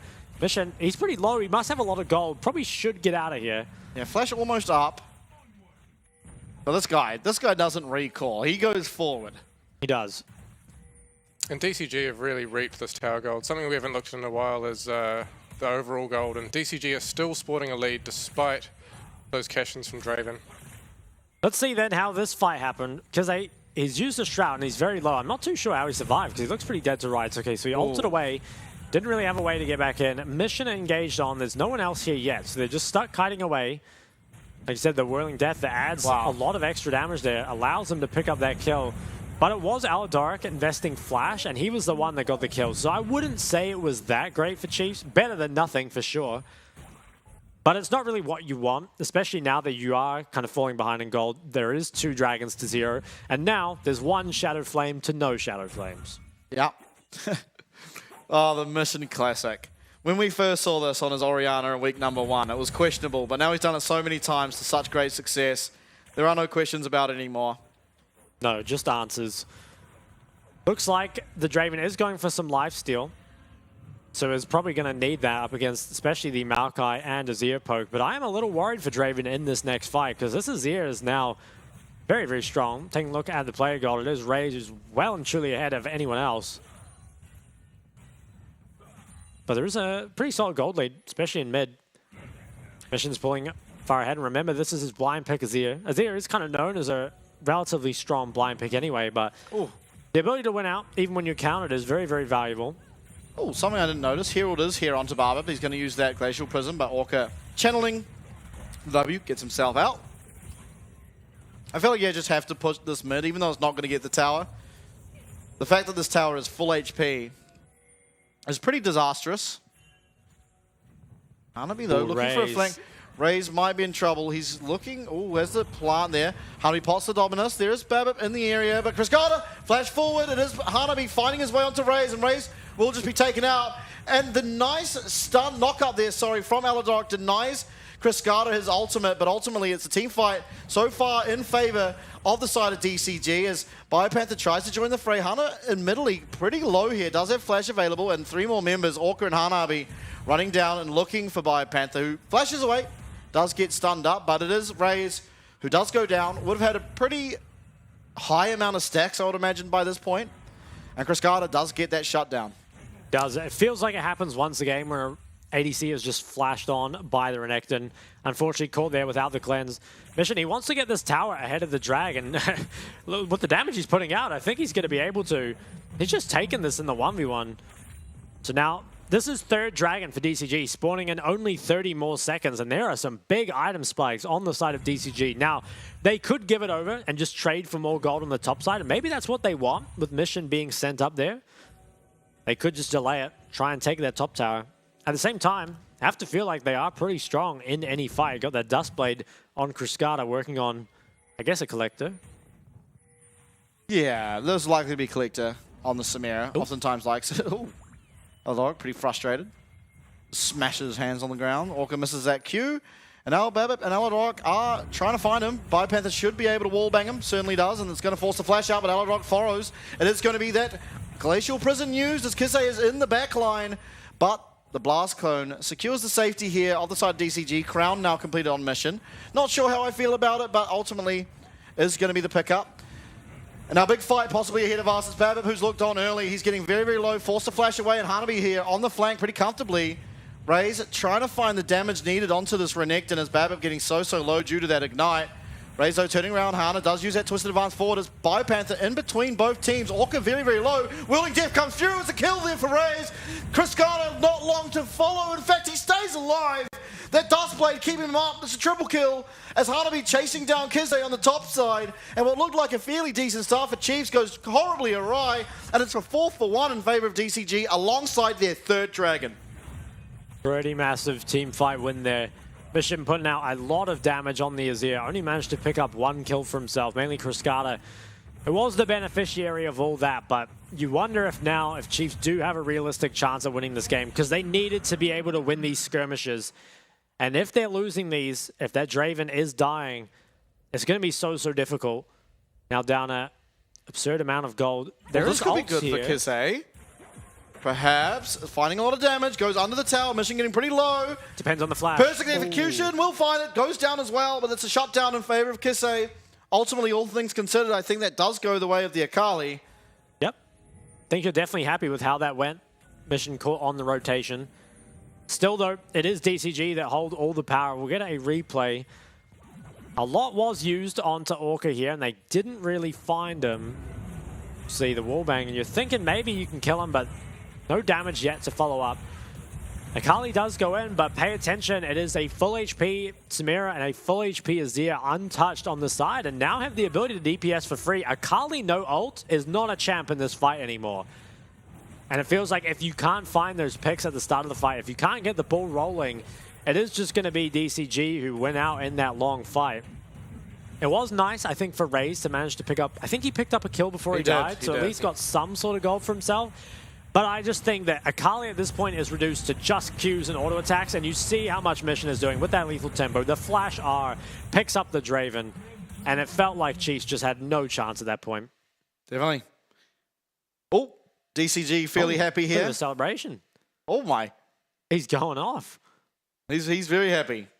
Who's on that pillow? Is it God Tone? God Tone. I think it's always God Tone. These guys just have so many God Tone memes, it's unreal. Now, it looks like Void Staff might be the second item, and I'm curious about that. I think it's a bit weird, champ.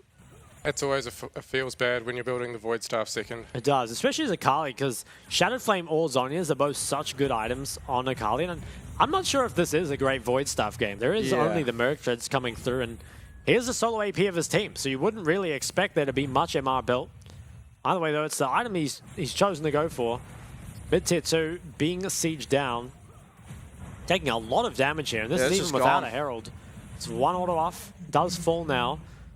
I think we're getting to the stage now that if Raze doesn't have a pop-off performance, or we don't have a really good keeper's verdict come through from BioPanther, it feels fairly hard to win these team fights. Mission just outloading so much damage.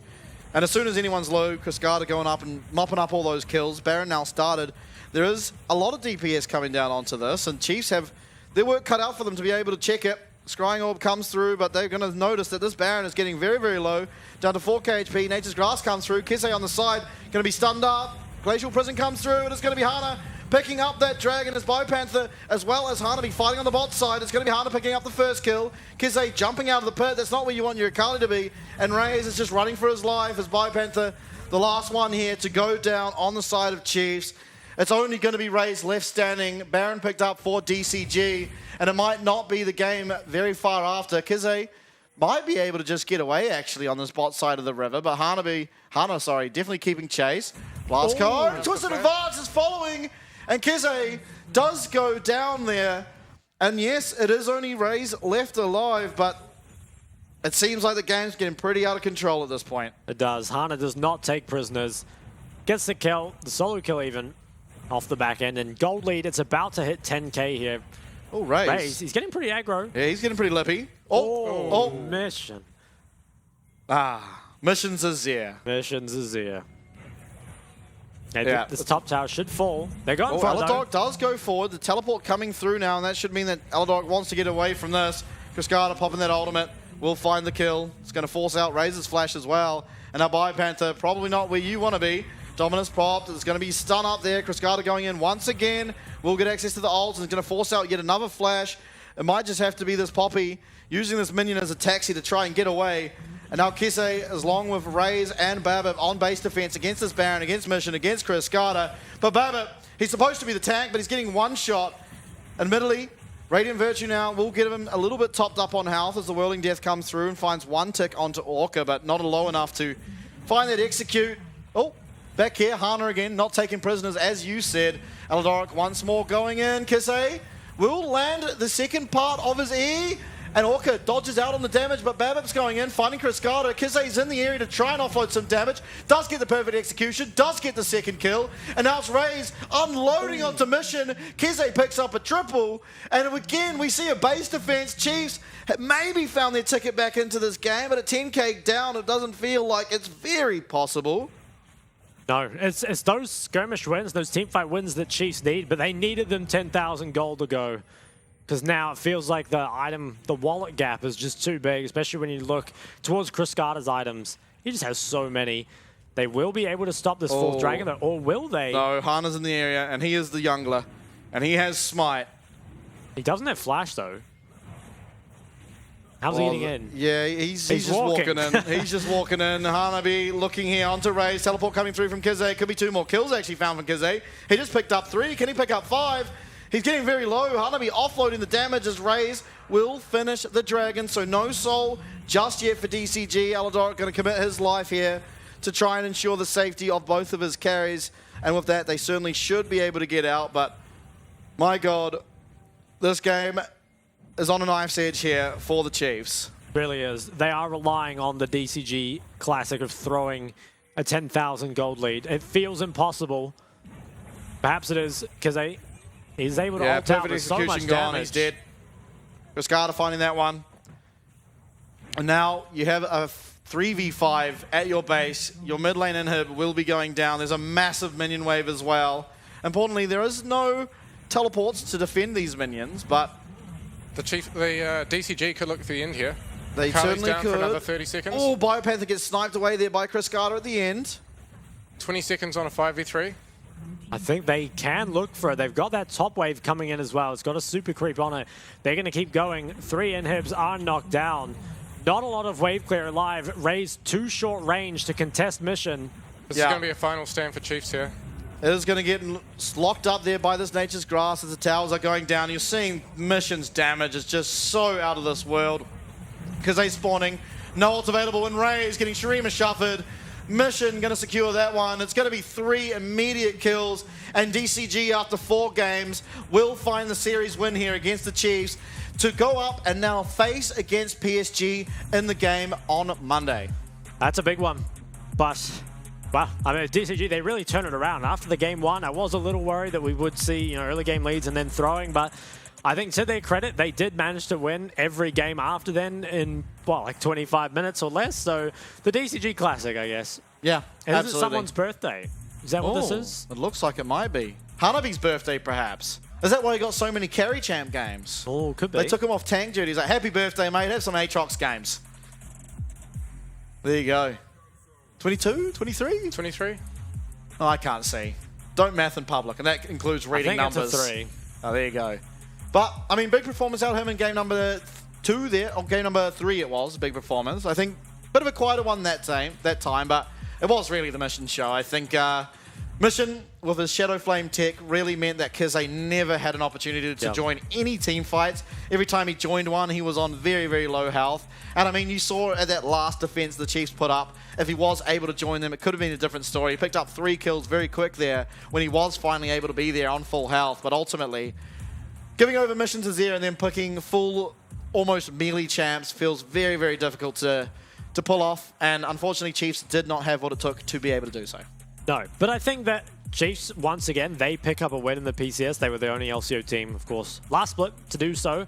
And I think that, who do they go up against when they fall down? I think they'll it be must up against Frank, right? Up against Frank. I think that they have potential because I think that Frank is a team that also relies a lot on their early game. And to Chiefs' credit, they were at least able to keep the first 10 minutes somewhat equal. I do think that Chiefs have to look at the champs that they're picking in terms of having more priority and having more skirmish potential, because you can pick a champ like Akali that has skirmish potential, but with no priority can't actually get in, right? So you need some sort of balance, and I think there are champs that you can pick that have both. So I hope the Chiefs take a look at that, because it's pretty clear that if you don't have the ability to skirmish and you don't have the ability to take those winning fights, it's going to be really tough here in the PCS. Yeah, do we think Mission is nearly matching his last DPM? Because I don't know. I saw a lot of massive trades going on there in the mid lane, and obviously it didn't result in kills, but you saw Kize was pretty much never above 20% HP. No. He did have a few very big team fights. We saw that fight around Dragon. He put out almost 4,000 damage. Yeah. Again, only picking up 1 kill, though. Yeah. His score was like 2-2-14, and I think Cascada was like 13-1. And I'm pretty sure Mission did more damage, but... Yeah, well, see. I mean, we'll find out. I mean, honestly, Chris Carter, to his credit, I think these champs are the ones he seems to excel on when he can have some attention given to him early and he finds a little bit of success, he really takes over. I mean, it does speak to his champion pool. I mean, even the way he plays Kaiser a lot of the times, as we touched on, but getting ahead early on these aggressive AD carries seems to be what he excels on. And maybe now DCG are kind of realizing that and being like, all right, you can have these and have some success, because obviously this is a very different look. I don't think we've seen the Chris Carter and Orca play the Rel Samira. And they made it look very, very good. And admittedly, the whole team comp was built pretty much for those picks. I mean, even the Azir with the Emperor's Divide and then the Magnet Storm, obviously Maracai's Nature's Grasp. All of these things allow for Samira to get in the fight, get where she wants in the middle of people, and use that ultimate, and to great success. I did.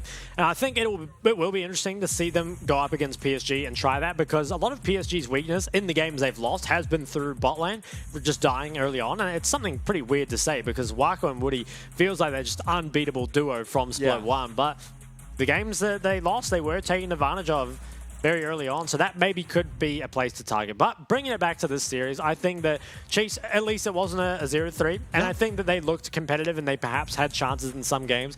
I think also, though, it was clear that DCG, they are just that level higher. Yeah. Yeah, I agree. Chiefs can go home holding their heads high. They put up a good fight. They took a game off DCG. On to next week. Yep. That's right. At the iHotel. Get prepared over there. And I think, honestly, there's a lot that they can learn, I think, in that time. I think you really touched on it. The priorities seem to be a very big issue. And a lot of those games, honestly. The only game, again, that they found success in was when they had that Renekton paired with the Sejuani and could play through Biopanther and his success that he was able to find. And really after that, there wasn't the same level of combos coming through. I mean, obviously we had the Sejuani come out again in game 2 with the Jax, but they just fell too far behind for that to ever matter. And honestly, that just happens because you don't have the same early power that a Renekton does, even though you've given the Sejuani to the Jax. It's just not the same. And I mean, admittedly, I did like the Braum Sejuani team comp they picked out, but again, it just wasn't able to find what they needed, and a lot of that was through the success Mission was finding on Jace up against the Tristana. That is true. take a look at one of these team fights in the background here, but I think what you were saying about just getting more priority in general is good. I think mid lane could be a place to get that from. Because he was struggling quite a lot up against Mission, but who doesn't, to be fair? And I think that when he goes up against Pretender, it should be quite a bit easier. Yeah, This is the fight where Mission came in and put out 4,000 damage, only for Chris Carter to Steal all the kills. steal all the kills at the end. 80 carries. Yep. It's really easy here, though, for Mission. There is no threat left available. That Akali ult is gone. You can see he's just front-to-back DPSing, full HP. No one's looking at him. And he just goes on to the Draven, sees his window, flash ults him in. And I think this is something you really get with the Shadow Flame. You talk about having that spike 5 minutes earlier.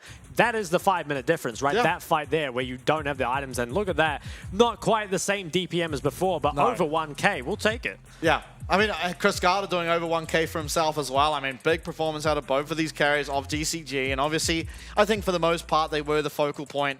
It was really Hana playing Maokai time and time again. Admittedly, I think he did his job beyond what he really needed to do. He was really exactly where he needed to be, exactly the right time. His Nature's Grasp were perfect. They complemented the rest of his team very well. And it really did allow for Mission and Chris Carter to find their own and find so much success in these team fights. For sure. Do we have Chris Carter for MVP this game? I don't know. I feel like I think he was a kill stealer. But the problem is he got 13 kills. I know. It's hard to say no to that, but I think... It's like yesterday with the... Who was it? It was Betty and Kong Yue, where Kong Yue did pick it up, and he did deserve it. But honestly, I think in this time, it's less... He did really set up himself quite a lot. I know. So. Maybe it's just mid lane bias. I don't know. I'm just a big Mission fan. Yeah, But true. Chris Carter, he's very deserving of it. He had a good game and a good series, honestly. Yeah. I think it's buffed a little bit by the fact that he somehow got Kaiser on red side, but True. We'll take a look here. There's another big team fight, obviously. They get the Baron, turn it around. It's rough here, I think, for Chiefs, because by the time you get this Baron, it's already gone. And being in the pit, I'm not sure if it even favors you. It just allows so much AoE to come through. And because he doesn't have the damage, especially not with his Void Staff, to end up killing either of the carries, which feels like the main point. And you do worry a little bit, I think, for the Void Stuff itemization. I don't think it was the best in that game, especially not for what Akali was designed to do, right? She needs to kill those carries. You can almost ignore magic resist on tanks as Akali because straight up, it's just not your job to kill them. Yeah, you don't really ever want to be hitting the tank, because if you are, you're probably losing the game at that stage. And I think Void Staff as an item is often really nice to pick up third ahead of magic resist coming through.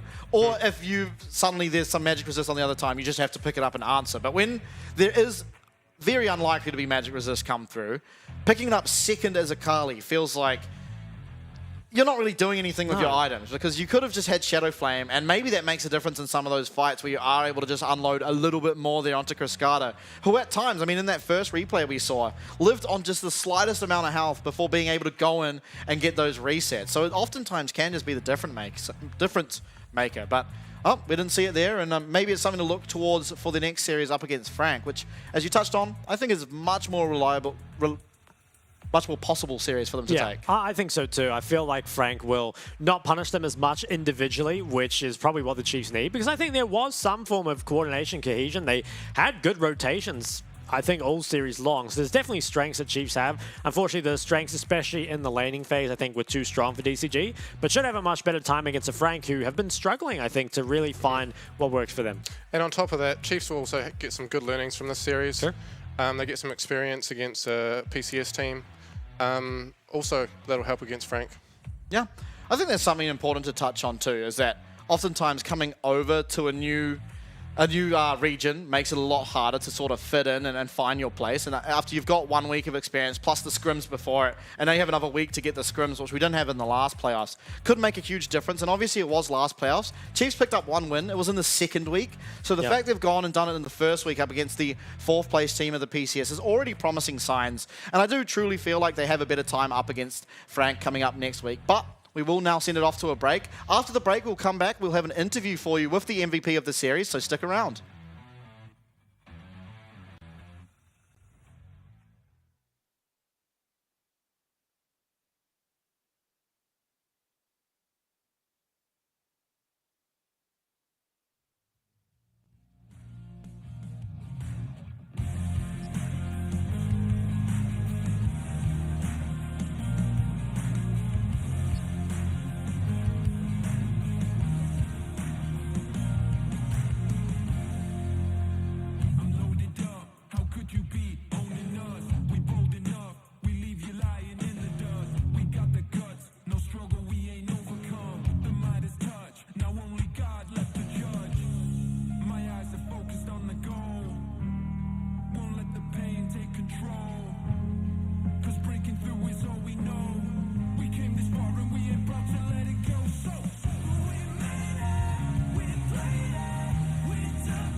Welcome to our post-game interview, joining by DCG Mission.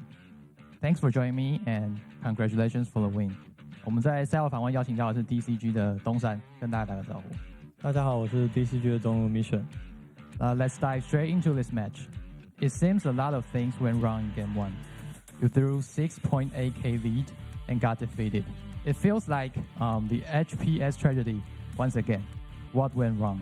我们现在谈第一场比赛，你们在差不多7000块领先的时候被翻盘，有点像是这个 HPS 惨案的重现嘛？那哪里出了问题？我觉得跟我中路角色比较有关系吧，就是球女有点难打 LeBron 跟鳄鱼，在中后期的时候如果有失误的话，就是很容易被翻盘。I think my champion Orianna is the biggest problem.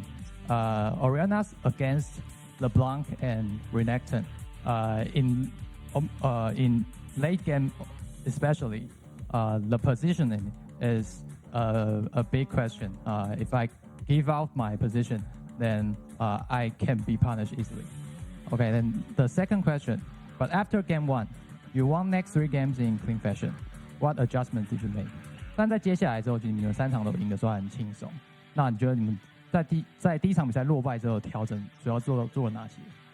我觉得最主要还是 BP 上的调整嘛，就是把他们的 LeBron ban 掉，这样子我中路比较好发挥。The biggest adjustment we made is we banned the Blanc after game 1. That gave me a lot of space to play in next 3 games. Okay, let's go back to your own performance. Cheese put a lot of pressure on you in landing phase. How do you manage to survive all that?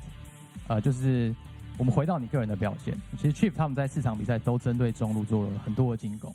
那你是怎么扛下这些东西，然后度过对线期？可能看选角就知道他们可能想要前期 gank 中，因为我中路是没有位移的英雄，然后加上辅助跟打野有帮我包位置跟放视野，所以会比较容易存活下来。I think by their ban pick, I got a feeling that they will put a lot of pressure in me, and also both Hana and Orca gave me a lot of information about their jungle and their support, so I managed to survive all that. And you also reached 1,500 assists in this series, and you're also selected as the player of the series by me. What do you think about your own performance today? 你在今天的比赛也完成了就是生涯的1500助攻，然后你也被我个人选为就是这个系列赛的 MVP。你对你今天的表现有什么看法？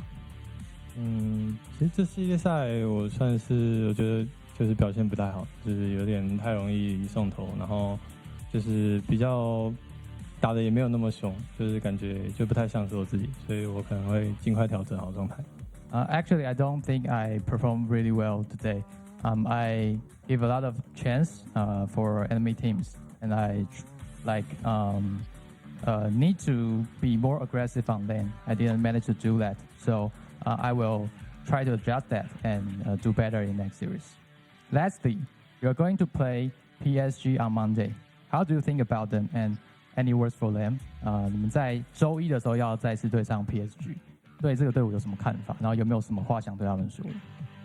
我觉得 PSG 例行赛第一嘛，但我觉得例行赛跟季后赛是两回事，因为 BO5 跟 BO1 差很多，所以我觉得就是我们很有机会赢他们。那有要对他们说的话吗？就叫他们小心一点，这是 BO5。Okay, so I think although they take the first place in regular season, but postseason and regular season are completely different. In regular season we play BO1, but in playoffs we play BO5, and that's completely different things. And I want to say to PSG, just be careful because BO5 is a completely different things. Okay, thanks for joining me in the post-game interview, and we'll throw back to our caster desk. 这要交给你了。Well, Mission thinks he needs to be more aggressive. That's in funny. lane. That was his takeaway. That he needed to not give over so many chances, but at the same time, he needed to be more aggressive in lane. I love that guy. More Big aggressive. fan.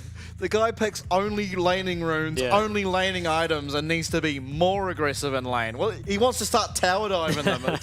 He's a man who strives for perfection. He does. Apparently so. And I mean, his words against PSG, best of fives are a whole different thing. So watch out for it. I mean, Maple, is he going to be able to do the same thing against Maple as he did against Kazay? I have my doubts. It's tough, yeah. I think- Maple seems like the one guy who might give him a run for his money. Yeah, absolutely. Today's results, obviously, it was Chiefs picking up that first win of the series, followed by 3 in repeat there from DCG. I think the LeBlanc ban, as Mission touched on, may have been the key to success there. Honestly, didn't feel like the LeBlanc was that impactful, but maybe it was just something that Kazay can survive in lane on and then have impact in those fights. And again, they did find the success there, but looking towards their next series up against PSG, I mean, they've got their work cut out for them because They do. they didn't look the cleanest here. No.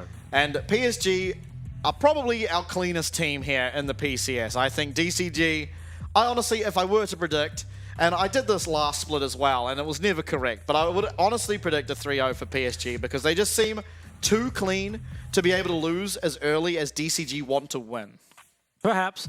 Tomorrow's match, though, is J-Team taking on Beyond. And I think that could be a really interesting match because Beyond, admittedly, looked very dominant towards the end of the split. And, of course, dominant against Bliss. But J-Team, they look pretty hard to take down. Feels like Betty's going to need to reach new heights to beat them.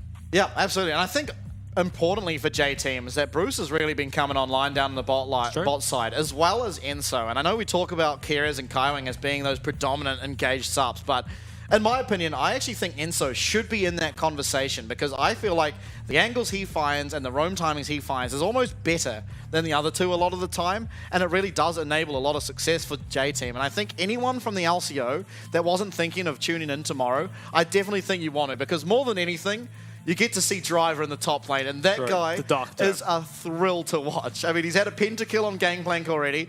I don't think he's played a single tank champion, unless you include Renekton, but this guy looks phenomenal. And you're going to get to see him go up against Lakai, and I mean, I don't want to talk about it too much, but there was a game where these two faced off against each other where one of the top laners ended up crying after the game, and it was pretty exciting, but that is a discussion for tomorrow. We are going to end it here. It was a fantastic series. Chiefs getting their first win on the board here and their experience over in the PCS. But tomorrow we will have J-Team up against Beyond. Perhaps one of the more exciting matchups in our playoffs. So do come back tomorrow to check that one out.